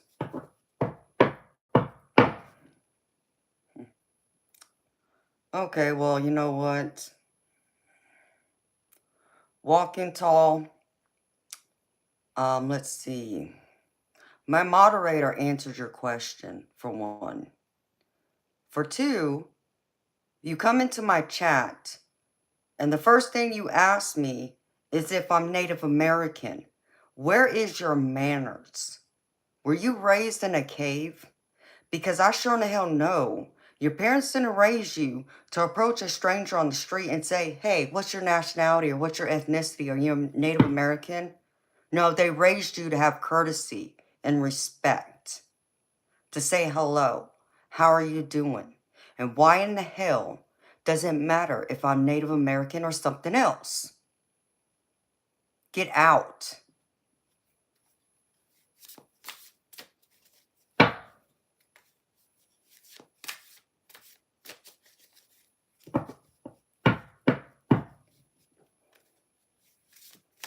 YS, I don't care what he said.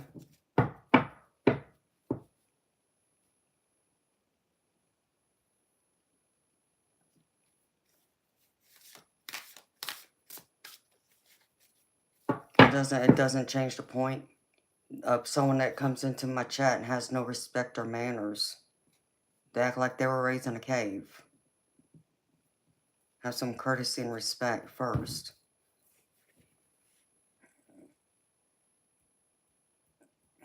Oh, I know you gave him a chance, Jess, and he wanted to be rude to you. Oh no, that wasn't happening.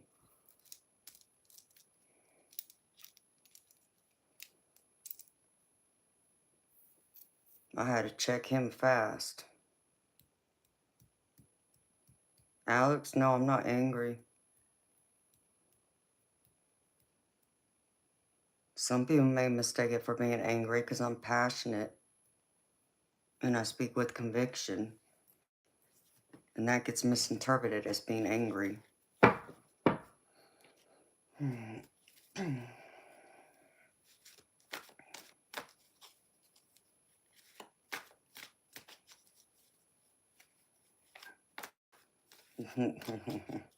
There you go, Karen.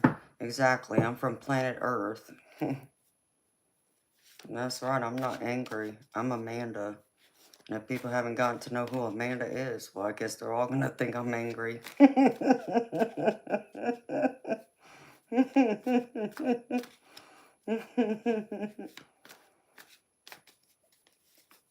That's right, Karen Crawford. You got it right, honey. Like, don't get it twisted. Speaking with passion and conviction with angry. No, you'll know I'm angry.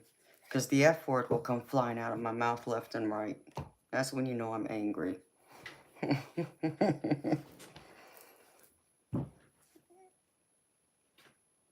so how y'all doing?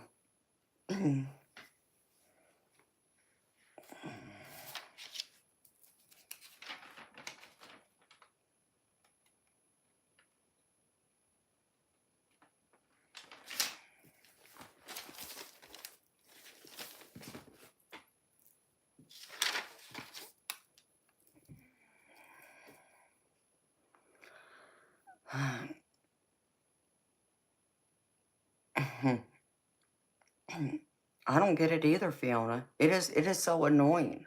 I've never had so many people be so curious, and the first thing they say to me, "Are you Native American? Are you Native American?" Like, there are so many more ethnicities out there in the world of people who look just like me. But they always say, "Are you Native American?" I mean, the fact is that they would be wrong.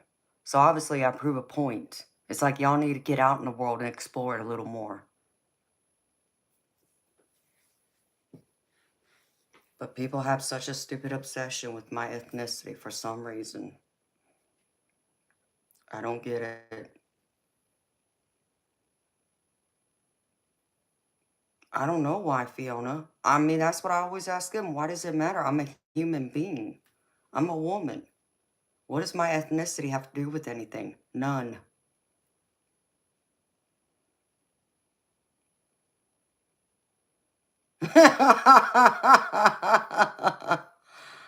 Yep, I've had it worded to me that way before too, Majestic.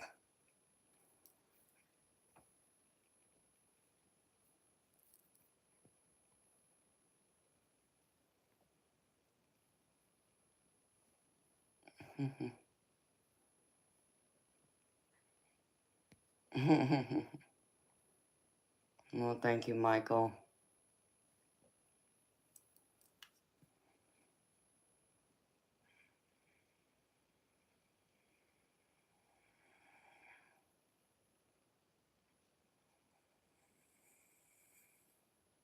Alright.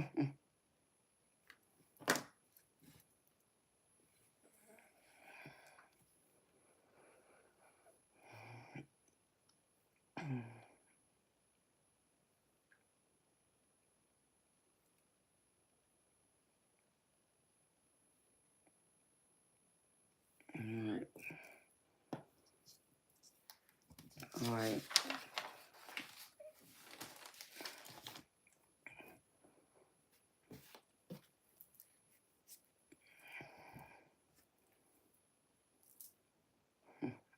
Y'all ready to play a game?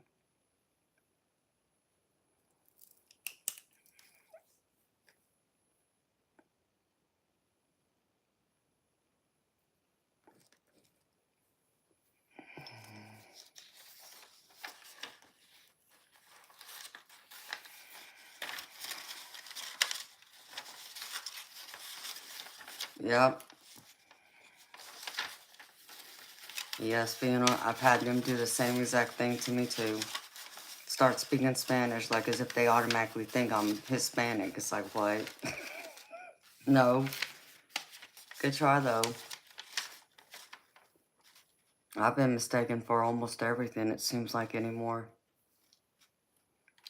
But it wasn't until I came on here that I've had people mistake me more for Native American out of everything.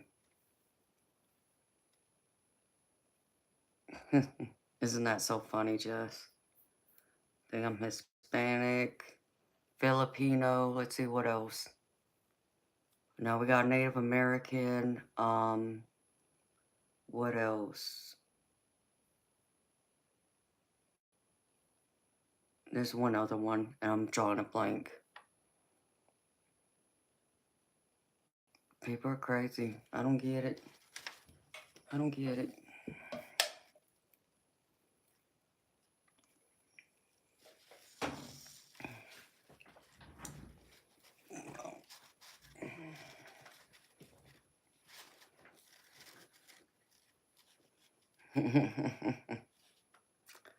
That's me too, Jess.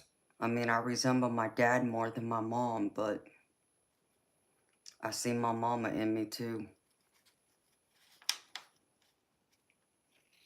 And it's always funny because growing up, because as you know, I got a younger brother with blonde hair and blue eyes.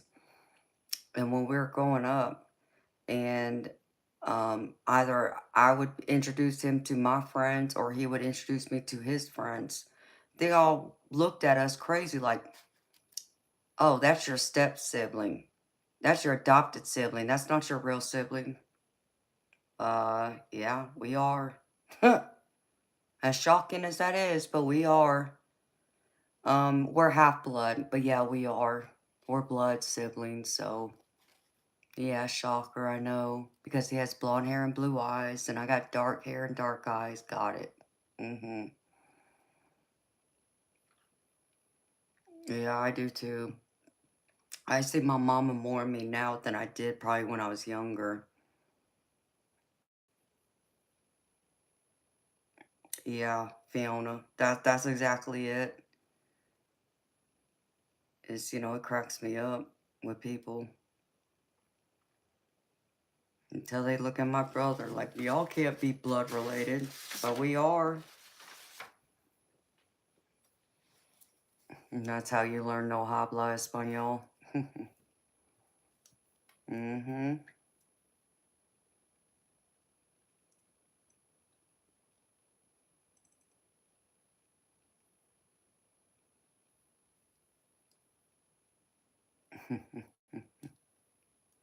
And they were paternal twins.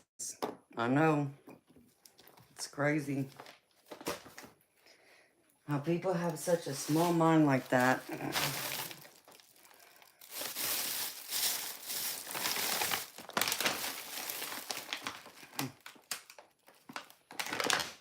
It's like people would find it hard to believe that my mama was a strawberry blonde when she was a baby. But she was.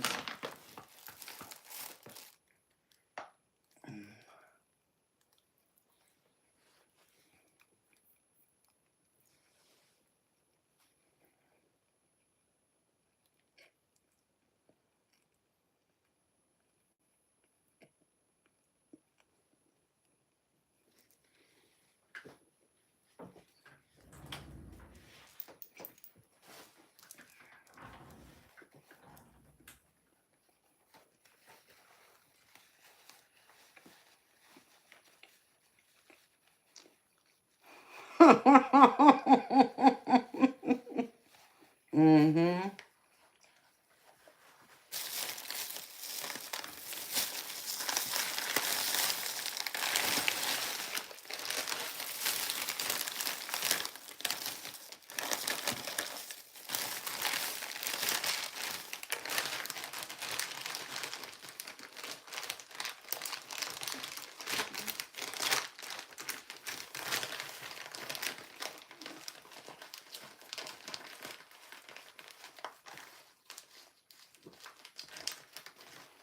It happens to me a lot too.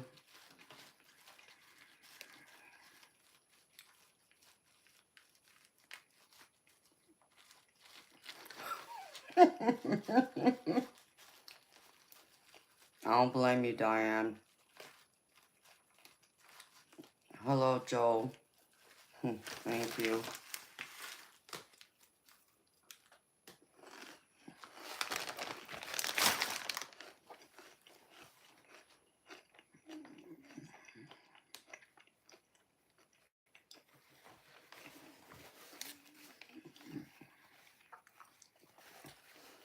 Hi, Kate. Welcome to the ATL, girlfriend. How exciting.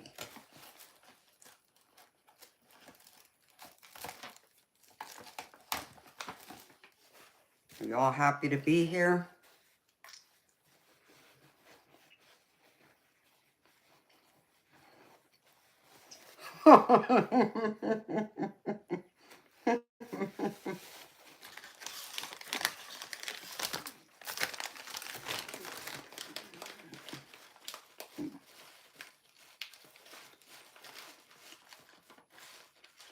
Awesome, Kate. Well, welcome.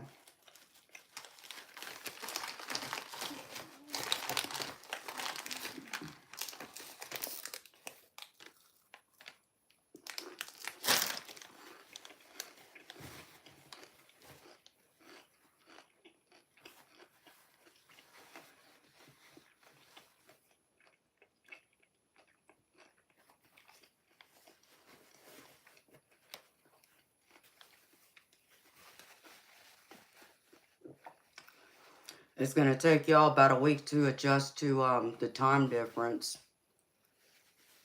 That 3-hour difference is something else, boy.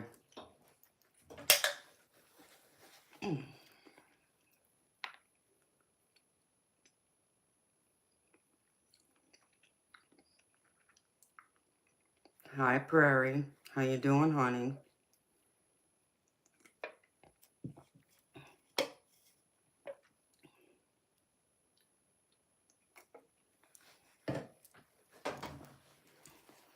So did your family come pick you up from the airport, Kate?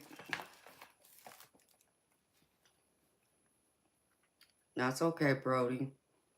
Baby, as long as you come in and say hi to me every once in a while, let me know you're still around.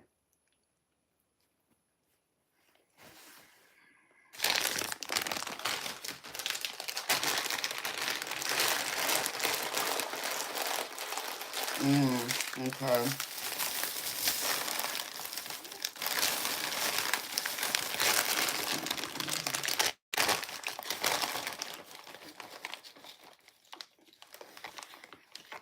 Awesome.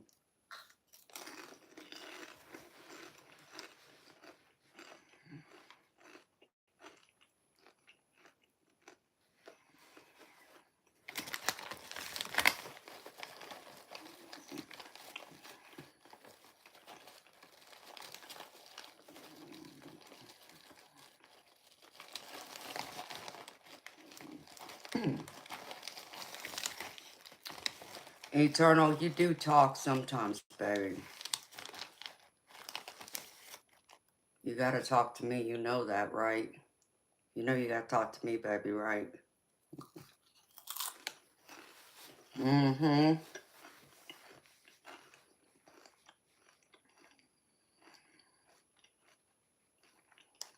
Okay, Kate, tell Scorpio Mom I said hi. And welcome to the ATL.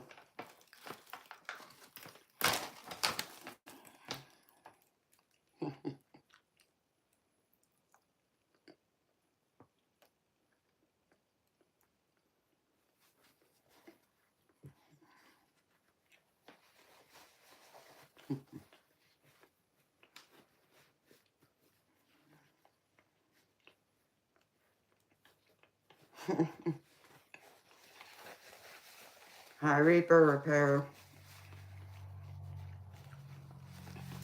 I do like those too, baby. That's not what I'm eating right now, but I do like the salt and vinegar. I have a bag of them, I think, in my pantry.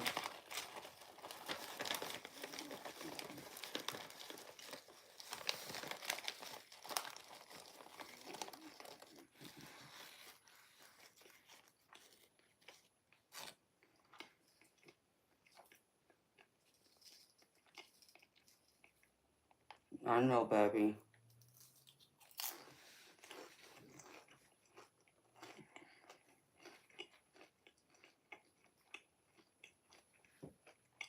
You got that right, Ever Inferno. He's keeping an eye on everybody. He's my protective guard dog. Mm-hmm.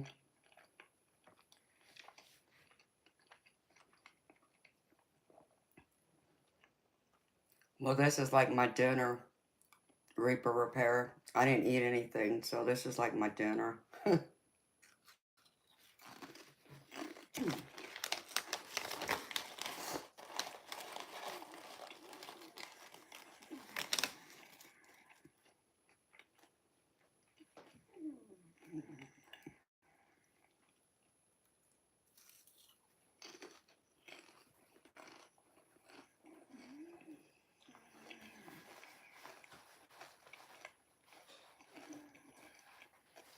Yeah,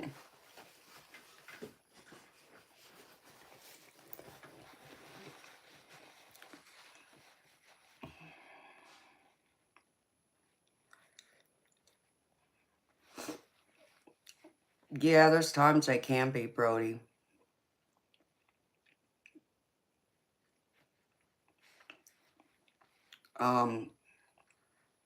I have to have a taste for them before I can eat them, but yeah, it can be at times. I agree.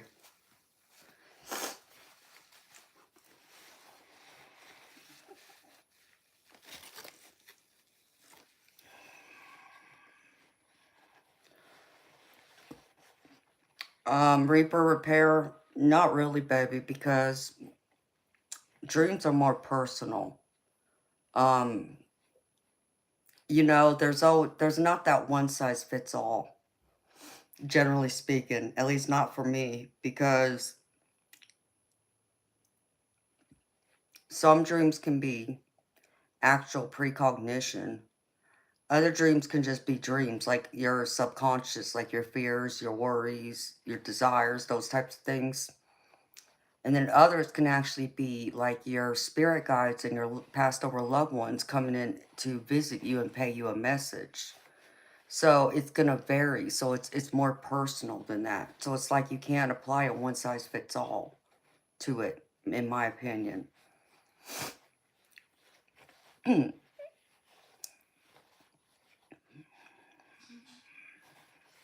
Ever Inferno.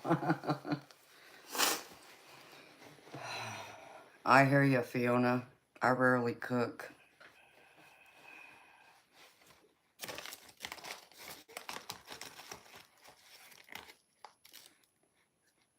Eternal said he was gonna cook for me, so I'm still waiting on that. Does that make sense, Reaper Repair?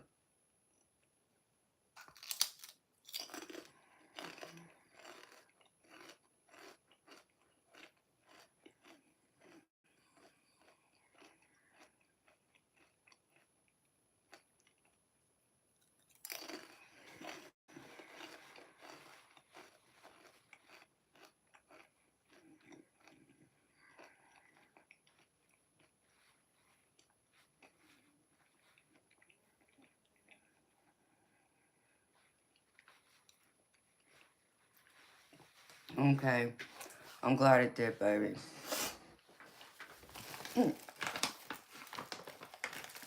Because, I mean, like an example, that would be like the one I have with my dad. And I know that was a visit from him. But for someone else, it can mean something completely different. It might be like, I mean, it could be precognition, but it wouldn't be like a visit from their dad. It just, it varies. It's hard to put into words.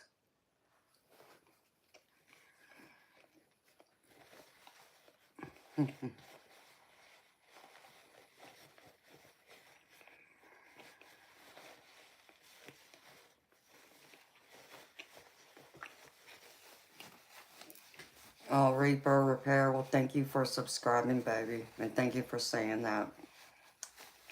I stay true to myself, baby. I'm authentic.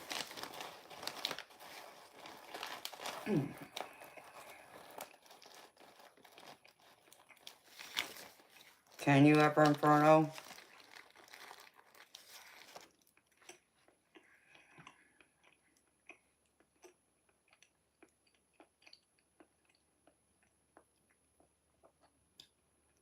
I want some of those cookies like you can buy at, um,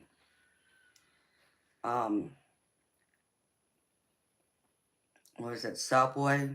Where it has like the raspberry and the cheesecake or something in it.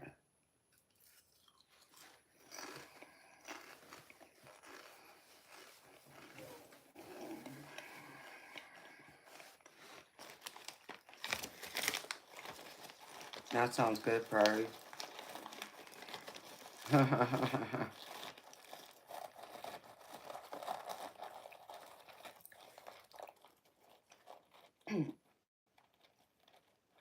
That's exactly right, Fiona.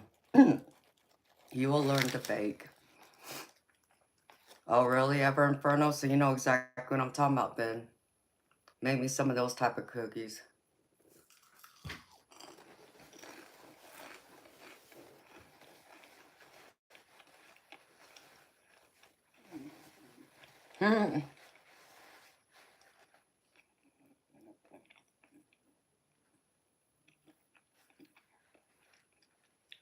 Ooh, yum. Reaper repair.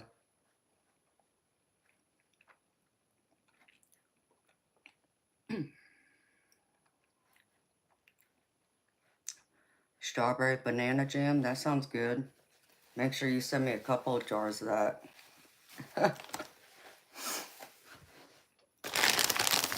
I love strawberries.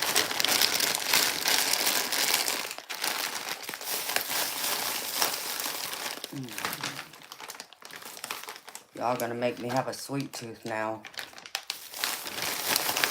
I'm not a cherry person, Fiona. I don't know what it is, but I don't care for cherries.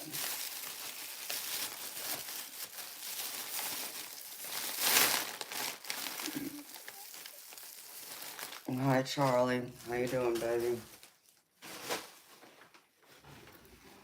Thank you, honey.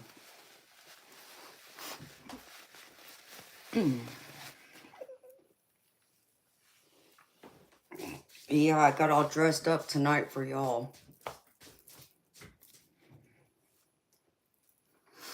Damn. I gotta remember to put that thing on a plate next time.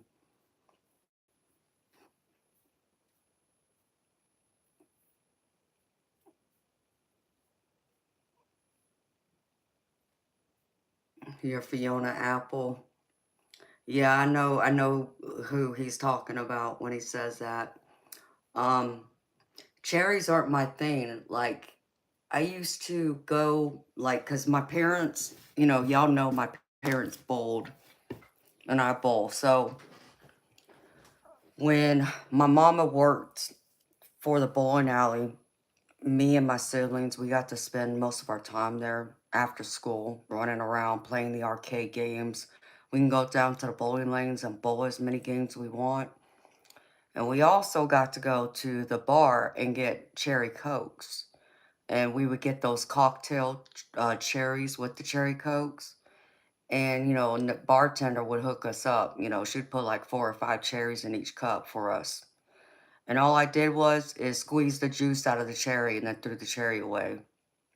I didn't care for the cherry itself. I just wanted the juice out of it.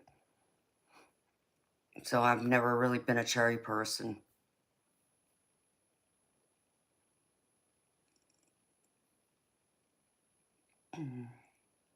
But I love strawberries. I can eat strawberries all day long.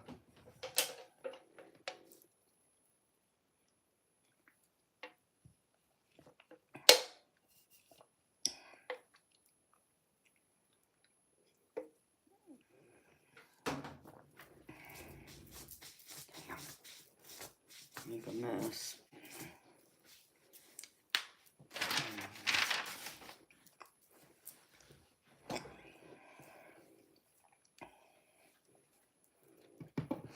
Eternal needs to bake me a strawberry cheesecake.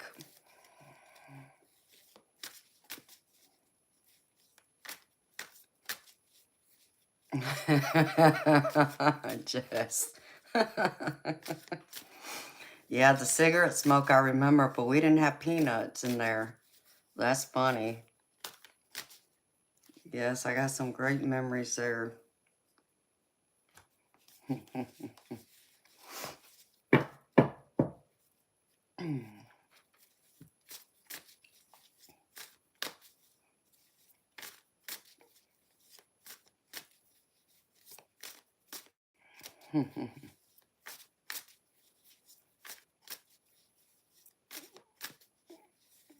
Oh, wow, Fiona. I hate to hear that.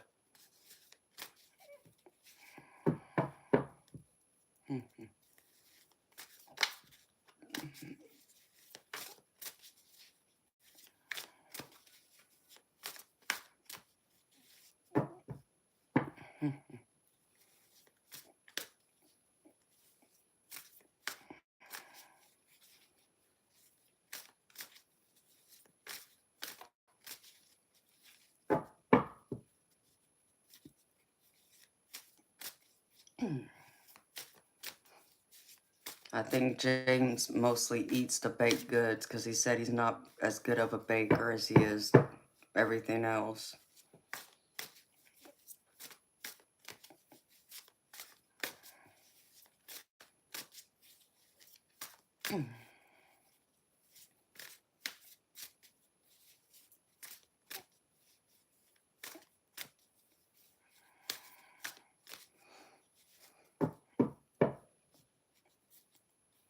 You can bake a cheesecake, not a lot more. Okay, baby.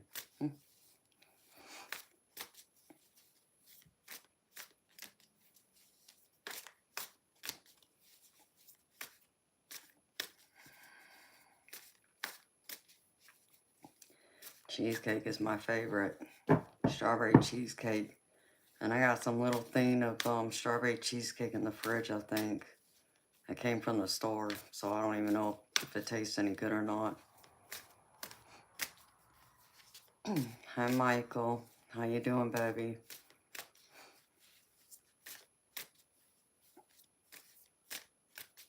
Yes, Ever Inferno, you're right. So do I.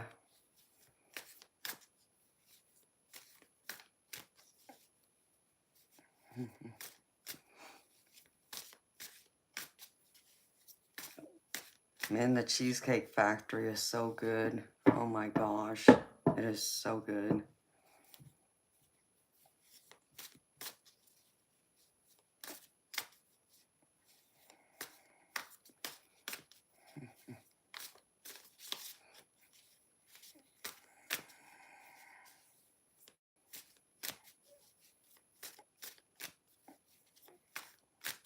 I know, right, Jess? You want to take me to Cheesecake Factory? I can eat and you'll do all, you'll do all the talking. Okay, Ever Inferno. When you coming, baby, just let me know. Yeah, me and Jess are both March babies. You better remember that.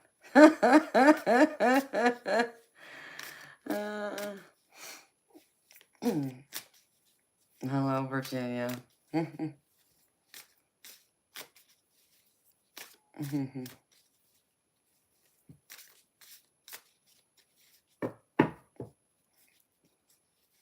Don't forget, Ever Inferno.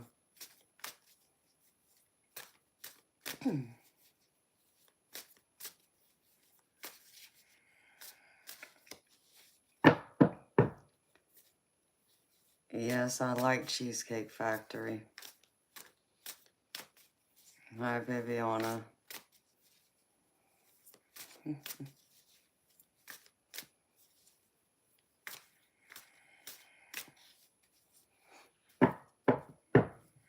March on down to Atlanta. Yep.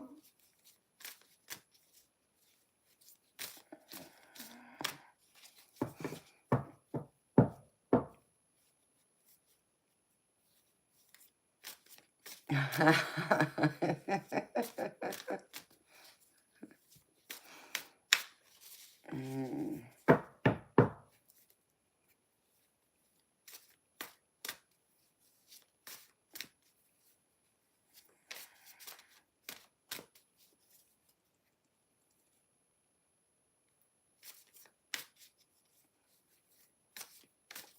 Based on your personality, Fiona? Gosh, I want to say May or September. For some reason. It's one or the other, I want to say.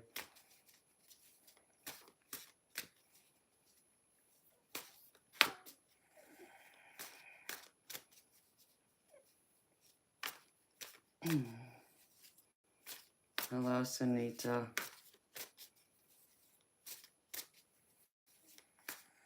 You're a Cancer.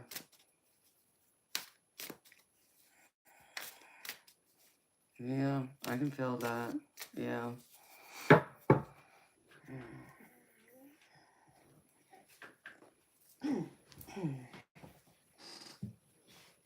I'm a mermaid. I don't have any Cancers in my family.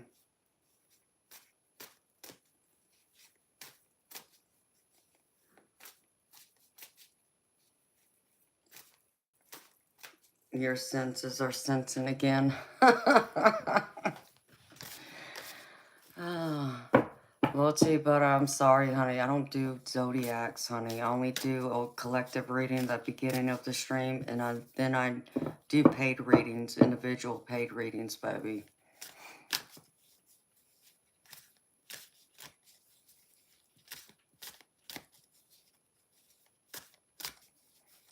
Yeah, I don't know why that is, Fiona, but you do.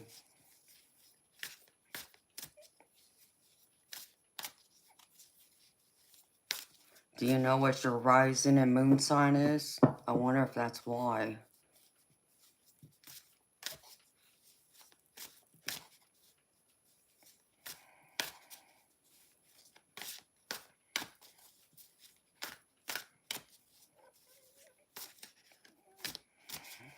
Because I wanted to say Taurus is what I wanted to say for some reason. Either a Taurus or a Virgo. Don't know why. I wonder what your planets are. Well, that would explain it then. Taurus, that's where it is. I wanted to say Taurus first.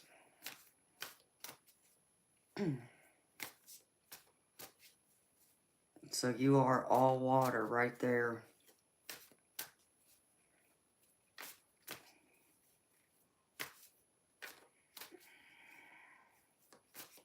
I know. Well, you know, I'm a Pisces sun, but I also am a Pisces in Mars and Venus too.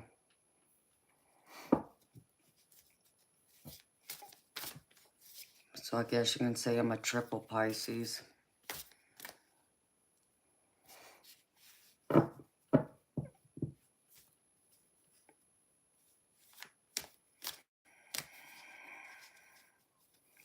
But Jess says I'm more of an Aries.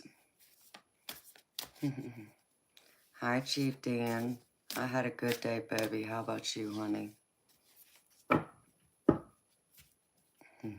And thank you, honey. That's sweet of you.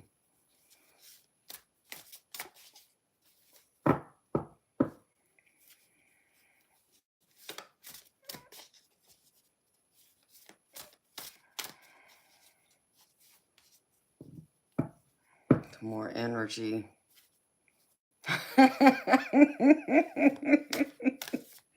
See, Jess says I'm more of an Aries.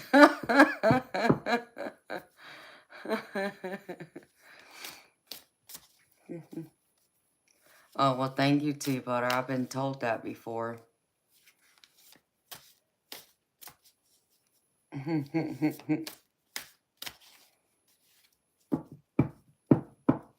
Yeah, when Jess said I act more like an Aries, it's like, well, I'll take that as a compliment too.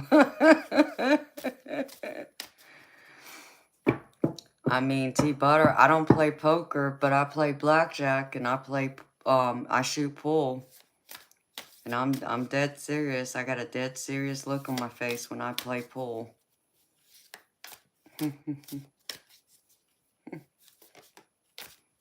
Y'all are crazy. Oops.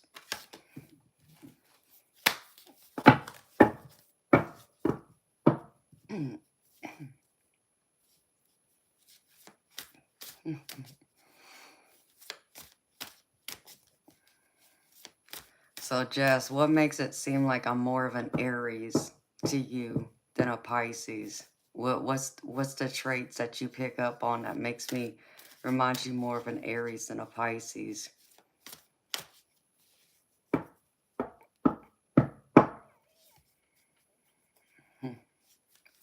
See, but I live in Georgia, but I'm originally from California.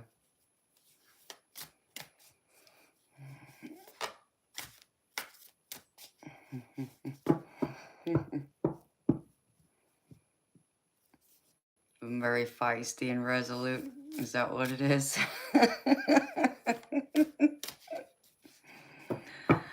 Oh, that's funny. You know who I get that from, though? That's from my family, because my Asian side, all the women are bossy, all of them. Like my grandma was she was the queen and the king of the castle. I mean, even though my grandfather was there, but she ruled that house and she carried the pants, you know. But then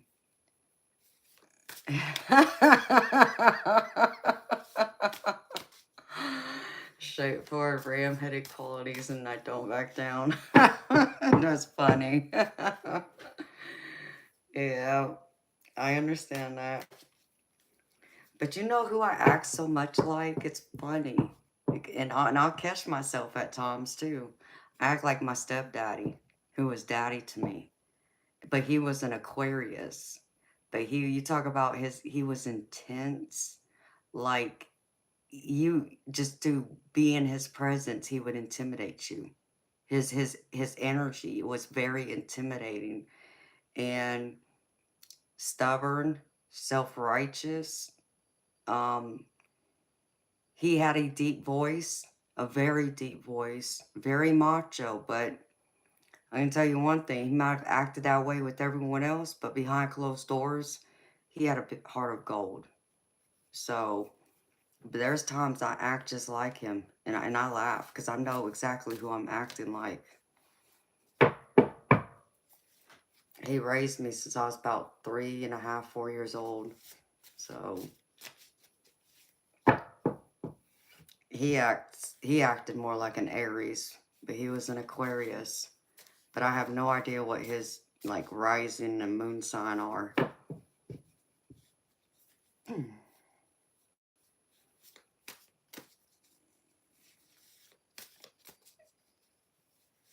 Yeah, Fiona, very much so.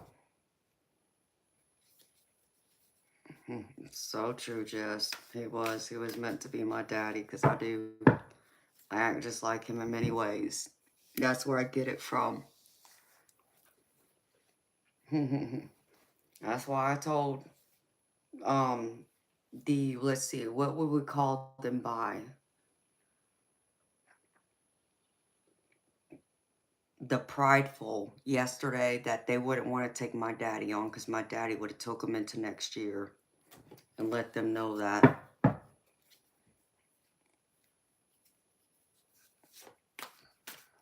My thoughts on Sagittarius. They're a pain in my ass.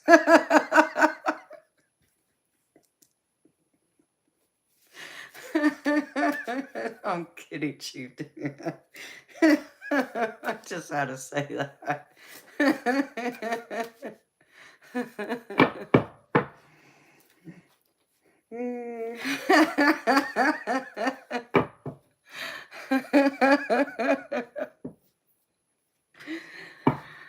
Uh, I don't have one really, because I don't think I know enough Sagittarius and well enough to say that I have one. Like the people in my surroundings that I know, um, would be like the Pisces, the Aries, the Scorpios, the Leos, Aquarius, and Capricorns. Those are the main ones that I've always seemed to have around me, and Virgos. I've learned more and more. I got more Virgos around me.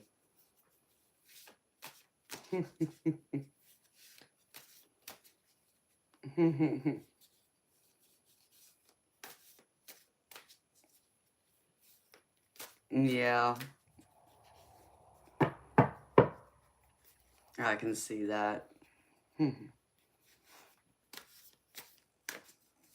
You're outnumbered by Sagittarius. I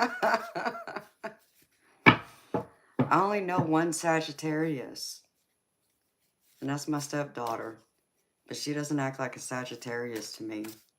I can't describe her. It's hard. So.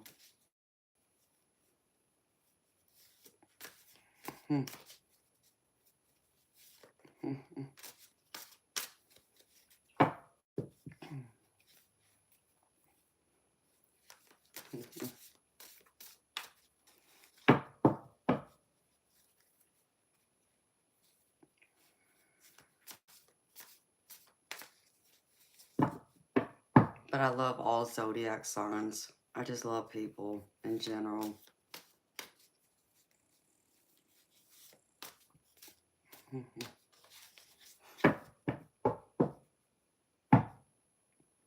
Yeah, Jess is a lot of water like me.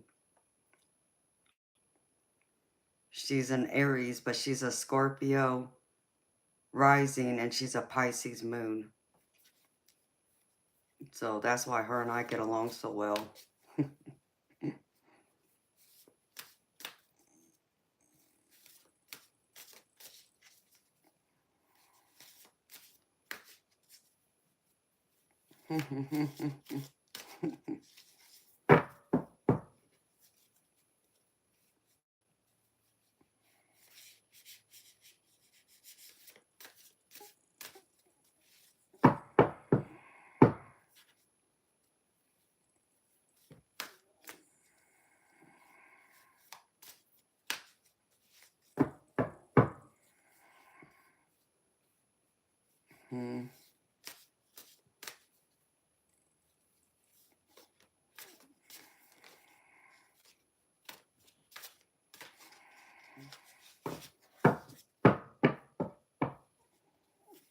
Have to let the cat hunt? No, Sebastian, you can't go, baby.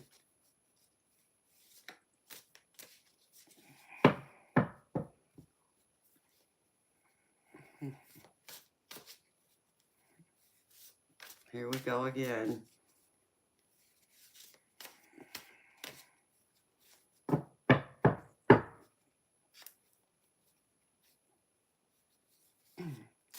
Oh, you're on the cuffs, Ever Inferno. That could be why you and I get along too, baby. Since those are both my signs.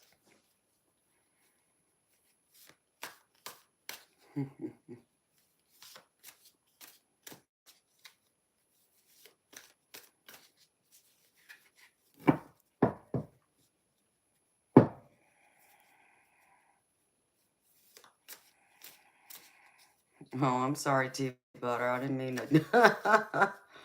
I didn't mean to confuse you. I think Eternal Light's a Sagittarius. I think that's what he said.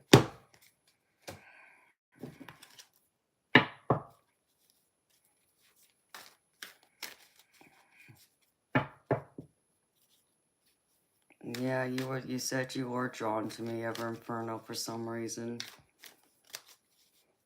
Libra. Wow. Okay. So you just had a birthday.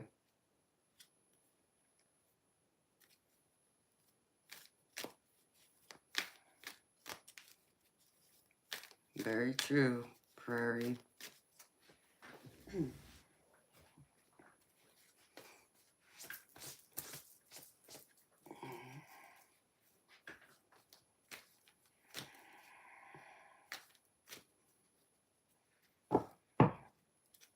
No.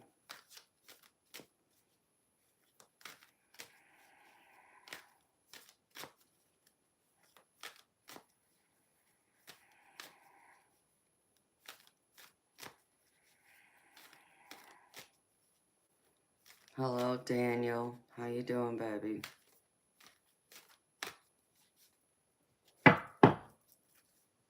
Good morning, Jeremiah. Thank you. You have a wonderful day too, baby. Yeah, I can grab the kitty cat. I'll get him. I guess I should put on my sweater because he's gonna want to attack my dress. Daniel, my night's going good. How about you, baby?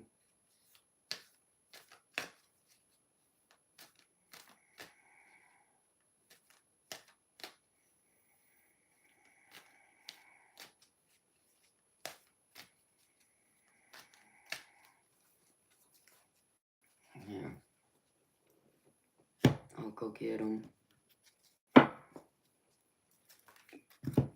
Be right back, y'all. Because I need to brush my teeth real quick too, so I'll be back.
It's okay. Ouch. Ouch. All right, cat. Yeah, I know. Mm-hmm. Look.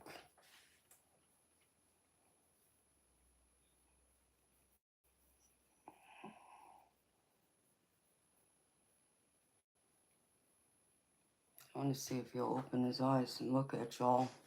Y'all can see his blue eyes. Hi. Hi. Yeah, I know.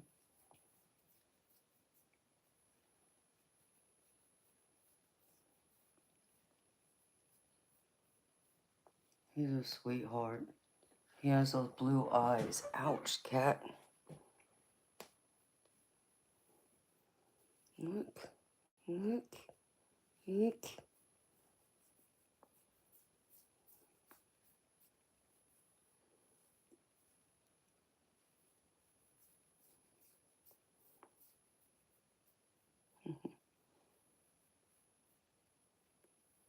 Mm-hmm. Mm-hmm. Oh my goodness. Oh my goodness. Yeah. Yeah. I haven't named him because I'm afraid to name him unless I can keep him. And I just don't know if I'm gonna be able to. But if I can keep any of them, I'd keep him. Say hi. Ouch. Cat.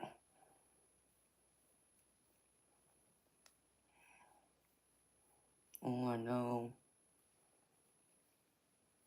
There's 4 of them, Brody, but there's only one white one. He's the only white one. Hi. I know.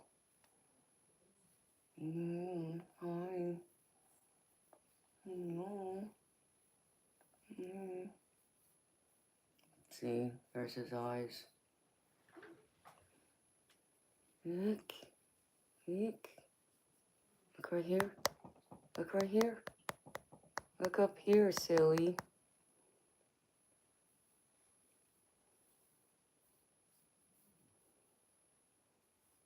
Mm. Mm.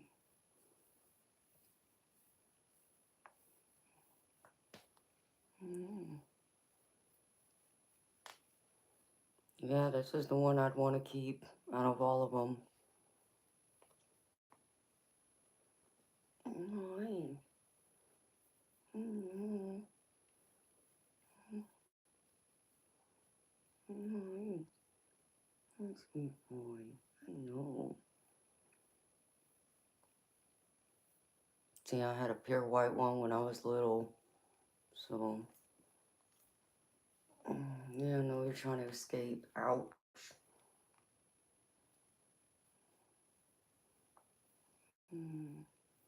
No.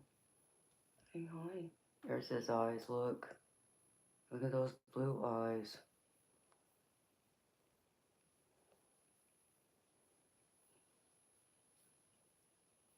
Yeah.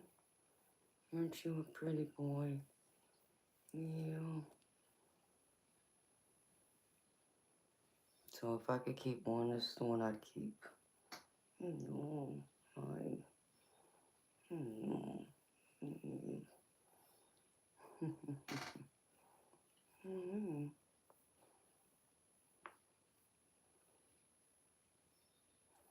I know, isn't he funny? That's what he does every day. I lay in bed and he hops up there. Oh,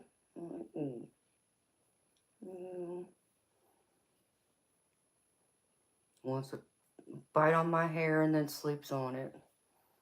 Yeah. Where you going? Where you going?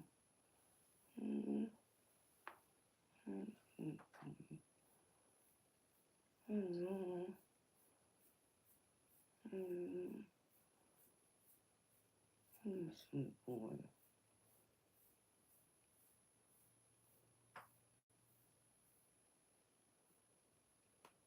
Oh, really? That's crazy, Eternal.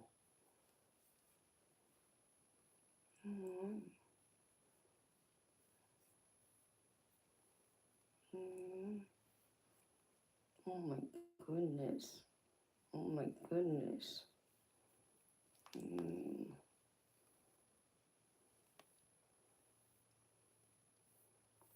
Mm. Mm. Mm. Mm. Mm. Okay, I will. Where you going? I got you. I got you.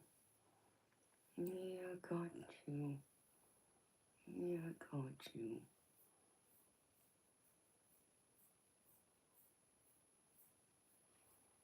Oh my goodness. Oh my goodness. Yeah. Oh my goodness.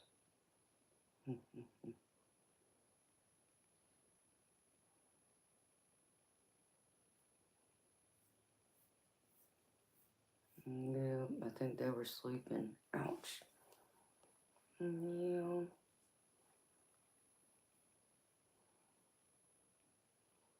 Good night, Reaper. Sweet dreams, honey. Okay, I'll take you back to your mommy now. Yeah, I'll take you back to your mommy now. Okay. Yes, I know. I know.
Oh.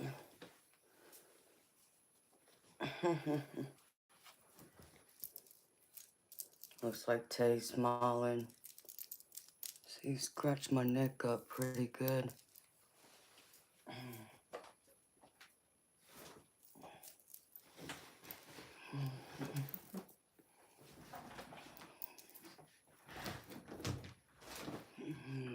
Thank you.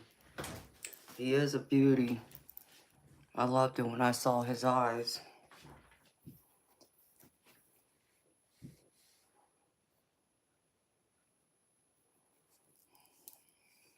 He is a beauty.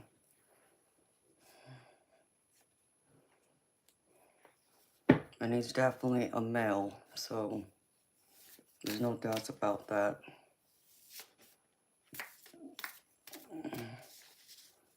Thank you, Chief Dan. He definitely is. I do. I would keep him. I mean, I'm keeping the mama, but if I keep one of them, that's the one I keep.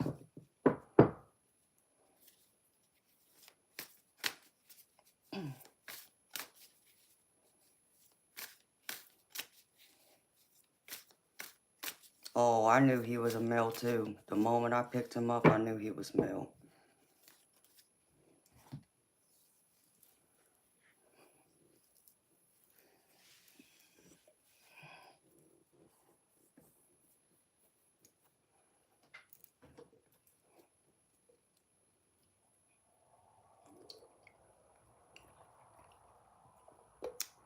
And they really are, Jess. might end up having to keep him.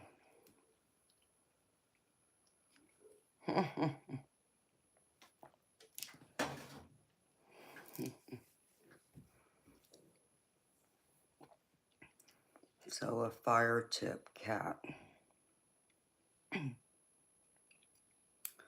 Oh, I know.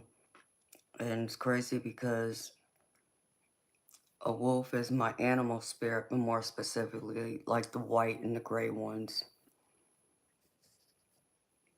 That's my spirit animal there.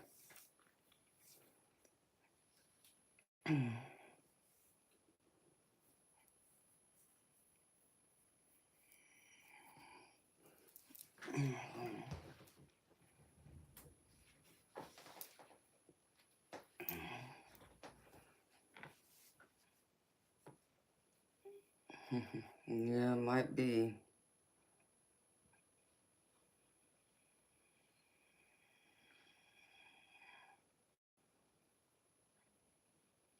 It might be. Brody, they were born last month.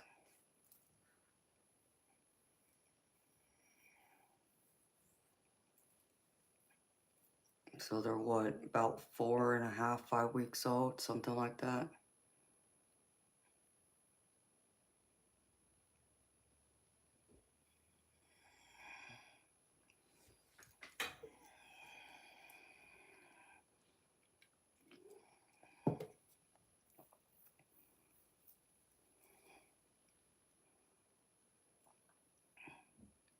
Can you, Jess?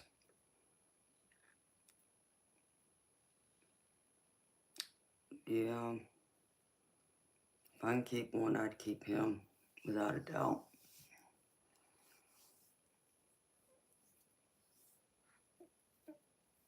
Of course, that'd be the one everyone would want, too.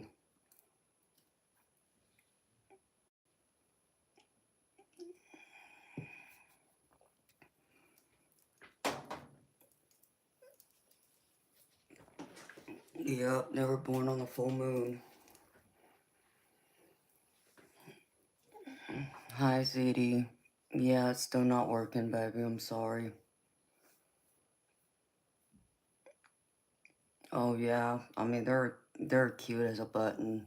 I'll have to spend some time in there next couple days and take another video of them so you can see all of them. But they're all cute, but yeah. That's the one I want out of all of them. I think they will be adopted.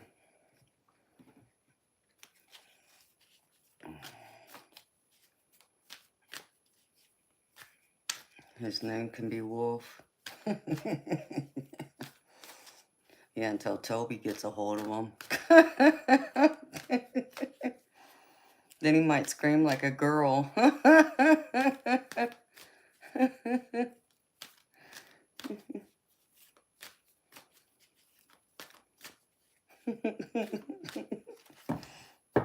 Especially the way Toby is. Toby's so big and fat now.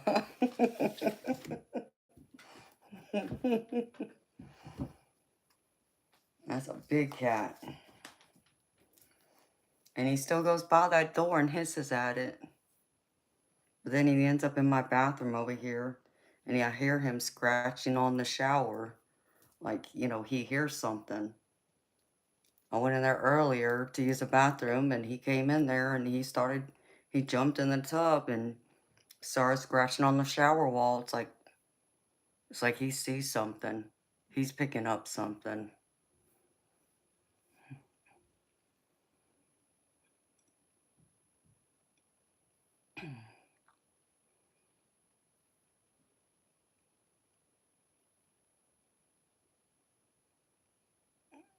Fugo.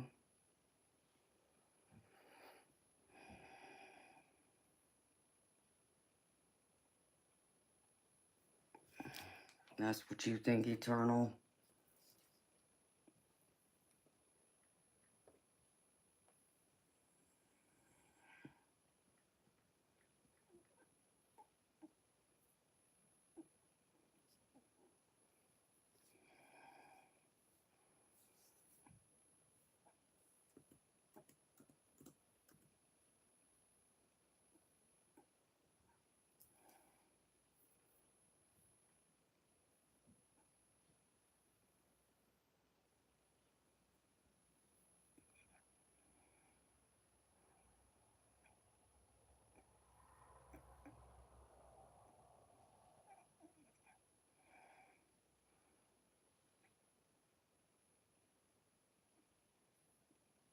Hmm.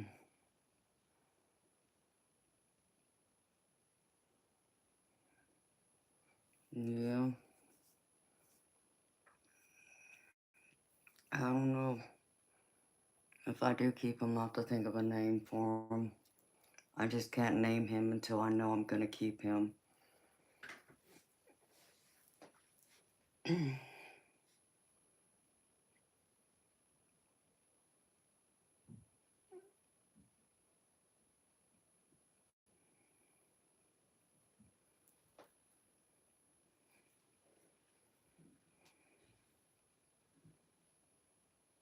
So I'm thinking his dad looked just like him. Because he's the only one out of the bunch that's white. And they all look like, the rest look like the mama. So he must look just like the dad.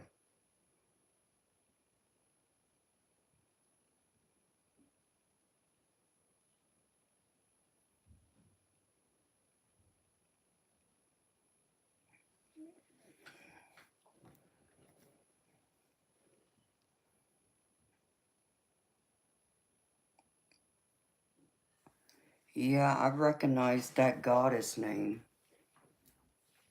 Um, I didn't know that. It was that though.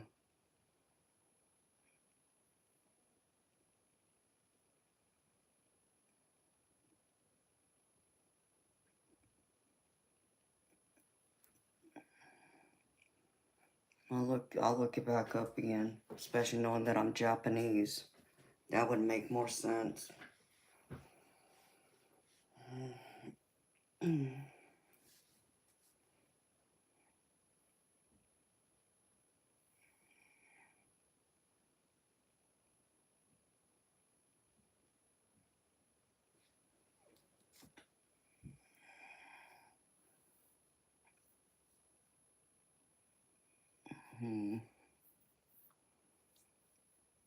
I mean, knowing my last name means warrior spirit or spirit of warrior. That would make more sense.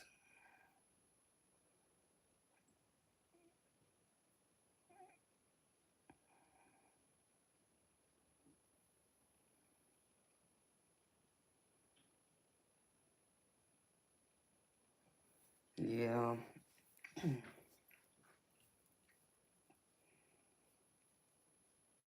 I don't know, maybe he's meant to be my cat too.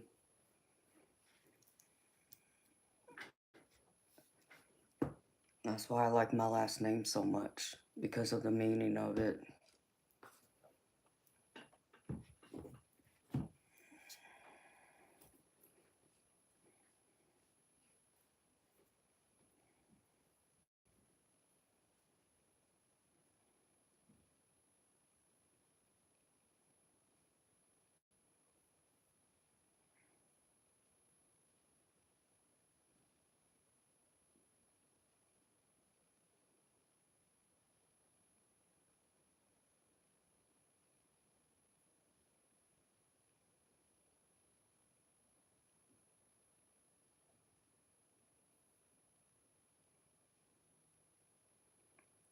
I mean, tea butter, you know,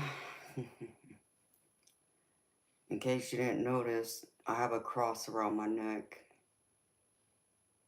So I'm a Christian, but I still read cards.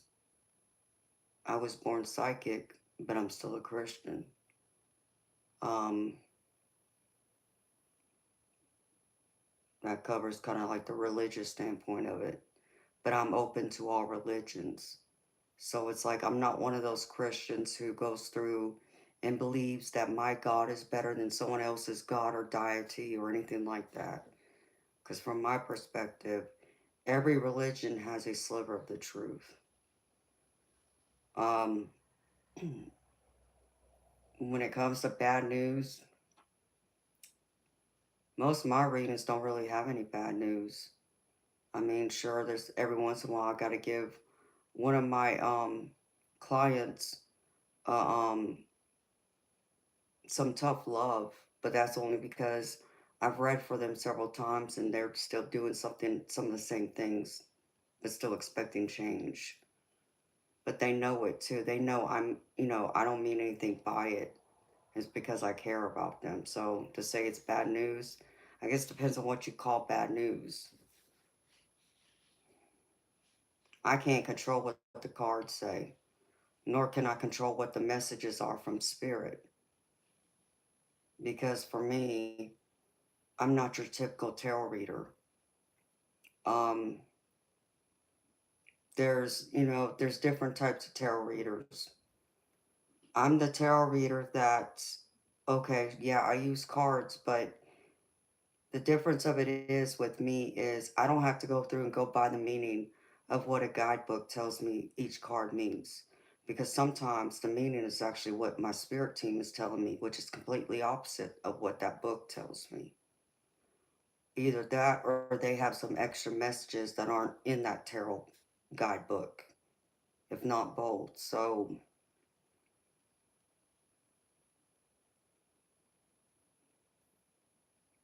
yeah, majestic oracles, right, too. So for me,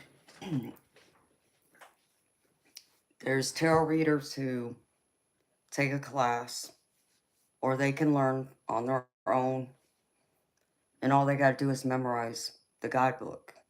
Me, I tap into spirit. I tap into the spirit world. My spirit team comes through and talks to me and lets me know what the messages are. Because as they talk to me, they're talking to your spirit team to bring me back the messages you need to hear at the time. So it's not me. I'm just the messenger. I'm the mediator between you and your spirit team. That's all I am.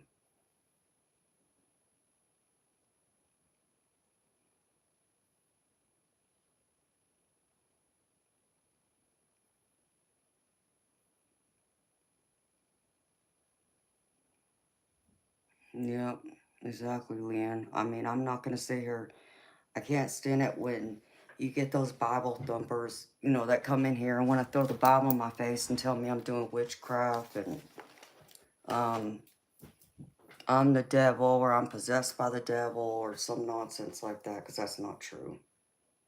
I'm the exact opposite. I work in the light. In fact, every single time I turn on this stream, I call in the archangels to protect me. I also say a prayer to God to protect me. I also ask the archangels to protect people like you. So that's not working in the dark. That's working in the light.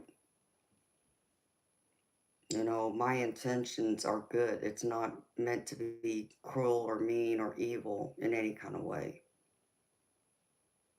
So, like psychics, because I'm also psychic, you can't throw all psychics in the same book either, because they're not all the same. There's that saying that every medium is a psychic, but not every psychic is a medium. And that's very true, because every medium has a psychic ability, which is mediumship, but not every psychic has actual mediumship abilities, which is the ability to talk to the dead. And so not every tarot reader has my kind of abilities to where they can talk to spirit like I do and understand it. So, like I said, they just go by the guidebook, memorize it, and that's what they tell you. So for me, it's more than that. It's a lot more than that. And I don't just do surface level. I go deep. I go beyond the surface to get more information and to get more answers that's going to best help you on your path.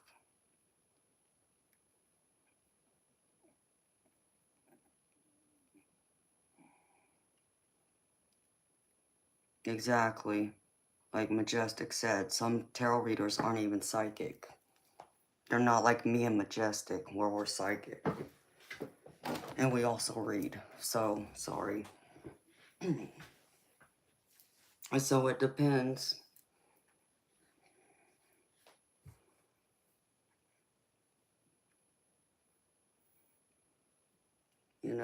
It can be exhausting. It's exhausting to go in and tap into spirit to get the messages, but some people don't understand that because everybody has this, or not everybody, but most people who don't know better have this idea that we all go through and pick up a box of tarot cards and we memorize the book and then give you the answer. No, it's a lot more than that for me.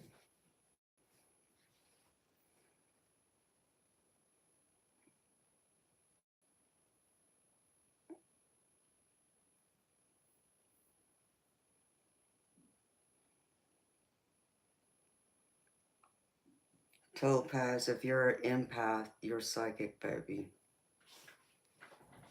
An empath is a psychic. The difference of it is, baby, is you feel emotions of others like it's your own.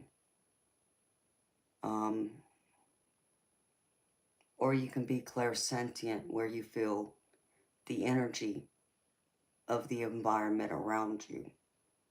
There's a distinct difference between the two. So, to where I'm both. I'm both an empath, a clairsentient, clairvoyance, precognitive, telepath, claircognizance, and clairalliance, and clairaudience.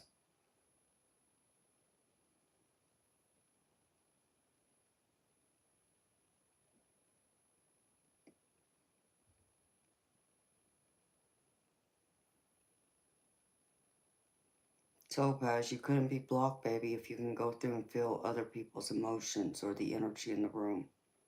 You may only have one strong ability, but that is still a psychic.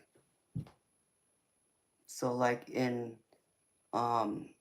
most people would call me, I mean, an oracle, yes, but I'm also a seer.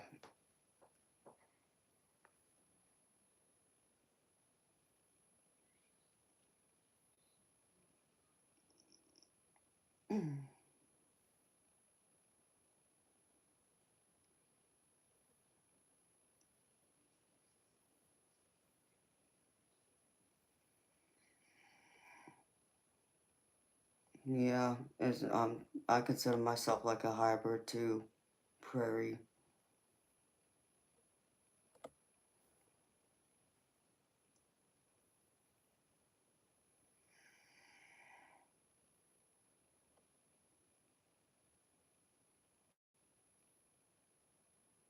Because you doubt yourself, Fiona, like the rest of us have done.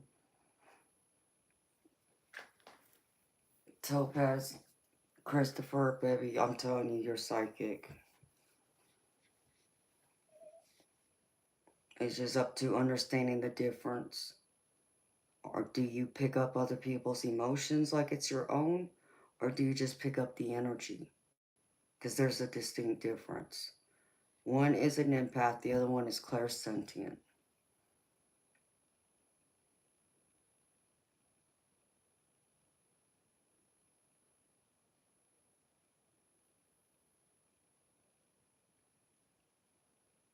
T-Butter, what do you mean feed off?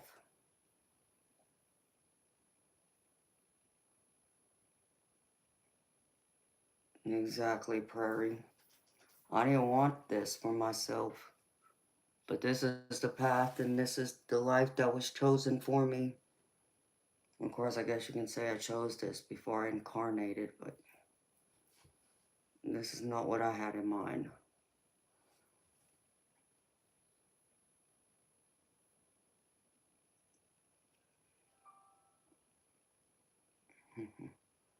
Thank you, baby.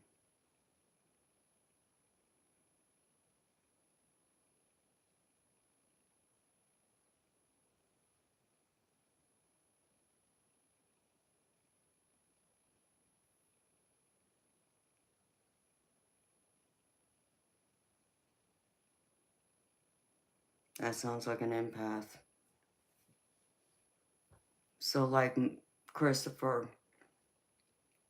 when, let's just say, like you just described, if you walk into a room, let's just say you were in a happy, good old mood, right? But then you walk into a room with people and you suddenly feel sad or angry.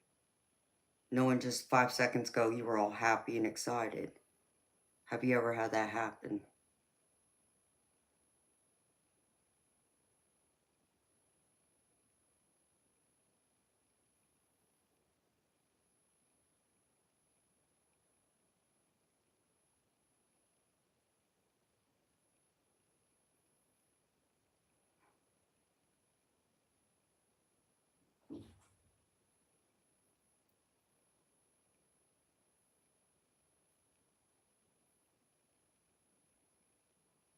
That's an empath.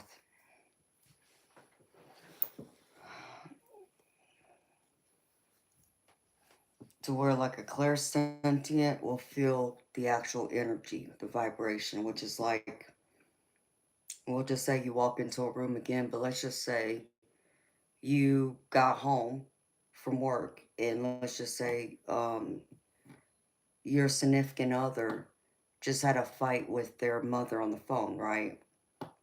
Of course, you don't know any of this. And, she already got off the phone before you walked through the door, right? But you could feel the energy in the room. Like she's been upset or, something's bothering her. You could feel it. That's what a clairsentient is. They feel the vibration. They don't necessarily feel the person's emotions like it's their own, but they can feel the vibration. They can feel it in the air, is the best way to describe it. So that's the difference. So I'm both.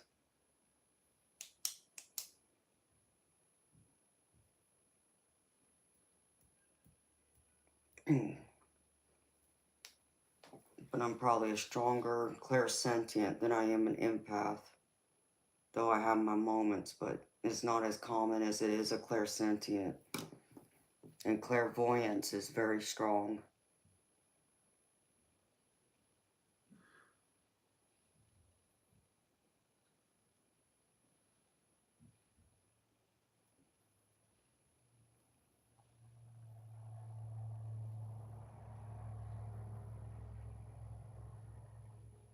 Hi, Andrea. Chief Dan, you know what, baby? Only you can decide that.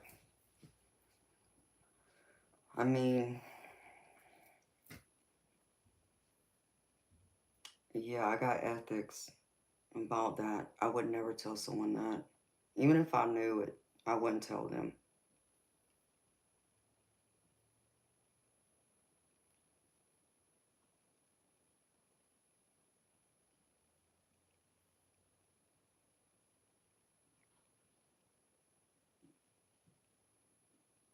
I mean, it's just crazy that they would tell you that, baby. Because that goes against my ethics. My morals and my ethics, I would never tell someone that. Even if it was true.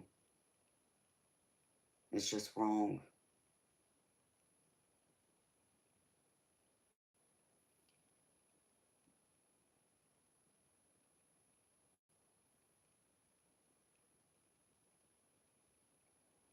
It's just like, because what they pretty much were telling you is that they were precognitive. Like they had a vision of your death, so to speak. I can never tell someone that. And I've been faced with that. Not for myself, but for my loved ones. And I don't like it. But I've had to be forced to live with it. And even when I knew they were going to die, did I tell them? No, I didn't. And that was a hard thing for me to have to do, but that's what I had to do. Because it would have done no good telling them they were going to die. Even though I knew that's what was going to happen. In the rough time it was going to happen, and that's wrong. Because then that person suddenly stops living their life. Because then all they're going to do is worry and be scared to death to leave their house or whatever. Because of fear they're going to die. That's wrong to do that to anyone. So I don't.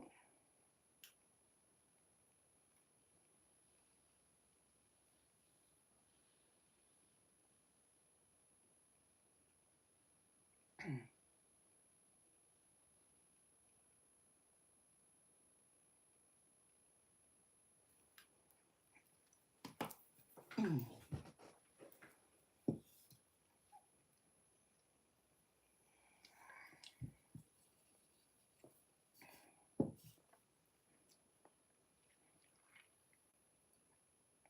welcome.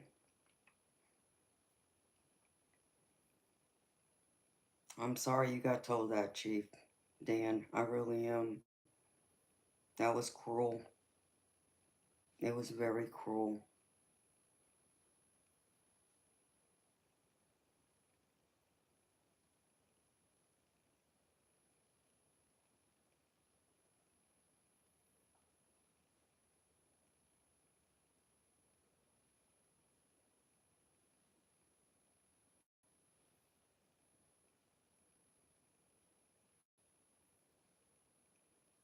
I don't know, eternal light.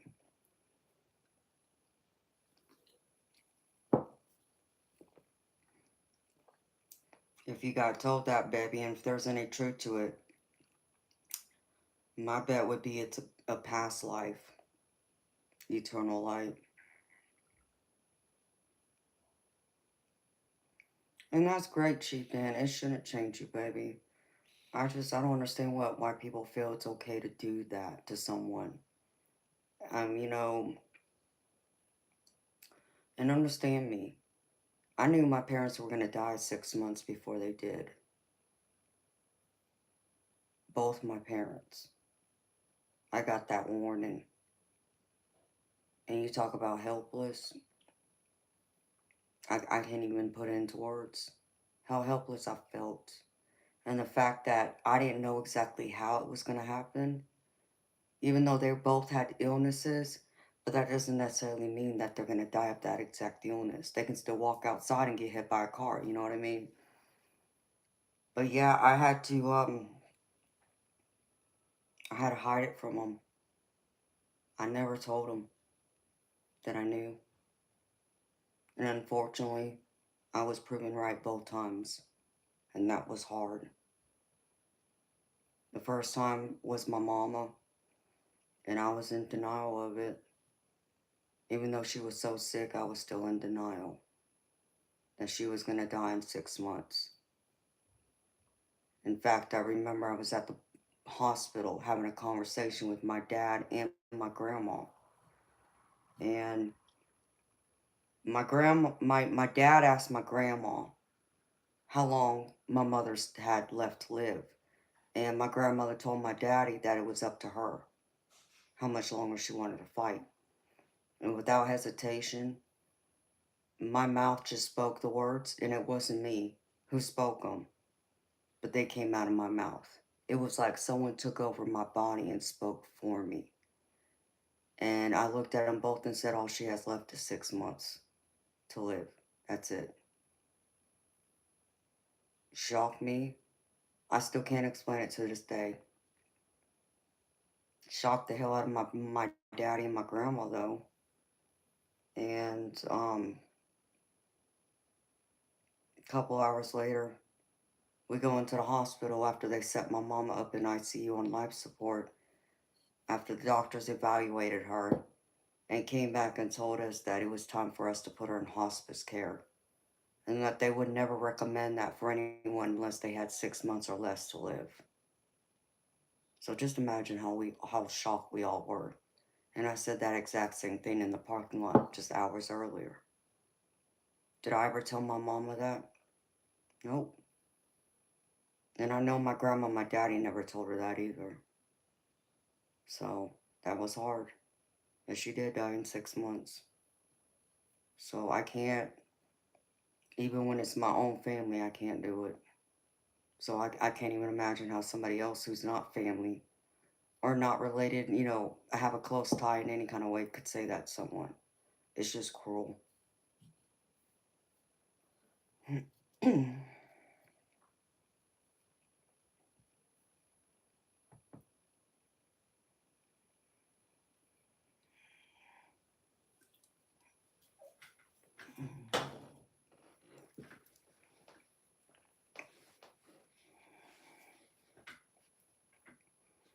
Morning, Audra. And then when it happened with my daddy, I didn't tell anybody either. And fortunately, I was lucky that time that those words didn't come out of my mouth without me having no control.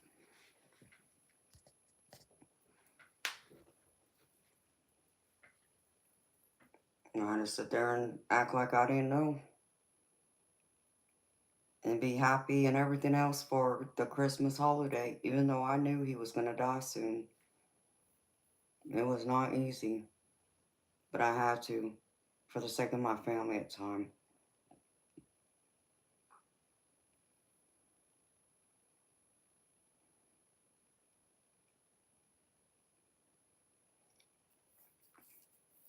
Well, Chief Dan, I just don't understand that, baby.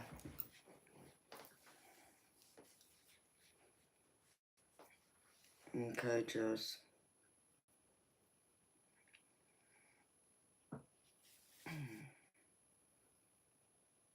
It's tough.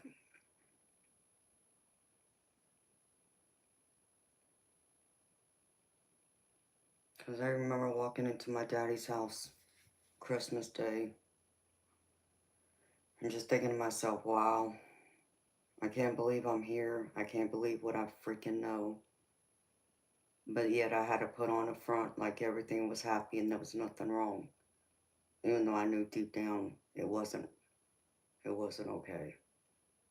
But to tell my daddy, to tell my grandma, to tell my stepmother or my brother, nope, I wasn't going to do that to any of them.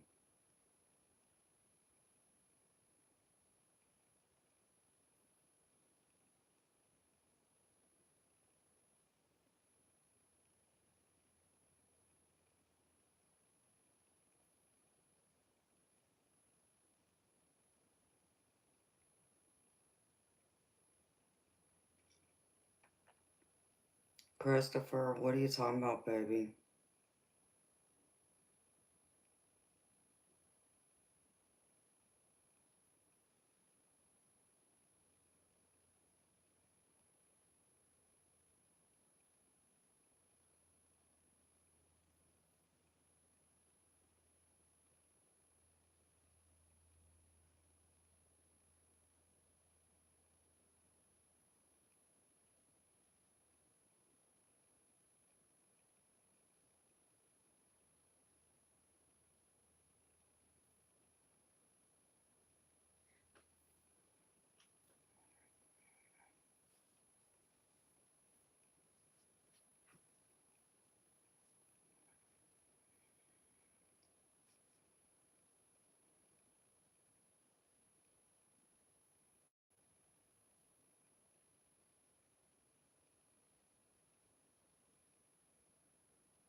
Baby, I've already written your name down. I can't go through and put another person's name next to it, baby. I'm out of room.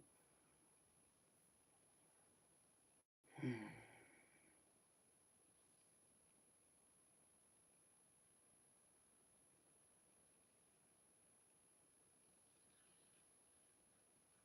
it would be wrong, Christopher, in my opinion, to do that, baby. Because Reggie Lib gave that to you, baby.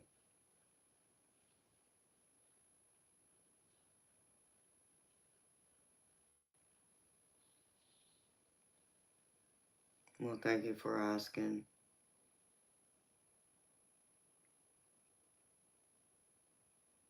I'm sorry to hear that, Desiree.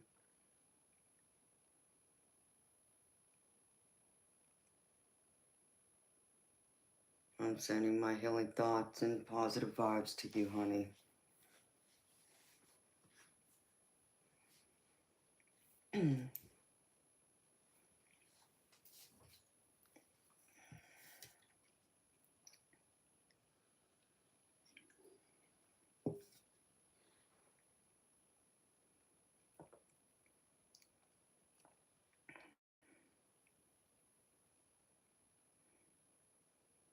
Damn, it's almost 6 o'clock.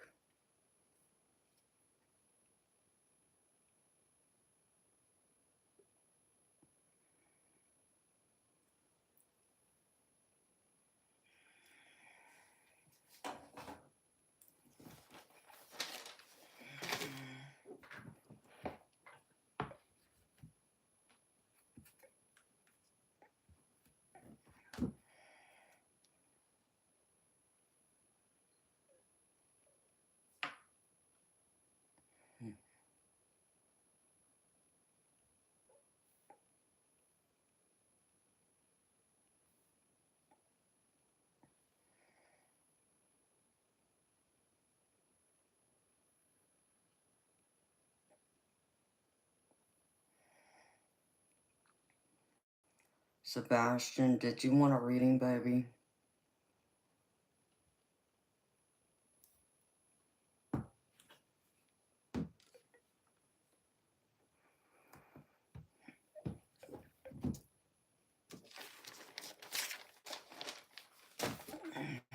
Yes, James, I'm on the East Coast. I'm in Georgia.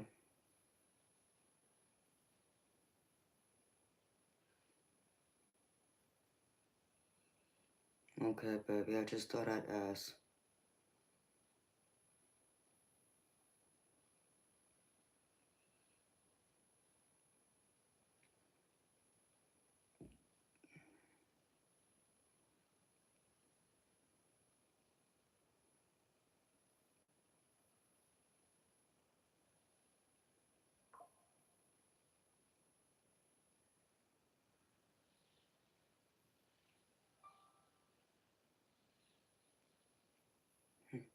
Thank you, baby.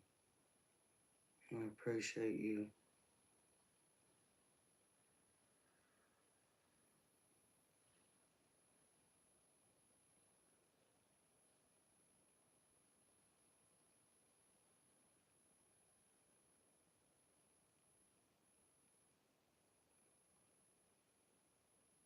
You're so funny, Prairie.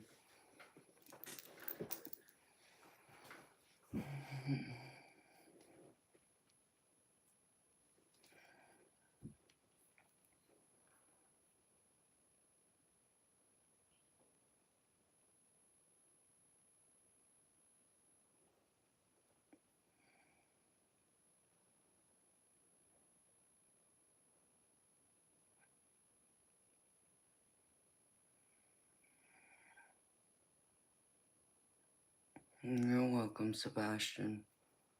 Thank you, baby. Thank you for everything.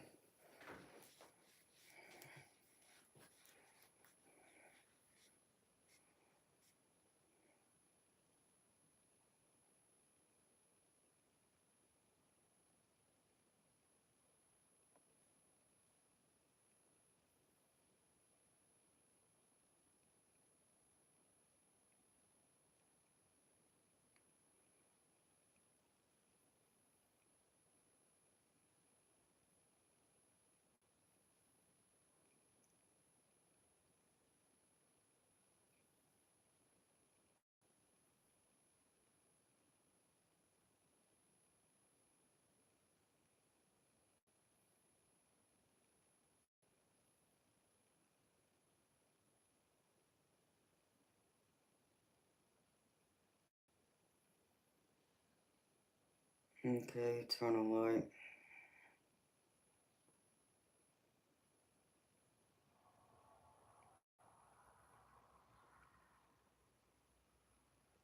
Prairie, if you want a reading, honey, I can do one for you.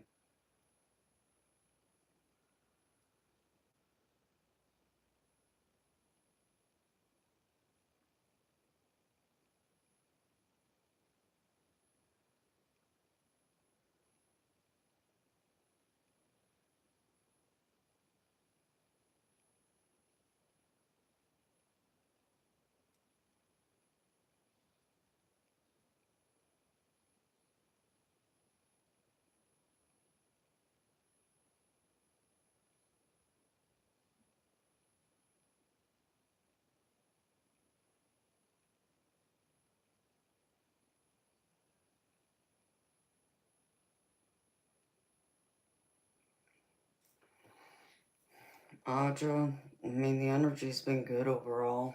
It's just been another dead night.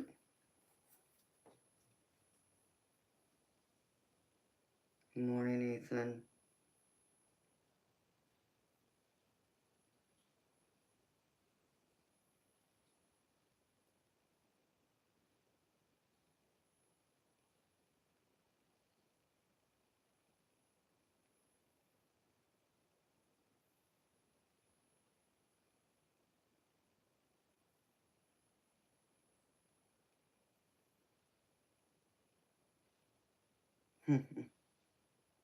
You're funny, Chief.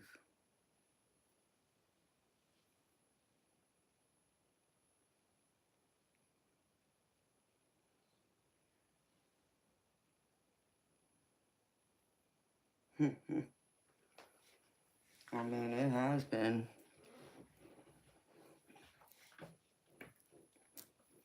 It's been dead.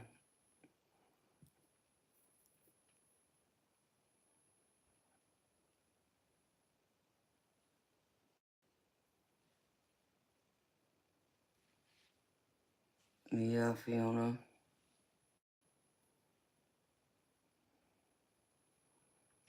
Okay, Chief. Well, you have a good day, honey.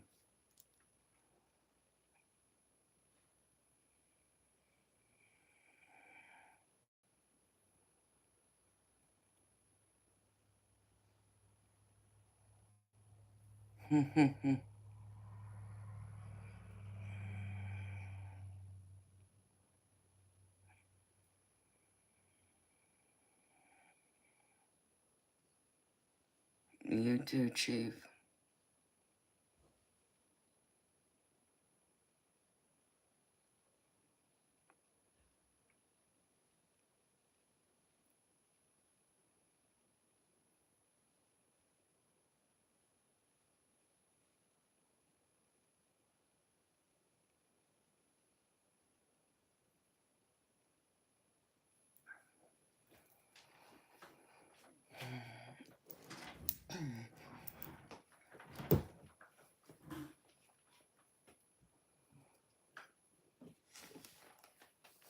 Yeah, there's some things that are coincidences.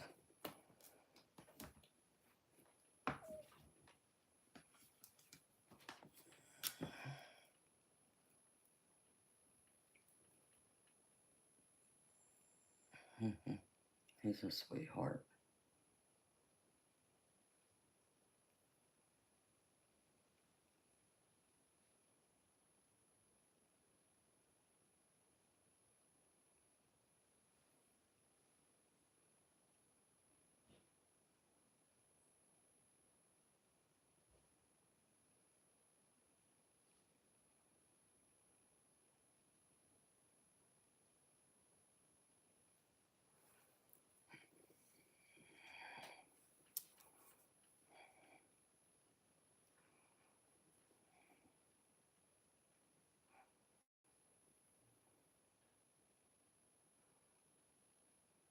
Yeah, I don't believe in coincidences.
Well,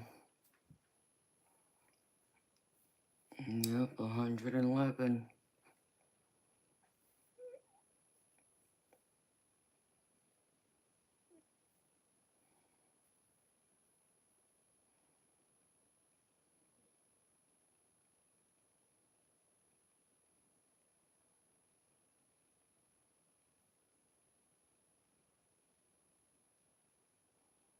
Alright, CRISPR. Sweet dreams to you too, baby. I'll be going here shortly too, myself.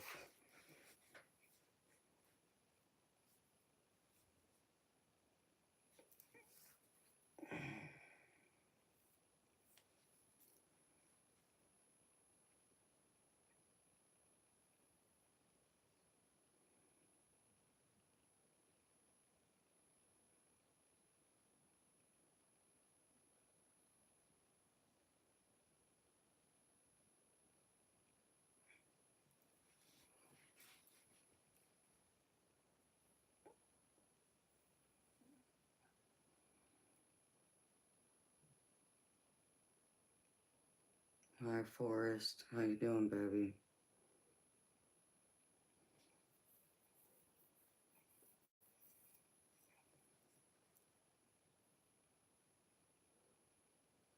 Prairie, what message?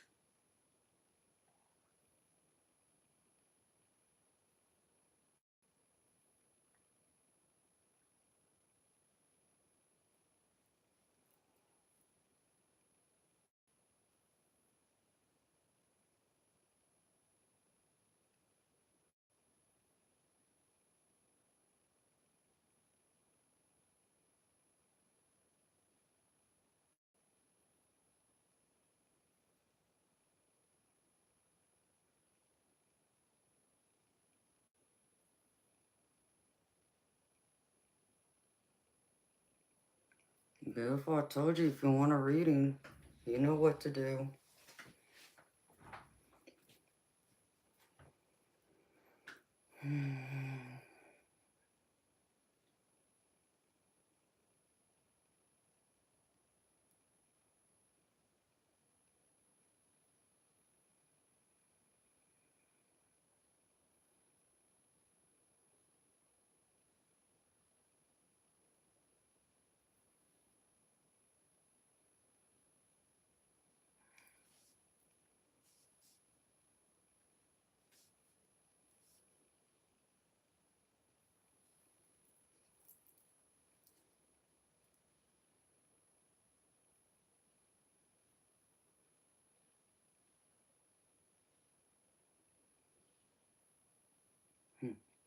Thank you, Fiona.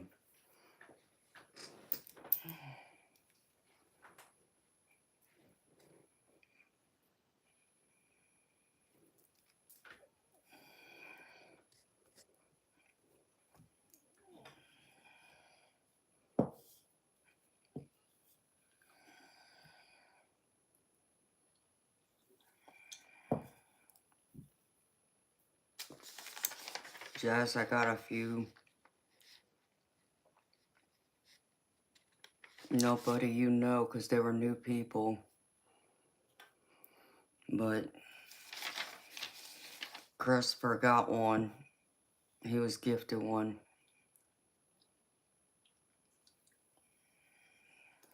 I don't know, honey. That's all I got, honey.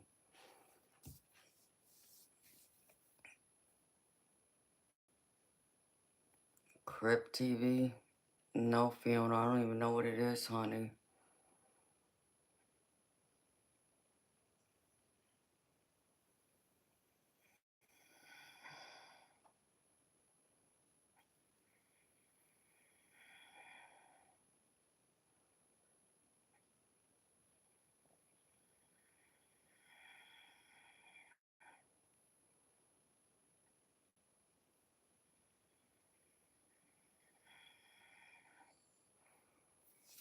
Okay, Audra.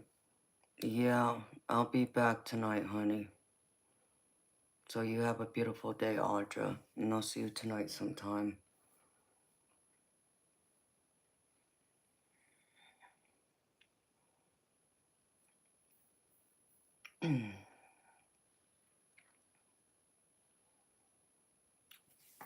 Prairie, the only thing I got is PayPal, honey.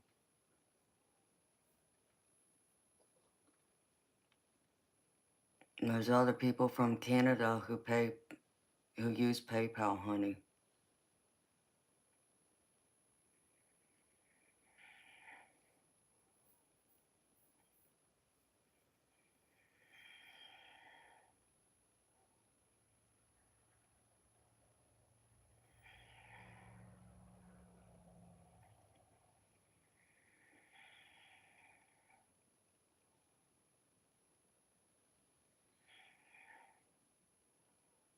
Night, Audra.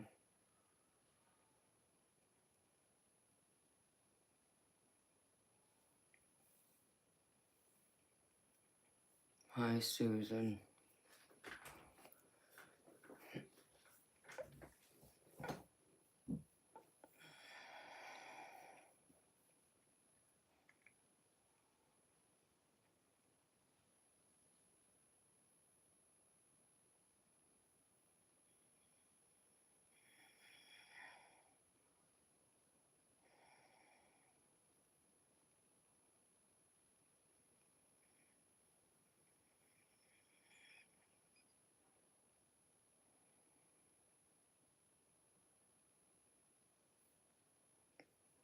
I'm gonna be still sitting here until the sun comes up.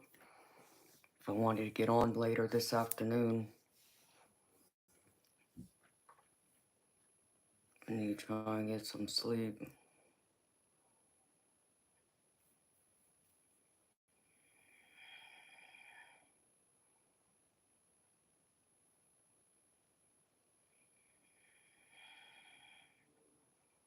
Okay, Prairie.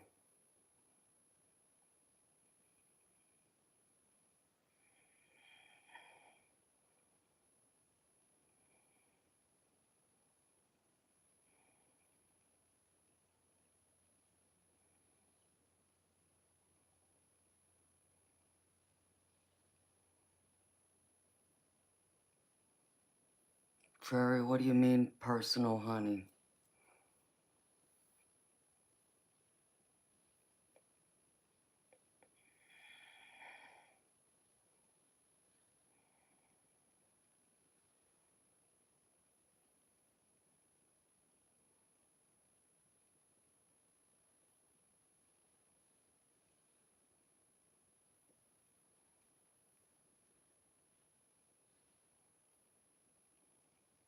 My beautiful spirit.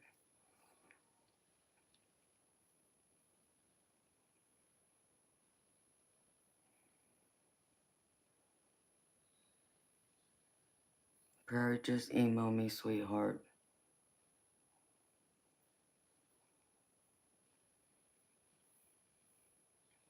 I know, honey, but I don't know what you mean by personal.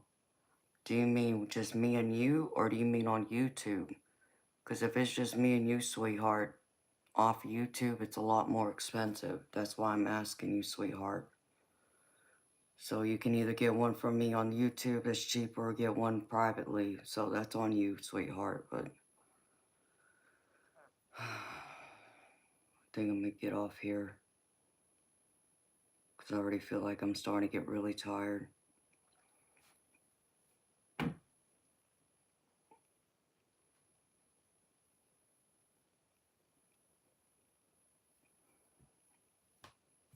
And I don't know what you mean by tomorrow, sweetheart, but you're going to have to let me know what tomorrow means.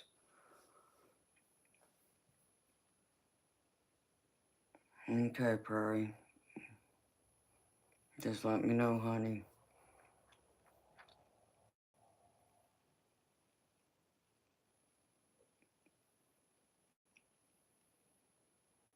I can do it Monday, if that's what you mean.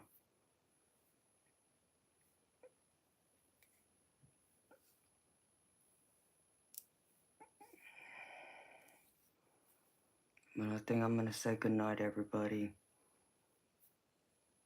So thank you, everyone, for being here. I appreciate all the love and support y'all given me and being here by my side through this journey.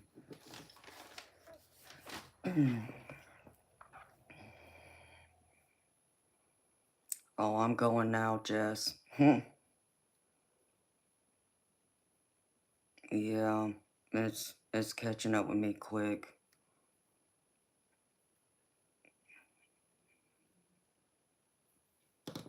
So I'll be back tonight, y'all. At 10 o'clock at least. Depends, I might get on sooner. That's if I can get some sleep or not, but we'll see. So until then, I'm gonna wish y'all much love, many blessings, and much love and laughter and prosperity and good health. Well, I'm glad, Jess. We'll talk soon, honey. Alright. So everybody have a good night, a good day. Until next time, see y'all.